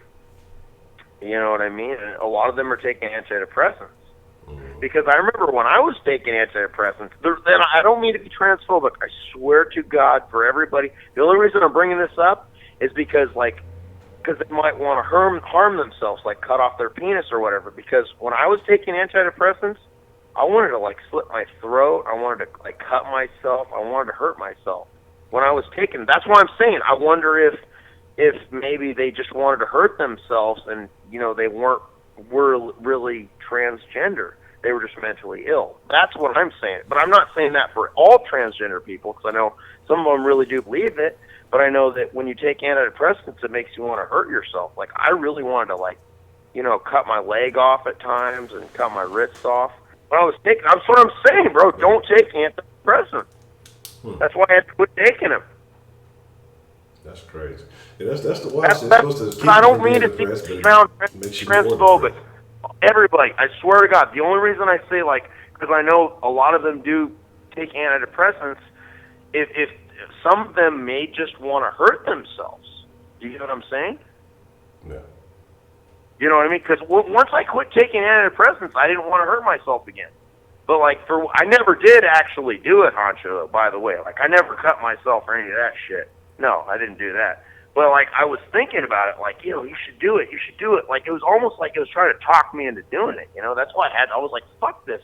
And that's one of the side effects of it. It's a fact. Yeah. People, it gives you suicidal thoughts or thoughts of wanting to harm yourself.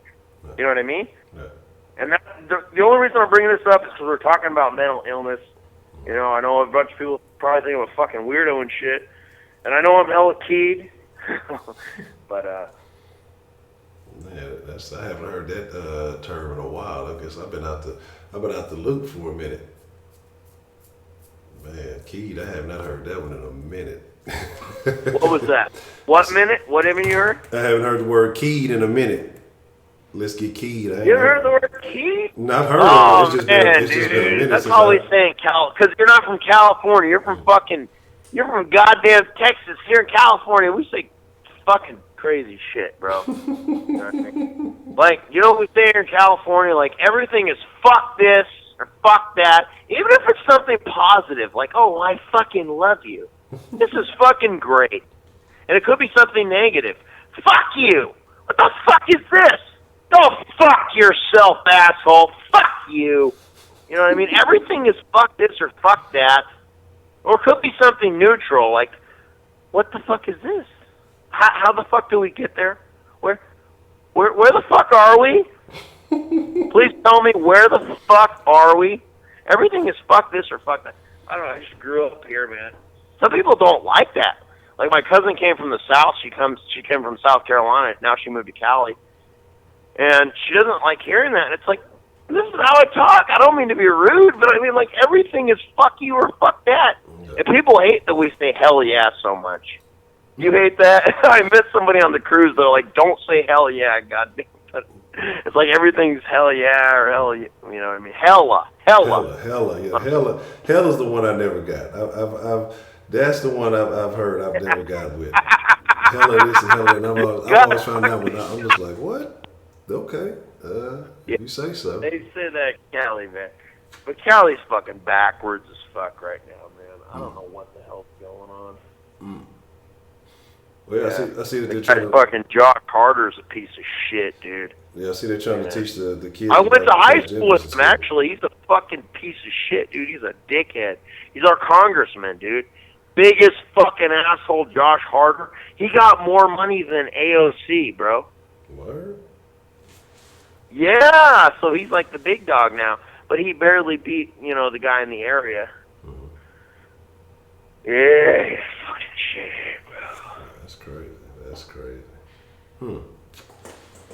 Oh, wow. That's so, man, hey, Honcho, I better let you go, man. I better let you go, man. I'm pretty keyed up, man. You have a good one, dude. I'm sorry for all your callers. Everybody's probably pissed off at me. They're like, dude, cut this fucking Bretto off. He's such a piece of shit. I guarantee everybody. I'm going to go read the comments right now. Everybody's like, you know, this guy's a piece of shit, Honcho. No, get him out. Yeah. All right, dude. Peace out, man. Have a good one. Appreciate it, Bretto, man. You have a good one. All right. I think we're going to end on that note. But we have gone super tough this evening. It's been a minute. But I told you I wasn't going to get y'all no during the week extended in. Look, don't be asking for no extended in on the weekends now. This is 2 dens and some change. God damn it. But here's the deal. I guess I'll finish up this little funky black. It's almost at the end of it anyway. I'm glad I did all my shit early. Because I had some stuff I'm like, let me do this shit before the den. Instead of doing it after. So I was ahead of the game. My deal is this, man. I know some of y'all are relatively new to the den, and I appreciate y'all, and I welcome y'all. I know some of y'all been rocking with it for a few months. I know some of y'all been rocking with it for quite some time. Some of y'all been rocking with it since it was the Kush Den. And that was a whole different ball game. But again, you know, I got to get on my shit. Because again, Las Vegas, November. I got to make some calls to find out about, you know, group hotel rates and everything like that. I got to find out where the most ghetto strip club in Las Vegas is, 'cause that's where I'm going. I'm going to the hood. I'm going to engage in some debauchery. Not too much, just a little bit. And whoever's going with me, well, we'll have a good time. I'm a turn, man. Y'all don't understand. It's been a while. I haven't turned up in a while. I have not. Is that what the youth still say? The turn up? I cannot unprivate the Kush Den. The motherfuckers gonna come back. What's going on over here? They gonna fucking cancel Kush Den. Used to say some off the wall shit. I don't even know half the shit I said in the Kush Den. Y'all understand how lit I was in the fucking Kush Den? I'd be out there tapping out and shit, huh? Halfway fall asleep on the street. Oh yeah, I'm still alive. Like, the Kush Den is, can't do it. Blitz, NFL Blitz. fucking. We're not talking about the Senior Bowl. Ain't no blitzing in the Senior Bowl. Right now, we in the Senior Bowl. I'm talking about the Kush Den. Shit. I don't know, Jack. Some old Red Williams shit.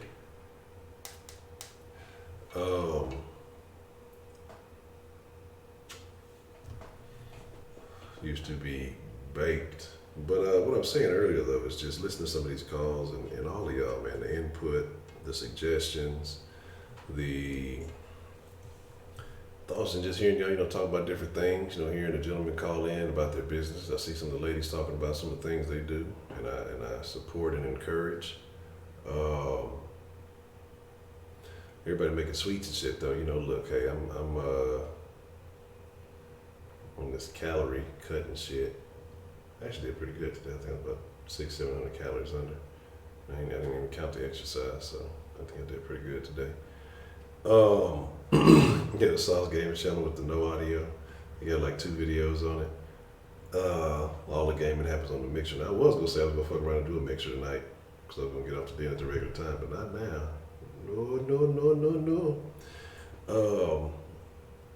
We'll see, maybe tomorrow or this weekend or something, we'll get on some mixer. I gotta finish up this fucking set. I'm not even close to finishing Assassin's Creed. One thing about that game is cool because it's a pretty big game. I'm thinking about scooping the season pass for it. Because the season pass, they give you Assassin's Creed 3, and they give you like 2 of the older Assassin's Creeds, and then the expansion stuff for the story. So I'm gonna check that out. But I rock with y'all, and again, whether you agree or disagree, that's what makes the den so great. Even if you don't agree with what's being said, all opinions are heard, all opinions are seen. We may argue a little bit, we may disagree, but I think in the end, we all want the same thing, and that's a better life for everybody. Solve the problems that we face on this planet, in this country, or whatever else it may be. Man, hell nah. First Assassin's Creed was cool because you were actually assassinating. I think they've kind of evolved into something different, It's a lot of grinding. It's a lot of work. I don't like the ship shit though. I don't really care for getting on the ship and having to go around on the ship fighting ship battles and shit. This ain't Pirates of the Caribbean.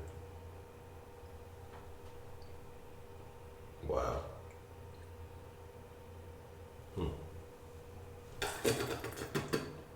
Say the Vegas Hood is fun, more fun on the foot than the strip. I'm gonna dip like I'm telling y'all. They're gonna be like, man, where's Honcho?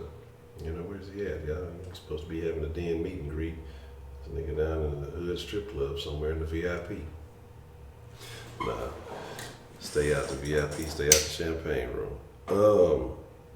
But it's gonna be fun, So again, if you are interested, definitely let me know. I'm going to make some calls tomorrow, seeing what we can work out as far as a group rate. Ace Ventura was a classic, a fucking classic. Man, I think this is 11 months, but I've stopped, here and there. I stopped for a few years, a while back. But the thing about it, like, with me, if I don't want to smoke, I won't smoke. Like, I don't even really care about these. It's just like I just like smoke, I guess. No, I ain't see that. No, not me. No, not me. They don't want to let me in the VIP. I'm sure I'll find some drunk somebody on the fucking strip. Hey, you dance for tips? Let's make it happen. Nah, we gonna do some shit. No, look, I'm gonna push it to the limit. I'm not gonna cross the boundary. I'm gonna push it to the limit though. But I ain't finna do nothing too foolish. I'm gonna have some fun though. I've been restricting myself for quite some time. But like with weed, like it used to be a time like I didn't smoke, but all my partners, they'd be right around me smoking, rolling up. I roll up the weed for them and shit. Like I roll up, bam, hit that shit. Motherfuckers be like, I don't see how you can fucking be around weed and not hit that shit. I pass it, you skip over me. is if I make my mind up not to do something, I'm just not gonna do it. But yeah, I'm looking forward to that. But that'll be in November for those of you who may be interested. Let me know. November, I believe the weekend of the 8th. Get out there, have a good old time. Definitely want to, for those of you who are in the Houston area, like I said, I want to have a den men's meet and greet type deal. But again, the ladies are welcome. But, like I say, they can come through and we can have a good old open conversation. But definitely, the fellas in the den, we can just sit back and just kind of talk about some issues, have that conversations that need to be had. Like I said, I'm not going to exclude anybody who wants to come, but definitely discuss things, issues that men are facing. And then we can talk about all the ladies in the den who ain't there. We're going to talk bad about y'all. It's okay, we still love you, but we're going to talk bad about y'all. Nah. But I fucks with y'all, man, and I appreciate everybody coming through, tuning in each and every night, supporting, showing love, just chopping it up, providing your input, whatever it may be. I say this often, and I don't care if y'all get tired of hearing it, because I sincerely mean it. I thank y'all. Oh yeah, if you want to get the Den shirt, Den merch, link is in the description. You can go check that out. Got a few other things in there, some pillows and socks and shit. I think I'm gonna take the pillows and all the other stuff. I think I'm just gonna leave it at t-shirts. So I may be taking all the rest of that stuff out of there and just have the t-shirts in there only. And we'll see what happens as far as other additional things. But yeah, like I said, I just want to let y'all know I appreciate y'all for supporting. I know some of y'all came for a particular thing, and y'all stuck around. Y'all enjoyed the conversation. Definitely cannot forget about Malia, and I'm telling y'all that's been like a tough thing. And again, I don't know why. Like I don't know why. I got another little video I want to talk about. I don't want to talk about it today, but it's just like it.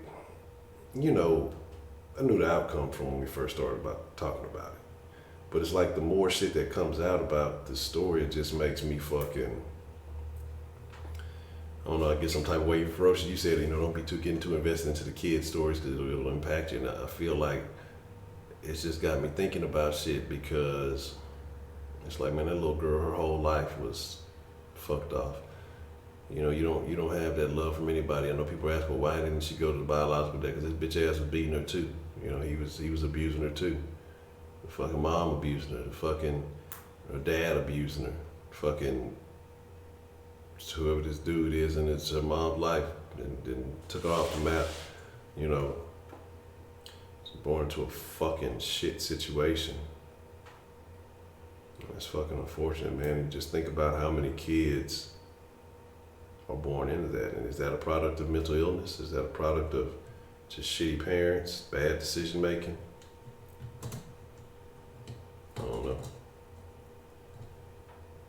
You look at that, and sometimes you got to look at your life and say, man, how fortunate you were. You know what I'm saying? How fortunate you are. And even though all of us didn't necessarily grow up in silver spoon situations, the fact is, if you're an adult, you can change that shit. Even nowadays, even if you're a youth, you can change it. There's so many options. The internet is a miraculous thing. But you just look at your own childhood, and you look at the good memories, and you think about that type of shit, man. You just realize the little girl never get to have that. Because two shitty ass, neglectful ass, trash ass fucking parents. All the adults in her life failed her. We talk about CPS, we talk about all this stuff. But the adults in her life fucking failed her, man. Because they're fucking failures. I sat there and I wondered, the fucking biological dad said he saw old buddy, and why the fuck wouldn't you want to fucking take that? Because you don't give a fuck either. That's why. That's the only reason why you wouldn't. Man. Tell me how to wipe that dude off. Man, I'm telling you, it wouldn't have been no nothing nobody could have done. Nobody could have stopped me. It made me think. I remember one time we had a situation. I remember back in high school, and the teacher was like, yeah, we may have to. I want to say it was like on 9/11 or whatever. The teacher was like, yeah, if we got to lock it down, you guys won't be able to go anywhere, whatever. And I told him, I was like, man, let's be serious. Who the fuck gonna stop me if I want to leave? Who on this fucking campus is going to stop me if I want to leave? And he's like, well, I might not be able to stop you. You probably gonna be able to do what you want to do, but the rest of y'all ain't gonna be able to go nowhere. So I'm like, there ain't no way though. If I'm deciding that it's going down, it's going down, man. You know what I'm saying? But the thing about it is, the dad was beating her too. The dad was beating her too. That's the thing. Because I'm gonna talk about, I'm gonna do a video on it tomorrow. The dad was fucking, the biological dad, not the fake stepdaddy. The biological dad was abusive too. And there's some things we gotta look at a little timeline, because I saw some new shit today that was new to me. I don't know about other folks, but you look at this timeline and you're like, what the fuck? The fucking biological dad was fucking abusive too. So that's why she ain't go to custody with him. Mom was abusive, the biological dad was abusive, you know. And it's just, it's fucked up, man. Yeah, I mean, you would have hoped that it would have been something different. You know, I think that's what we get. You know, we these incidents keep happening. You just want one time. You want the story to be a miracle story. You want them to be found. You want them to be alive. You know. But unfortunately, it ends as many of us predicted. Another one. You know, when does this fucking shit stop? When does it end? When is it over with? So, I don't know, y'all. I appreciate y'all, man. I want to say thank y'all. I'm done with this dirty black and mild. Yeah, man, we know there's too many things that said. I mean, just from the rip, it's just too much shit. I mean, and people still want to have hope, and I can't fault nobody for wanting to have hope. But we know what it is, man. We know what the fuck it is. So, that being said, thank y'all. I appreciate you. It is an honor, a privilege for me to get to speak to y'all each and every night, to share my thoughts. You share your thoughts with me, to be able to receive your thoughts, your calls. Again, like I said, a privilege and an honor. I thank y'all, man. I'm finna go call a wrap this evening. Hey, I'm your host, Ed Honcho. You make sure you follow the Den Show on Instagram, at Den Show Live on Instagram and Twitter. If you want to follow my own personal Instagram and Twitter, Ed Honcho HTX. If you want to support the Den with a one-time donation, you can go to streamlabs.com/The Den Show. If you want to consider a monthly pledge, you can go to patreon.com/The Den Show. All the links are in the description below. Shout out to T Woods. I appreciate you dropping the Denjamins earlier, and just everybody who just stayed tuned in to check it out, man. Everybody who contributed their thoughts in the comment section. Everybody who called in. This was a great night. It's a great night. You know, keep grinding. Keep grinding. The Den's gonna grow. It's gonna become something special because of the special folks like y'all, man. But again, like I said, I appreciate y'all. Have a good night. Hey, y'all ain't got to go home, Jack, but you got to get the fuck up out of here. I'm out.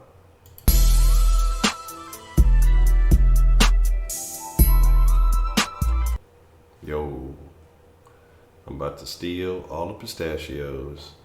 I'm about to pimp somebody for their pistachios. I'm finna do a sock check. Guard your grill. I'm out.